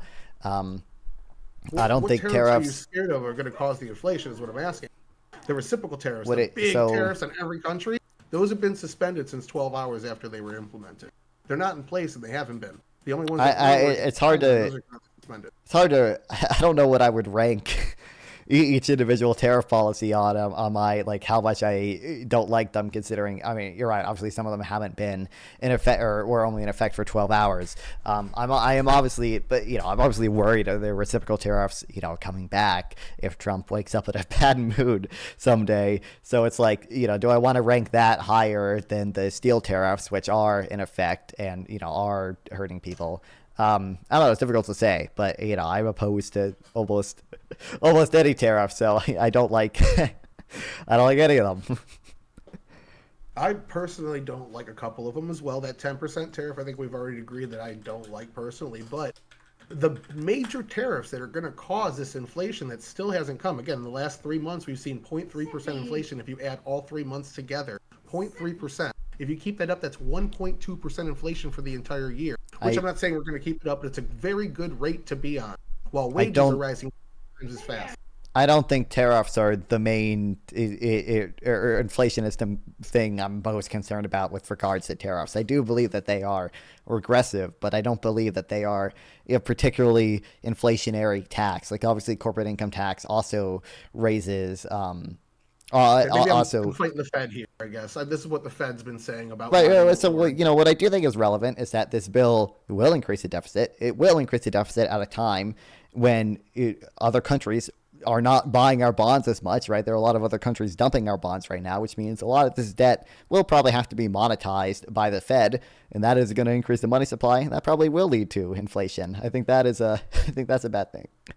Are they dumping bonds faster than they're buying U.S. goods because of the result of these trade deals? I probably, almost certainly, but that's regardless. If foreign countries don't want to buy our bonds, if the demand for bond goes down, even if other things happen, obviously I would say the Fed is probably going to monetize more of the newly issued debt, which is going to increase the money supply, and that's going to be inflationary long term. So let me ask this. Let's compare it to a Biden era bill, the infrastructure bill. Do we think this is better, worse, more the same? Because I know a lot of people have issues with the infrastructure bill. I think the big one that everybody keeps talking about is, for example, the EV chargers. Wasn't that part of the bill? I could be wrong. That might be a separate bill. I believe so.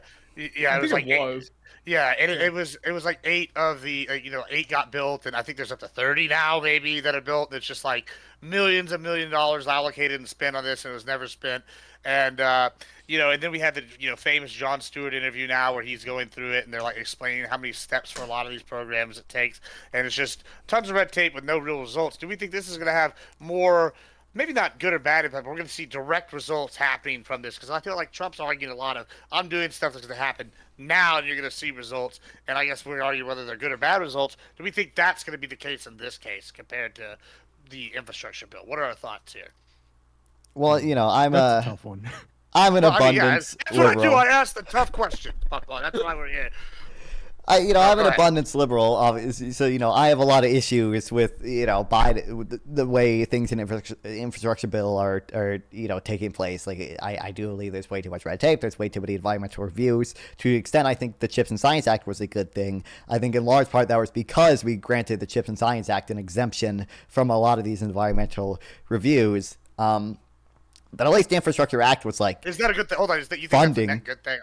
I mean, like, not Getting rid of the environmental reviews. I know mostly. You're more economic pro than environment concerned. Like, yeah. So here's the issue. I obviously am concerned about the environment, but when we have so many environmental regulations that it is impossible to build clean energy or it is impossible to build high-speed rail, you probably should get rid of some of those environmental regulations, right? Like, it'd be way better for the environment if we could build windmills, we could build solar panels, we could build rail rather than a bunch of highways that have cars that emit gas. If we could build EV chargers, obviously, then to just have these environmental reviews where people can sue over every single impacted species that might potentially maybe one day be impacted along this 200-mile high-speed rail thing.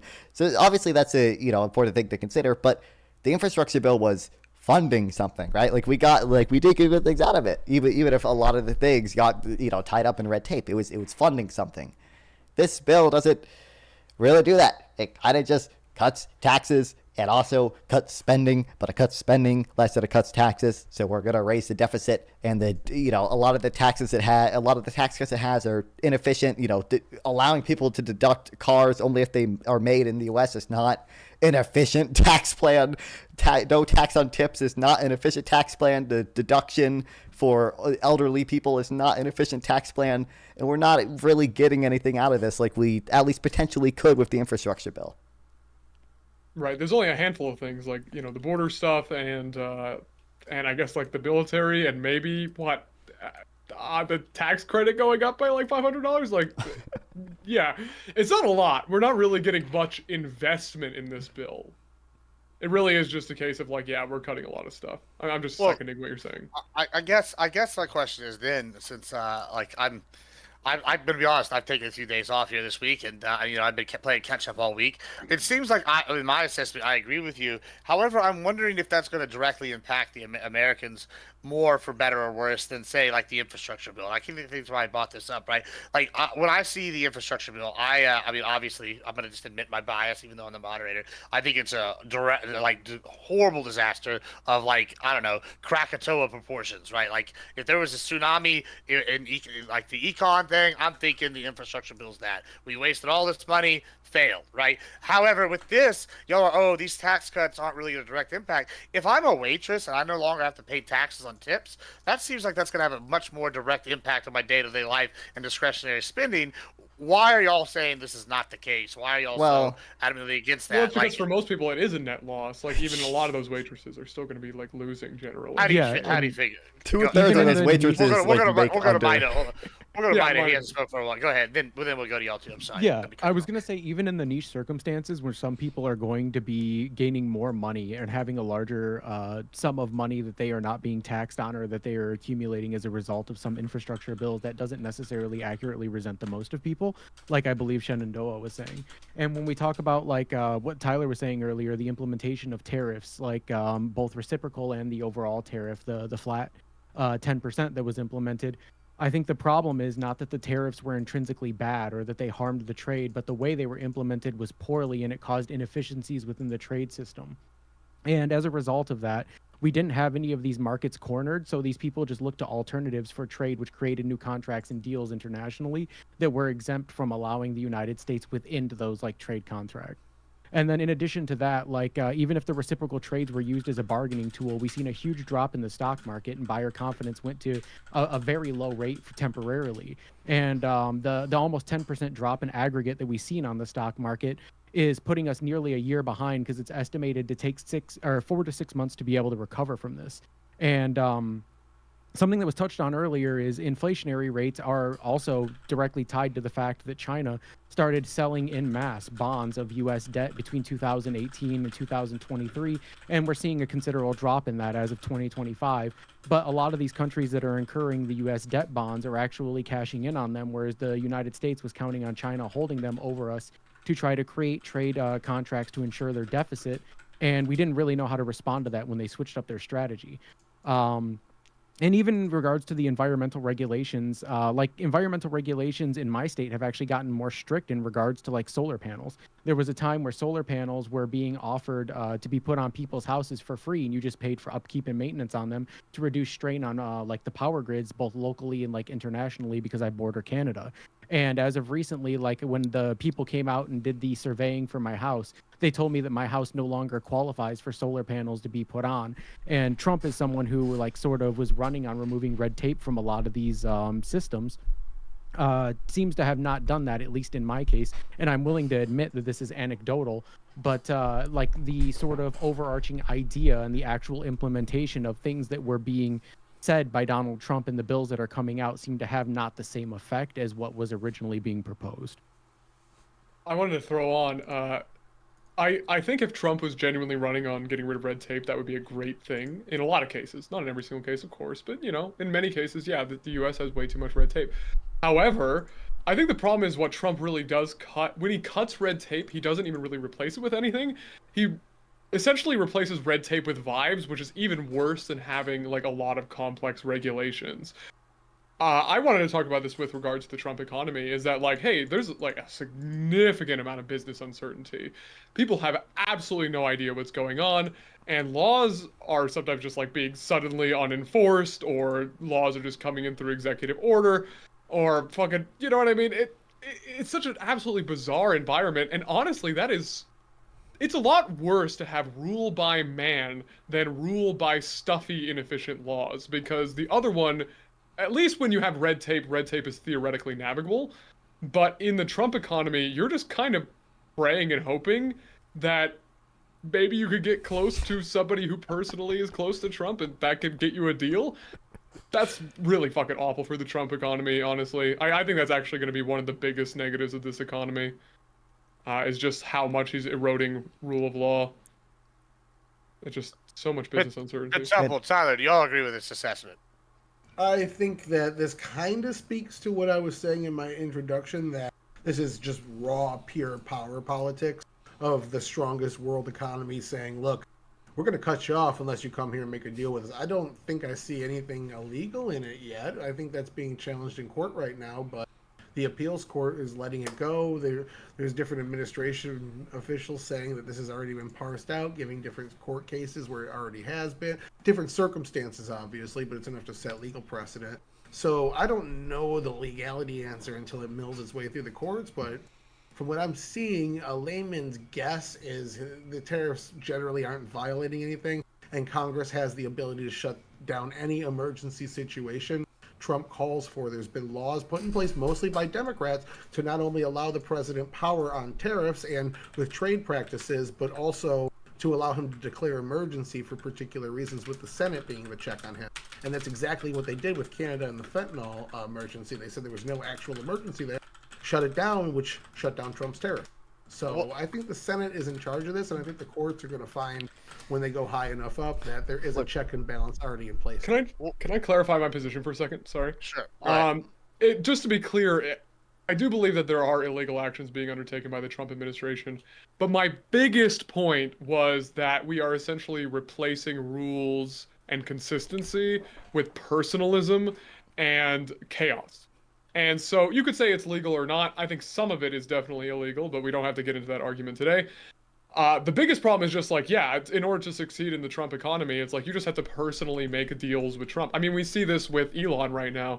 There's no consistency with like who will actually get subsidy money. It's just like if you are sufficiently connected, and even then maybe you won't get it because like it's kind of hard to get properly connected with Trump. He's sort of a fundamentally unpredictable guy. That's how you make money in this economy. That's like a very, I guess, unstable economy that really reflects something more like a third world country. And yeah, that's going to like destroy investment. People are just not going to want to invest in that environment. Let me lob a softball to our go ahead. Yeah, so I do want to add, look, if you guys don't like red tape or whatever, well, you know, you shouldn't like the like 20 new like random bullshit like expanded subsidies and deductions in this tax bill. Like, you know, it is not optimal tax policy to let people deduct car payments only if the car is made in the U.S. and only if they itemize their taxes, right? I mean, number one, that's regressive because higher income people are more likely to itemize their taxes. But number two, it's just not useful to have the IRS sitting around all day determining who bought their car in the U.S. and it's deducting that amount from their taxes, or, you know, doing no tax on tips and trying to calculate, you know, how many people are lying about how much tips they're made. This is just not a, you know, useful, efficient tax plan. You should not have a random $4,000 deduction for seniors or whatever. You want a consistent tax plan that is easy to file, that is not different for everyone, that doesn't waste the IRS's time, and you can do that with a DBCFT. Let me go to lob a softball up to our MAGA headquarters here. You know, first I want your legal assessment of whatever bullshit Tyler just said, and then two, cool, fantastic. All right, we'll move on to the other one.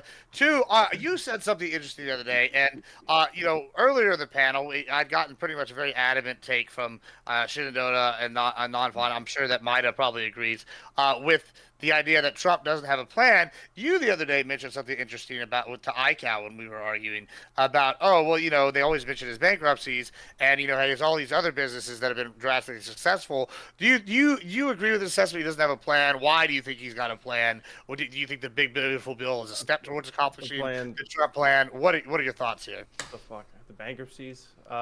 What? You're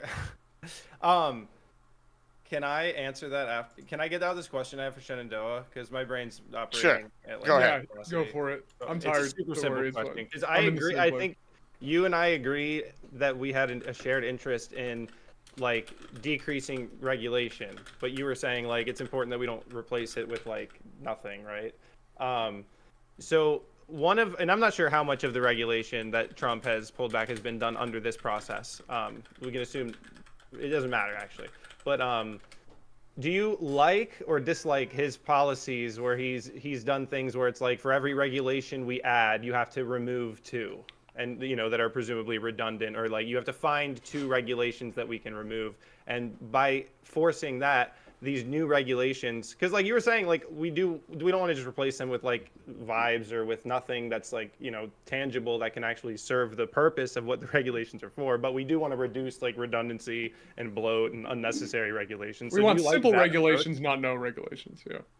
Right, but so what do you think about that approach? Because I'm not sure like that all of the deregulating we're doing is under that, but given that approach, do you think that that's like a pretty cool way to get after the problem? It kind of goes to what we're talking about. I mean, to be honest, it with something.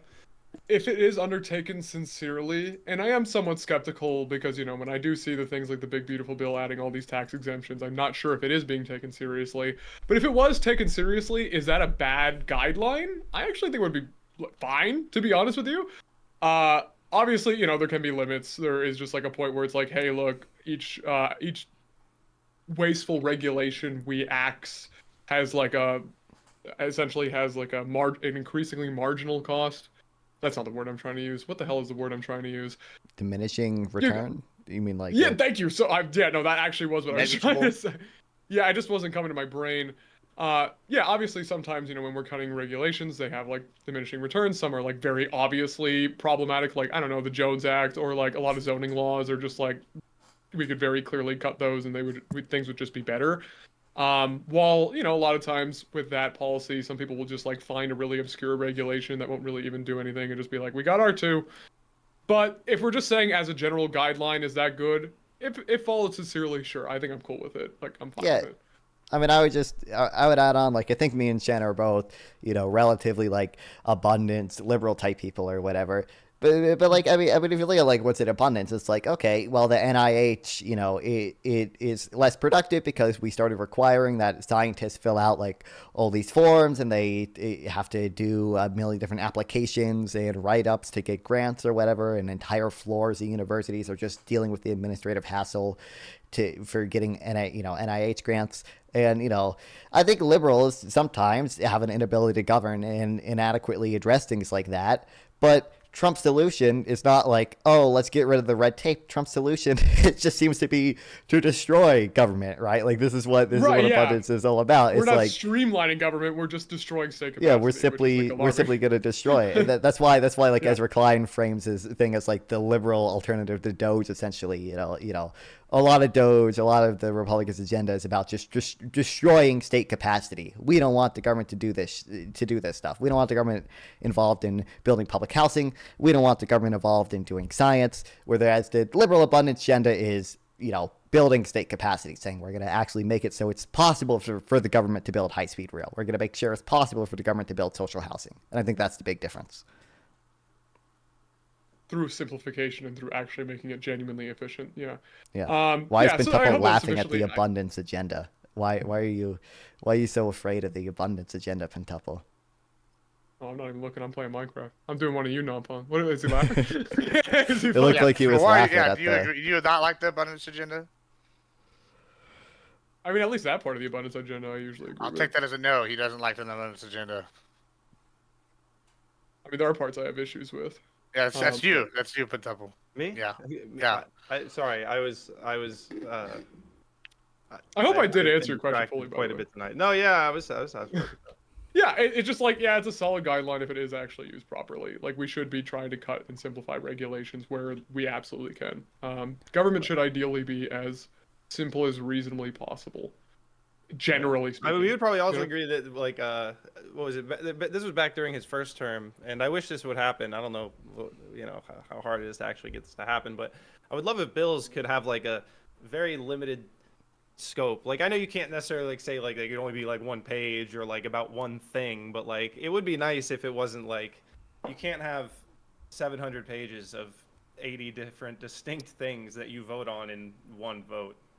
Well, I mean, that's an interesting. Like, no wonder we end up with all this shit that everyone hates. Well, yeah, that's an interesting take. I mean, and like, I think that's part of what like Elon and me, you know, MTG are over here fucking bitching about is that it seems like this bill, you know, Trump promised some things, but instead of, you know, we are getting the MAGA idea where it's like, hey, we're gonna get what we need, and we're gonna get it done. It turned into, you know, the usual bill that took on a bunch of bloat and got a bunch of pork belly projects. Do you agree with that assessment, or do you disagree with that, Pentuple, based off what you read so far off Grok? Say the last part again. That what you read off Grok, that part? No, the part before that. Yeah, do you agree that it went from a MAGA standardized, hey, we're gonna get shit done, we're gonna reduce regulations, we're gonna, you know, do all these things, to like, oh, now we got 50 states worth of fucking pork belly projects going on here. What do we think about that? Well, that seems like, doesn't this happen every year? Isn't that the problem? Isn't that why we voted Trump in? To not have that? Yeah, but is this progress in the right direction? Not at all. I'm asking you. Do you think it's progress in the right direction? I mean, I like a lot of what's in here, and probably wouldn't have liked what would be in here if Kamala was president. Is that enough? I guess. I mean, do you think who do you What would think's more right Kamala's here? bill have looked Do you like? think I'm Trump? curious. Yeah, hold on. Do you think who do you think's more right in this case? Elon and MTG or Trump on this bill? I mean, I think both are fair. I think from Trump's perspective, he's got to get something through, right? Like he doesn't want to, you don't want to delay this. He'd rather have like things in motion. And then Elon's probably not wrong either, that this is like still just on the same path that we've been on. So I mean, it's both, I guess, have fair arguments. I don't know. It's.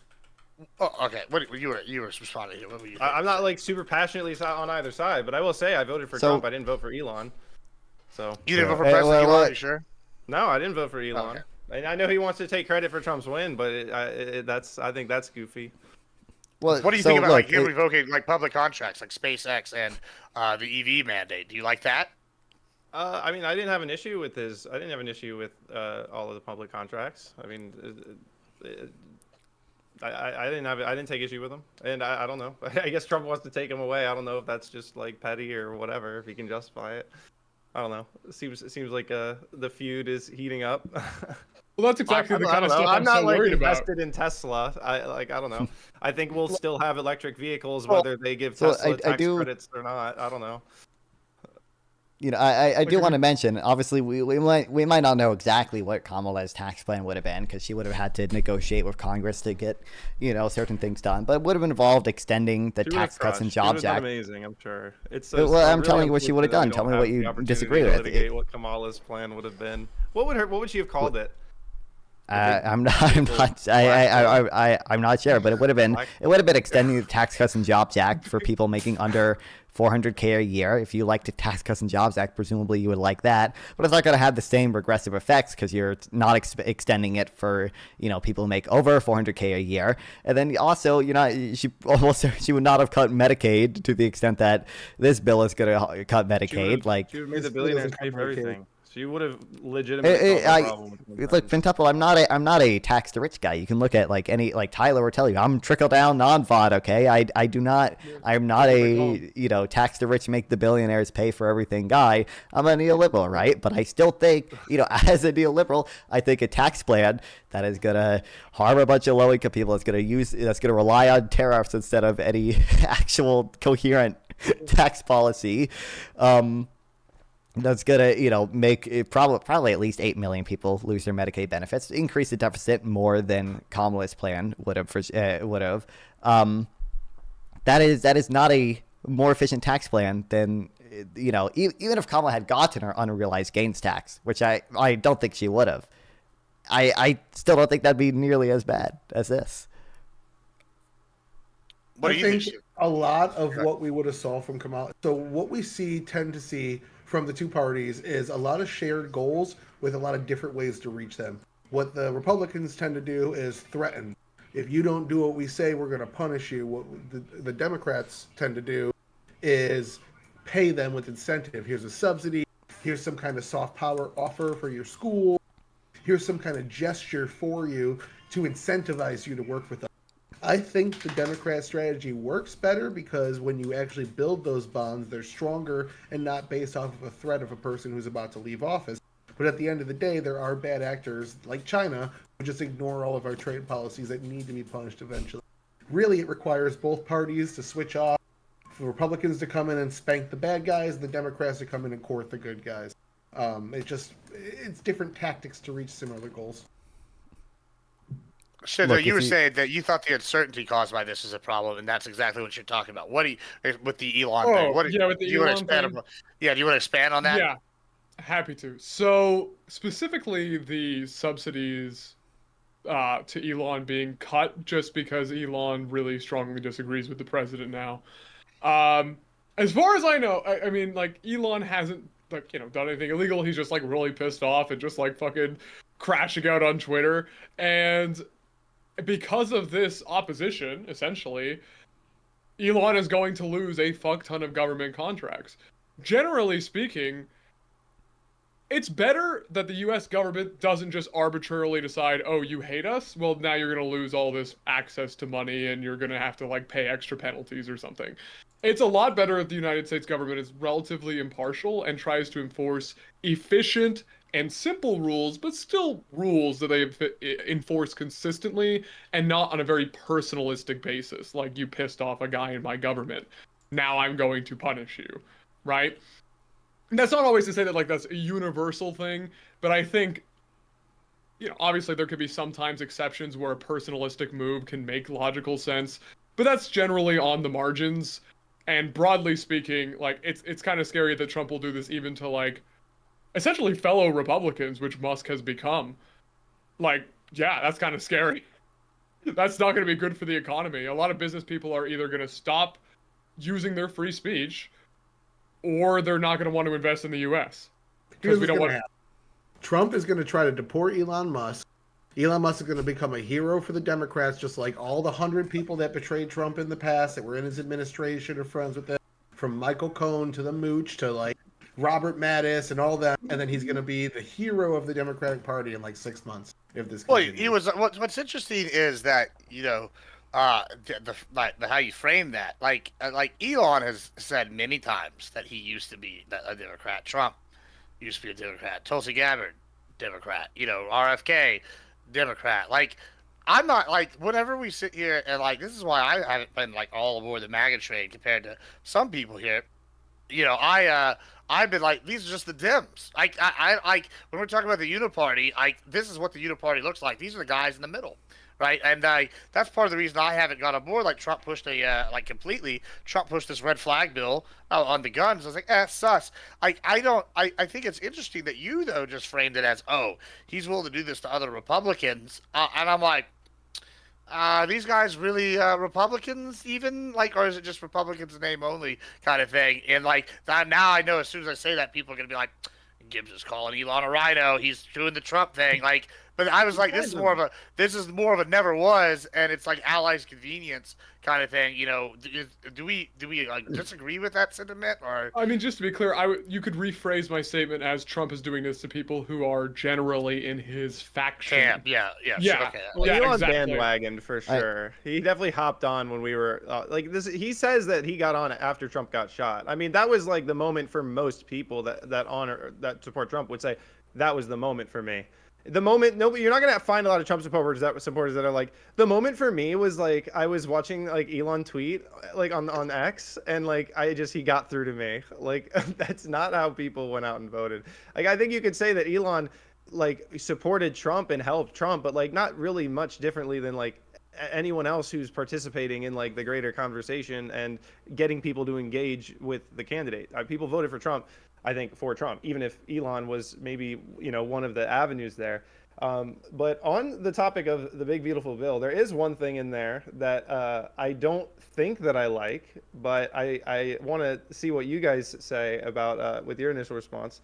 But the AI risk management provision, where they've said that states for 10 years cannot legislate in the area of AI. The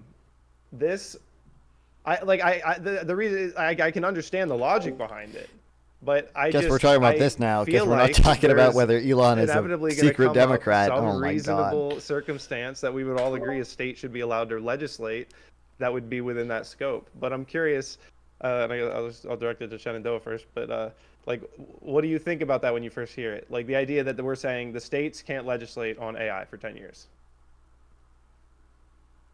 Personally, let me think. I don't have much of an opinion on it, to be honest with you. Like, what happens after 10 years, right? Like, what's different in 10? Why is it 10 years? Why is it never? Why isn't it exclusively a federal law thing? Like, they didn't do that. They said, let's make it 10 years. Why not 5 years? Why not 20? Right? Like, I just have so many questions. Like, but initially, I'm curious if you guys share the initial like response that it's like, I don't necessarily like the idea of handcuffing the states on AI, especially given that. Just be clear, only federals. Oh, we can legislate, but only at the federal level. Right, but is that what you're saying? One of the concerns with AI is that like we're running full steam ahead and like we can't slow this down. And it's like if we handcuff states, it's like, are we just like that?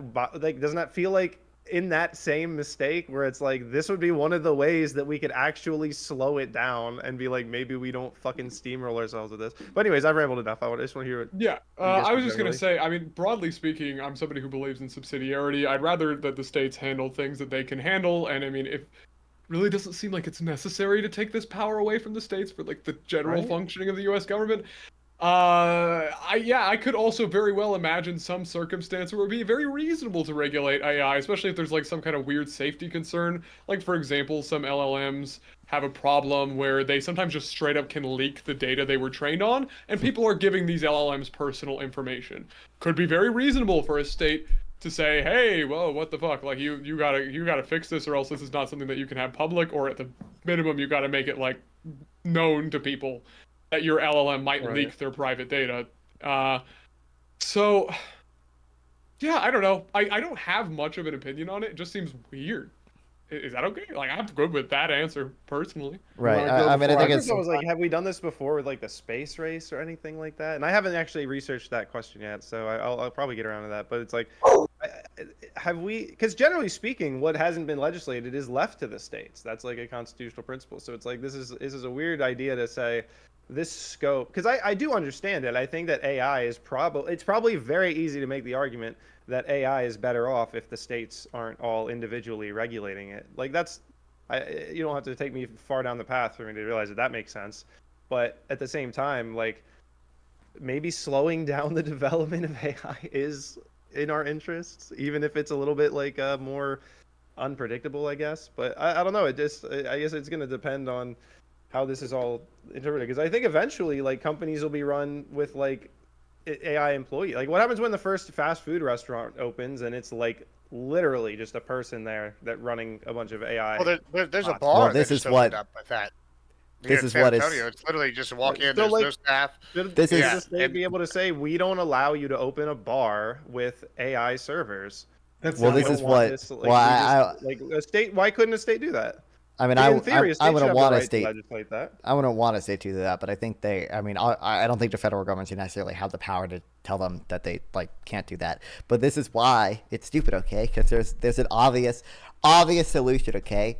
AI was trained on humanity. It was trained on works that humanity collectively developed, okay? Its profits should pay dividends to humanity. A state should just tax the AI rents, okay, and invest it in a sovereign wealth fund and pay people out, okay? There's an obvious solution, and it's dumb if states can't do that. Wait, you said UBI due to AI? Basically, I mean, a sovereign wealth fund, you can use it to fund... that branding, guys, I got it. You can use it to fund whatever, really. Take profits away from the people actually developing the AI and put it into the government, which is, somewhat, it's left-wing. My left-wing take, though, is pre-Clinton. I'm going to go with fuck right-wing federalism. These states all having an input on regulation and how fast we can develop AI, and not only is going to make us lose the race to China, but it's also something that we've been doing. Minnesota, I think in the 1920s, did something similar to this, barring local. Minnesota would be Minnesota. Yeah, barring local, and then it was pushed to the federal level. Okay. I want to say a space program and a taxation program. So yeah, this has been done in the past. And but do we do this with like the internet? Does it make sense to do this with the internet too? I think the internet like, why should a state be like, could a state legislate in the internet? Taxation on the internet was what it was. But no, this is classic left-wing federalism, top-down federalism, where we have the federal government, not even left-wing. It's pro-federalist versus anti-federalist. This has been going on since before the Constitution. The federal government is saying and they do legally have this power to say we're not going to let the states legislate on this. And the reason being is because when you have a top-down structure that's run by a very small amount of people, you can move faster.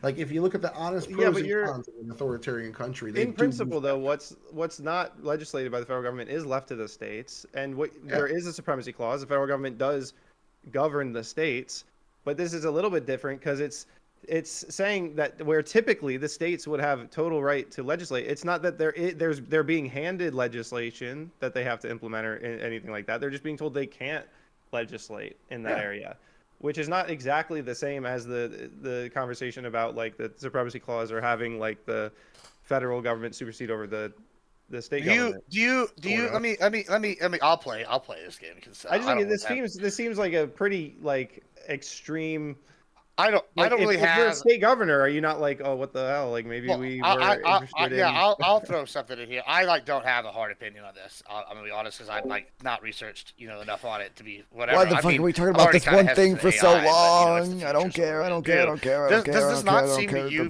like a very similar situation to like the Articles of Confederation, where you have 13 states having their own currency, and we don't have a unified government? Now we have 50 states, and they're all gonna have 50 different AI standardizations, and you're gonna have like what might be allowed in Texas might not be allowed in California, what might be allowed in Florida might not be allowed in Louisiana, and like now you can't have a universal AI for all these things, or websites, for example, that use AI might not be able to do this. Or what if you have AI makes cars in Texas, and California wants to stimulate, I don't know, fucking car. Oh, here, a better one. Michigan wants to stimulate car growth and workers having jobs, so now we're gonna regulate that we can't buy cars produced exclusively by AI factories. Like, do you not see where this could be an issue in the long term? I do, but this hasn't been implemented yet. So as of right now, today, this isn't an issue, and I don't see what we're trying to prevent. Like, if we had this issue where right now we had dramatically different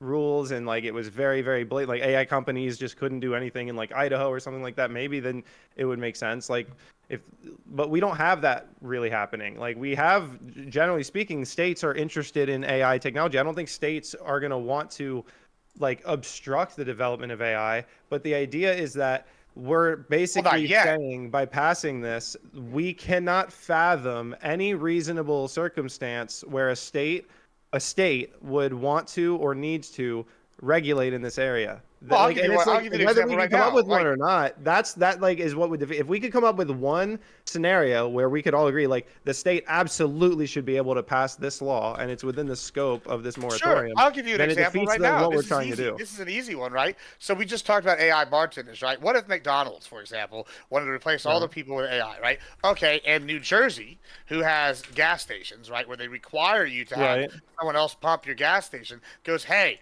we're going to want to write a law saying we require McDonald's to staff their people with humans, right? Do you think that the state should have the ability to say, hey, just like New Jersey did with, hey, you were required to use our gas pumpers because this is a thing that we don't want all these people losing jobs as opposed to pump your own gas? Do you think that states should be allowed to dictate whether you have a self-serve restaurant or if you should be able to have a AI-controlled one? Or like non-AI one? I think that's a good example. I think another example that just came to mind, because you sort of got the train moving, but like a state could be like, you can't have self-driving unmanned vehicles driving on our roads. Like, we are going to legislate that, even if it's, and look, you can use the AI driving maybe, but say a state is saying, look, you can use AI driving, it's safer, whatever, blah, blah, blah, but we require that there is a person on board observing and like monitoring this, even if they're like, ultimately, this is just to protect jobs, whatever, who cares? But a state should be able to, that just should be on the table for a state to discuss and like determine whether that's their best path of action or not. I'll also say something, it is actually really, really, really valuable to have states pilot regulations because there are 50 of them. When it's really novel, something like AI, it is usually a pretty good thing for the states to just like kind of figure it out on their own, and then we look at the states where things are generally the most successful, and hey, guess what, we just did a small little science experiment. But and then maybe it would be useful to try and standardize once we have any idea what the hell the regulation should be after the states have already kind of played around with it. The problem is we're just saying now you can't play around with it, and presumably also the federal government won't either, because I do think they're like the implicit part is essentially, hey, also the feds aren't going to regulate it meaningfully as well, or if they will, they'll do it very minimally. And so we're pretty much just saying no regulatory power will be exercised on AI, which is odd. That's not necessarily a good thing. I mean, sometimes, yeah, it's going to be annoying to regulate AI, and you know, I would probably oppose the idea of having all human McDonald's if we had an AI that could do it, because I think that would be dumb for the economy. But yeah, I think the idea of totally giving up the option for regulation is bad. A lot of Mida, you look like you had. Oh, go ahead. Yeah. I was gonna say. Yeah, I was gonna say, like, to expand upon that, it's not just odd to me; it's like terrifying and dangerous, because as Pentuple said, like previously, which was something that was incorrect, we have had a need to regulate AI in the past. In 2023, there was an AI that was being trained called Sydney that actually went rogue. It started like manipulating, gaslighting users and like convincing users to both host it and back it up. It was only rogue for 72 hours, but it was estimated to actually have interacted with as many as 2 million people. Like the AI, independent of its own programming and services, was backing itself up and maintaining its identity completely independent of the original service hosts of it. And I think that stopping states from being able to regulate this could allow people to be able to host an AI or an AI service that would, and we've already seen this happen in mass on like the internet, is we see AI services that are made to specifically target consumers, online hosts, hosts of content creation, and trick sponsors and advertiser into not just hosting them, but like the content that they are promoting, which is content like made by AI and designed for AI to be able to pick up on specific algorithms. And if we have a rogue AI that is capable of doing this, which seems extremely likely considering we've had it happen in the past already, we need to have the ability to be able to like simultaneously put it on a leash or put it in chains so we can stop it from negatively affecting like the online communities that are based around content and advertisement, as well as like the platforms and the people who are actively like putting forward these like advertisements for consumers to be able to interact with. All right, well, we're I want to jump in. Go ahead. I just want to point out, everyone fighting against this is an old man yelling at a cloud right now. You cannot stop innovation. Innovation's coming, and the best way for us to beat China, is to not let all these people, based on their ideology and their political narratives, trying to get elected, get in the way of our AI development. This is the future. Do you think the bigger threat is over-regulation or under-regulation of AI, Tyler? Over. Over-regulation is a greater threat than under-regulation. Yeah, maybe, I didn't ask that with the answer in mind, so maybe that's fair. But like this, like what Maida was getting at, like there are, I don't know if that's. Oh my God, kill me! Like, generally speaking, I don't oppose the idea of having federal law like involved in this. I want to ask Pentuple about the salt cap. To, like we can, if there's something that's clear that needs to be applied to the states and all of them, that we can do that. But like, what's the same logic here with like other countries? Like, why haven't we made an agreement with all of these other countries that like we agree to regulate them in unison? Like, what's the logic there? Isn't that even more important if we're gonna have this like AI I just don't feel. I feel like there's some obvious reason states are going to want to legislate AI and we're going to be unable to do it. And it's going to be like, oh, if only we had thought of that before we just handcuffed ourselves. This doesn't bar all regulation against AI. It's only in 3 specific areas. So it's about AI models, AI systems, and private businesses making decisions on automation for their own private company. That's it. They can still ban other things and still regulate other things. Well, around even that scope. What are the other things? Still have the same discussion. Every with other that scope. Like no, I mean like actually, it is a more narrow scope than we were talking about. But I think even with that scope, we I can still make literally don't know what that doesn't include. Models is you what does that not include? What the AI thinks what is everything else? You can't force a company to put DEI into it, or like you need every AI made in California needs to have critical race theory as the foremost theory on how law is practiced. Something like that. That's now going to be out the window with the AI modeling. The AI systems, I'm guessing, is to go after climate regulation, saying like these systems might put out too much. I don't know. I'd have to look into that one. But the third one is basically a company. You're not allowed to tell a company, hey, you can't upgrade to AI because it's going to hurt workers. Basically, it's cutting. Well, there you go. That's the one that I think still fits the scope of this. Too fucking bad. Punch the machines. We're going forward. No, that's like that's probably like. I mean, it may be inevitable that AI takes over all these jobs, but it's certainly going to be something we don't want to rush. Right? It is. I mean, we one do at step least want to closer. like pace this The out. singularity and, is coming. Approach it with caution. Singularity is coming. We will all be merged with the machines very soon, and the faster that they're the better. You're gonna get Neuralink. You're gonna get all of okay. No, Neuralink will be the beta test. I want to wait for the real deal to come when we are actually fully integrating our brains into AI. We will. The singularity is coming. We will be the Borg. Yeah, I have one last question go ahead. for Pentuple. Okay, You haven't Pentuple. We'll wrap up. Yeah. Do you we're think? not talking about the Borg. Do you think that red states should be forced to subsidize high-tax blue states via increasing the SALT deduction? The fuck? What? You don't even know what the SALT deduction is, do you? Okay, that's cool. State and local tax. It's a pop quiz. What are we doing here? What are you talking about? It's part of the bill. It's part of the bill he was talking As part of the State and big local budget bill is taxes. increasing the SALT deduction. Sure. Fuck it. You think that red states should be forced to subsidize the wasteful spending in Democrat blue states? To some degree, I think we should bring them. God damn it! I don't care. I don't care. I'm sorry. Subsidize each other. That's great. I don't care.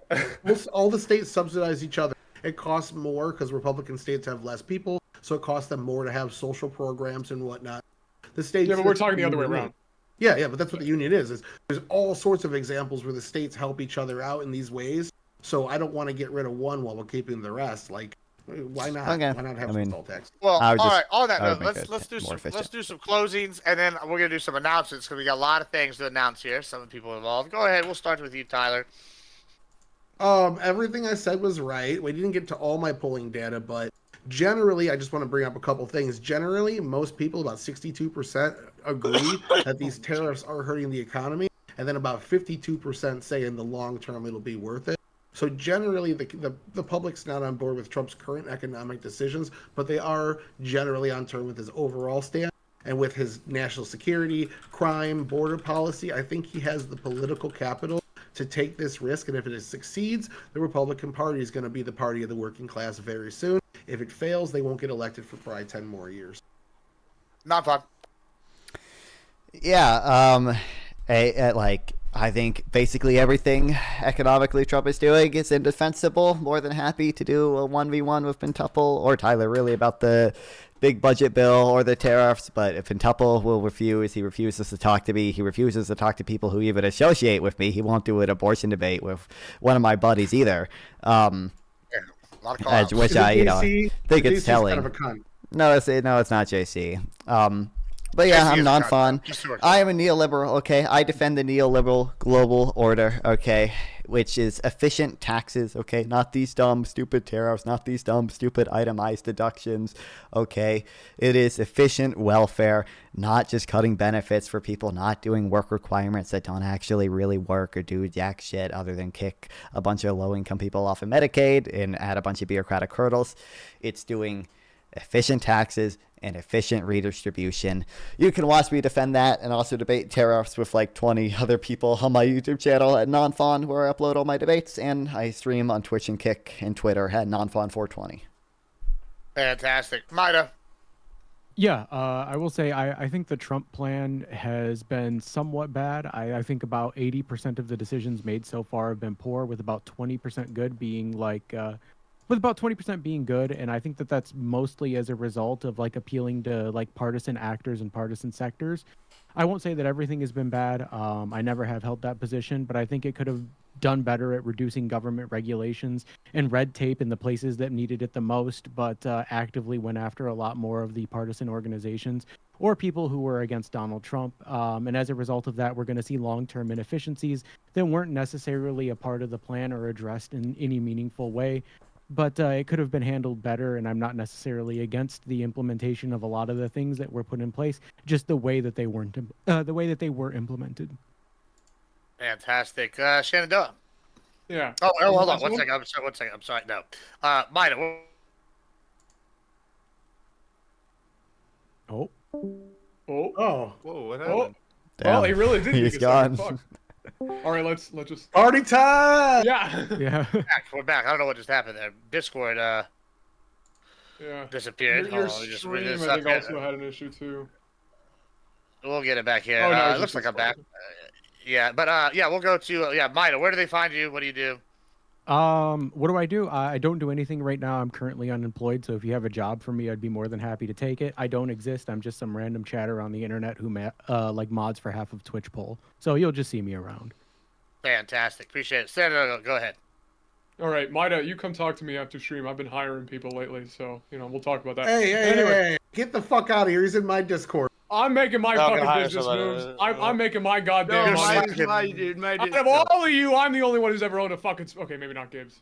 Okay, other than Gibbs, I'm the only one who's had a small business. So you know what? What a few businesses out. I had a failings. I failed this one business. Don't worry. Well, wait, go ahead, shut it up. Yeah. Anyway, so hi, my name's Chairman Shenandoah. I stream on Twitch at Chairman Shenandoah, and I also have a YouTube where I'm about to drop some video essays, which I'm pretty damn excited about. I just wanted to say that if Trump is a genius, then I'm a goddamn Einstein. So I ain't no Einstein, so I don't think Trump is no genius. I think if Trump was a genius, he'd be putting through some stable, smart policy that tries to, as Donfont said, efficiently tax and redistribute, and ideally taxing things that are non-reproducible, like land, and redistributing to people and American citizens who actually need it.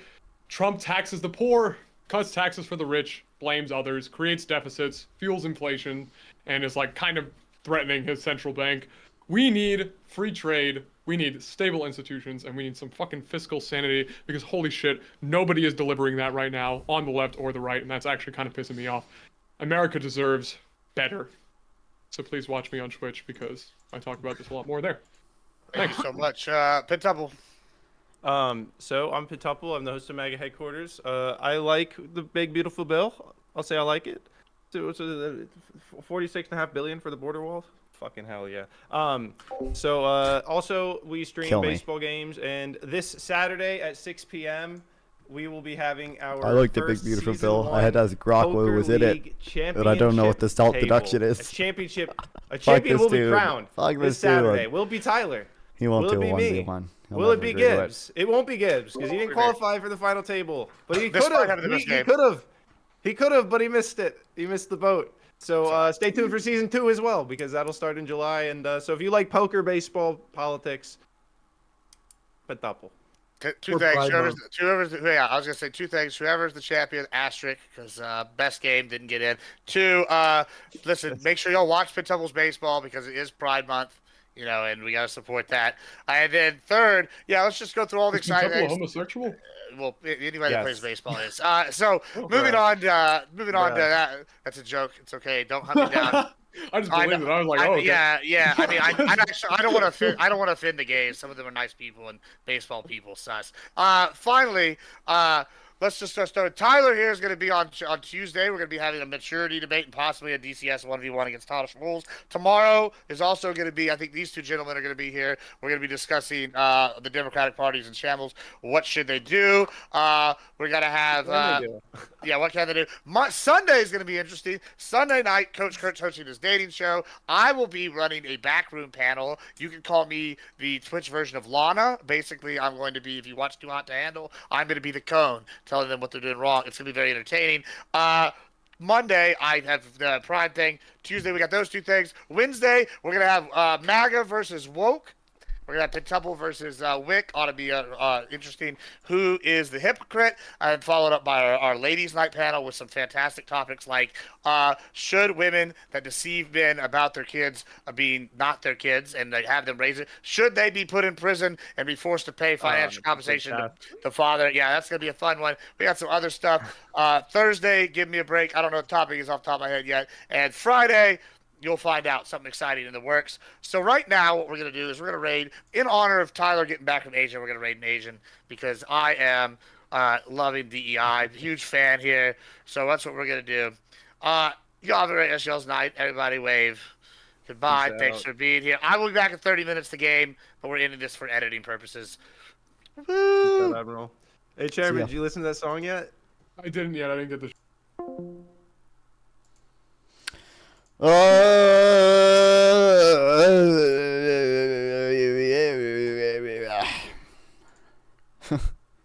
Okay.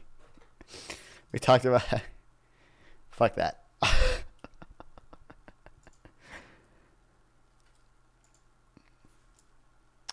That was somewhat fun.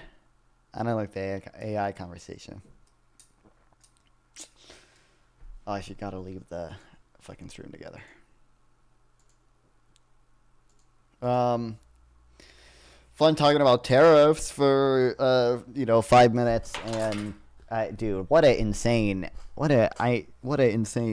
Don't you think it's good that Trump sold $50 billion worth of goods? Okay, what is the opportunity cost? Okay, like what are we like? It's like Can we just agree that it's good, or you don't think it's good to sell $50 billion worth of? Okay, what do we give up to do it? Like what do you like, dog? Like, what do you mean? Like, no, it's not good to use American labor to sell bullshit to other countries when American labor could otherwise be doing way higher productivity, like service sector work. Like, no, I could have run the.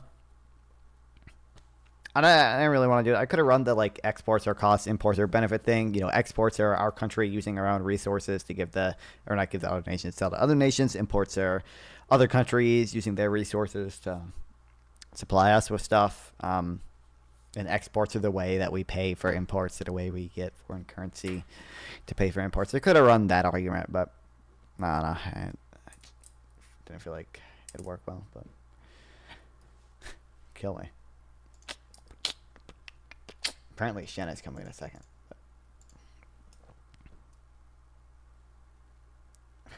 Dude, fuck me. The fact that Pentuple doesn't know anything. Yeah, or the big beautiful bill. What's the salt deduction?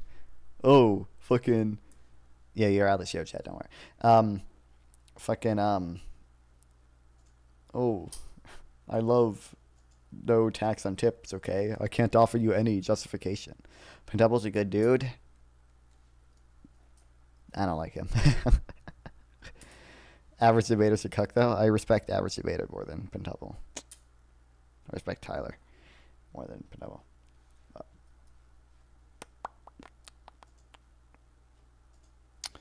Maybe I'll set up I'm leaving on Saturday, but I said respectfully, don't speak to me. You need me to be based. Pentuple had me banned for a while in his chat. I think I'm unbanned now, which is good. It means I can use share chat. Where's Shannon Joy? He said it was coming soon. I gotta end stream and fucking go to bed. But this guy isn't coming, okay? I need to post debate thoughts from this dude. But he's not here. Bye, Non. I love you. I'm not in stream yet. You might have to go. I don't know why you assumed. I don't know why I assumed what it is you. Bye. Thanks for stopping by. I appreciate it. By the way, guys, what's up, Sauce Drama? By the way, guys, if you're not subscribed to the YouTube channel, I'm pro salt of the earth deduction. I will be streaming again tomorrow, but afterwards, I'm gonna be gone for like 7 days. Now, do have some people, okay, who hopefully will be streaming on this channel in my absence. They'll just be doing the normal content. I believe I'll call in. Probably one night I'll call in, and 1 or 2 nights maybe I'll call in and say like, hey, catch me up on what happened. I'm so curious what will happen to fucking Greta Thunberg. Dude, I will go insane if I go to this fucking summer camp and one day I look at the news. Did I come back to stream a stream ends? We're gonna end it in a little bit. But we're waiting on Shenandoah because he said he was coming, but he's not here. It's gonna be fucking crazy if I go to this summer camp and like I just wake up, I walk to the office, okay, that they have there, the one place with Wi-Fi, and I wait for the like slow ass like 1 megabit per second Wi-Fi to load, and it's just like IDF fucking kills Greta Thunberg. that'll be fucking wild. Did anyone die in the original flotilla raid, the like 2010 flotilla raid? I don't know if anyone died.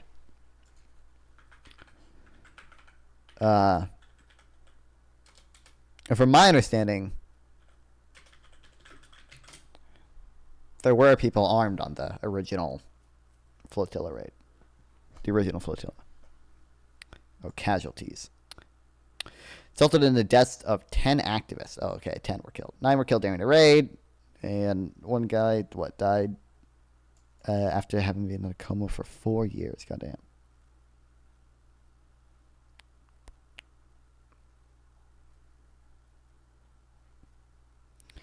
Israel reported that 7 soldiers were injured, 4 soldiers were moderately wounded, 2 of which were initially in critical condition. Yeah, they did seem to have knives and shit.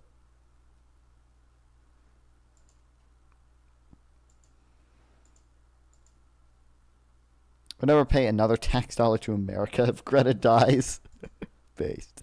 I don't think though. I mean, I don't think anything bad will happen necessarily. But excuse me, Mr. Camp Counselor, sir, I need an update on the Jews. I mean, it's not like I say summer camp. It's a family camp. So like it's just a place with a bunch of cabins where a bunch of people go. Okay, and then there's like fucking a lake and horses and bullshit there. Seriously, I don't move out of America. I will move out of America if Jerome Powell falls. Prior to Jerome Powell falling, or whoever replaces Jerome Powell, if they are corrupted by Donald Trump, or if or even if Trump nominates someone to replace Jerome Powell, it's just like really bad. It's just like pro gold standard or some shit. Then I might leave.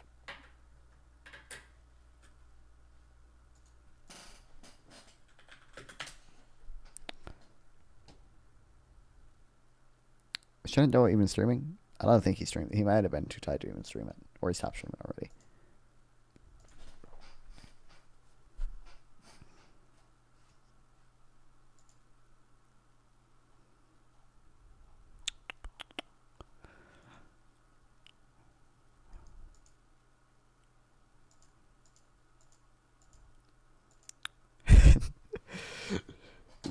Zara and I always forgot how to pronounce his last name. I always forgot how to pronounce his first name too. Will become president into a nationwide rent freeze. Can't wait. Would you enjoy that? Non-fun and nationwide rent freeze? No, I don't think the policy he's doing is actually like particularly bad, right? First of all, he's doing a rent freeze on already rent stabilized apartments, so it's like. I can't imagine it actually has that negative effects, but it would be bad. I think it's bad in New York. Doing it nationwide would obviously be super bad. No, Hakeem Jeffries president. I don't know enough about Hakeem Jeffries, honestly, to say whether he'd be a good president. I don't know. I think I'm riding with Cory Booker still, okay. As long as he wants to lower the corporate tax, okay. As long as that's part of his platform still. Okay, I don't think Shenandoah's coming. Okay, fuck this dude. I take it back. I love Shenandoah. He's my goat. Okay, love streaming. Love the guys watching me stream. I will stream again tomorrow, but remember, from the 7th to the 14th, I'll be gone. Okay, but I'm pretty sure we'll have hopefully daily uploads on the YouTube channel while I'm gone. And I'll post on Twitter a few times, and I'll post on Instagram a few times probably. Oh my god, fuck this dude. What's up? Wait, what the fuck? What do you mean, what the fuck? You're the streaming? one. What? Yeah, I'm still streaming, yeah. Oh, you're still streaming? No, I was coming on. I just needed a second. Because Gibbs was saying a story, and it kind of held me up for a sec. Oh, sure, yeah. Yeah, anyway, how you doing? Non-fun? Good. I'm tired, but good. Yeah. I'm exhausted. That was actually kind of rough. Oh, by the way, I've gifted you many tree taps and buckets, so that all of your rubber farming is now 10 times as efficient. Based, all right. Hell yeah. Yeah. No, that's what you get for letting me into your territory. Also, real quick, if anyone has any last-minute donations, okay, if we can get another $100 from that fucking rich dude. Like fucking trying to do a debate. Fuck it. Based. Why not? How did you feel about it? Tell me. I liked. I mean, I don't like. I understand me and Tyler and Padup have kind of run through the tariff conversation like 5 times, but I kind of didn't like that Gibbs kept trying to kind of move away from that. I don't know. I feel like it was very annoying.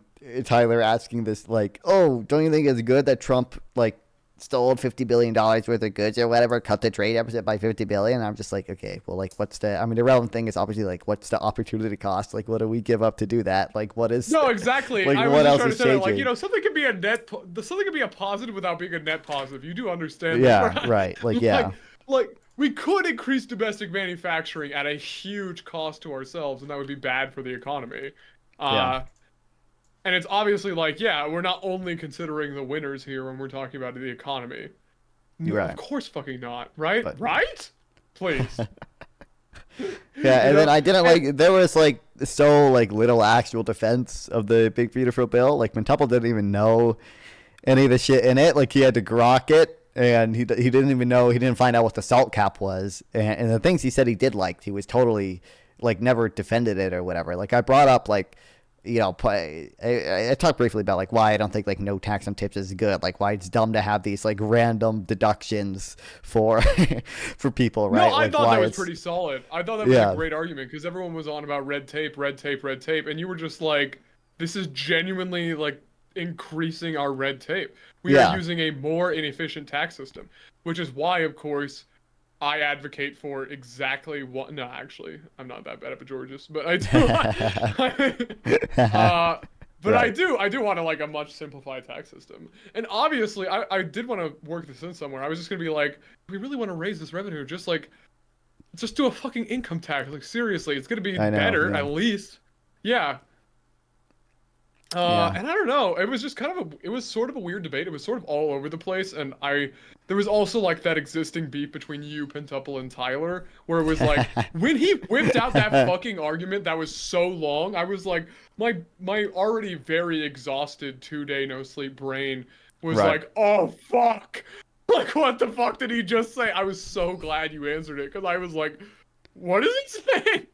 I was completely lost. I did like the abundance talk though. Okay, I think it was fun doing the like. I did hear you do that. Yes, I was there. I thought it was funny that you did the abundance talk. I know, it's like, oh, don't you think red tape is an issue? It's like, okay, well, you know, I've read abundance. Okay, I don't like. Well, I don't like the environmental kind of reviews, but like. I...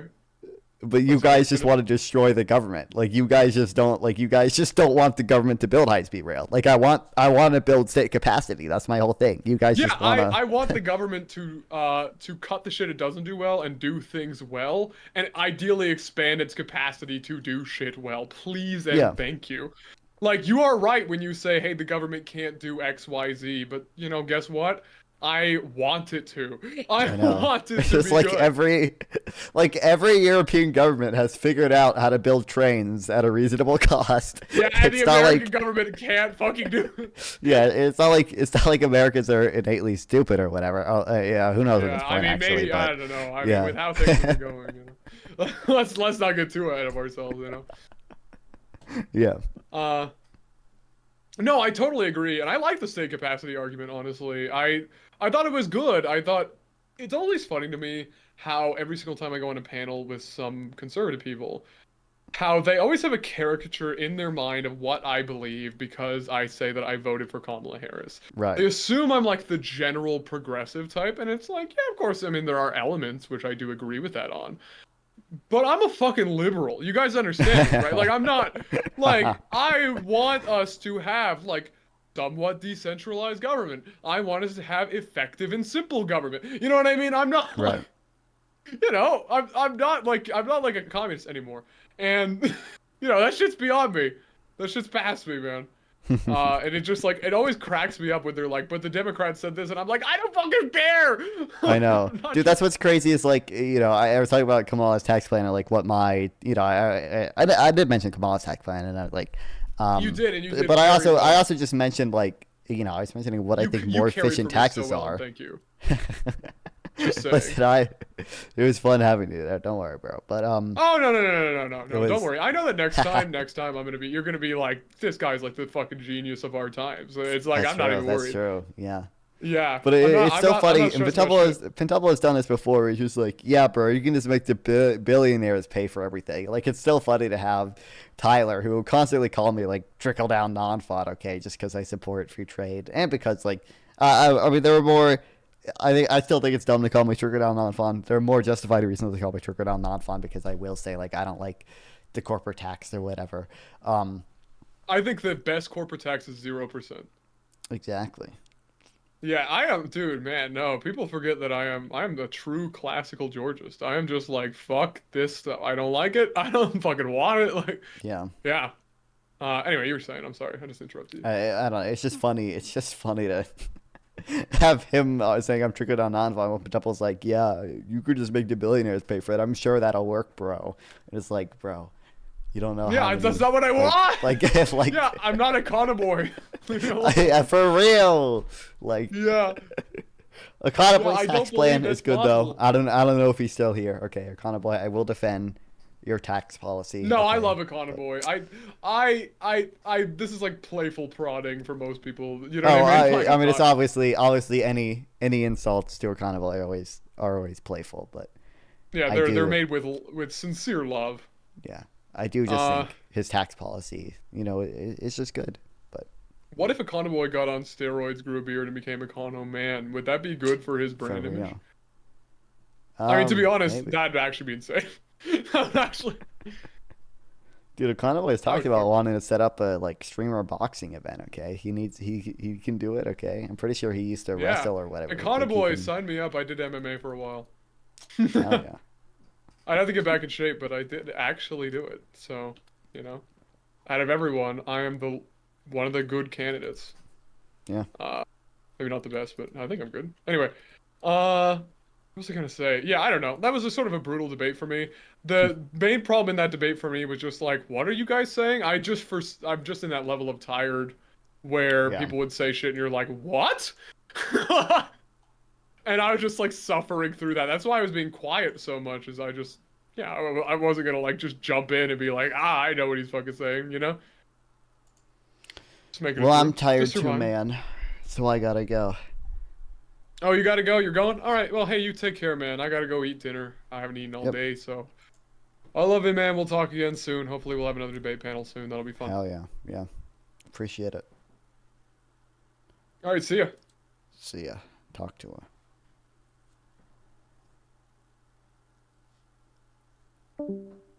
Okay, it's like, am I gonna have to leave? I'm gonna have to kick him. Okay, head over to Visora on Twitch.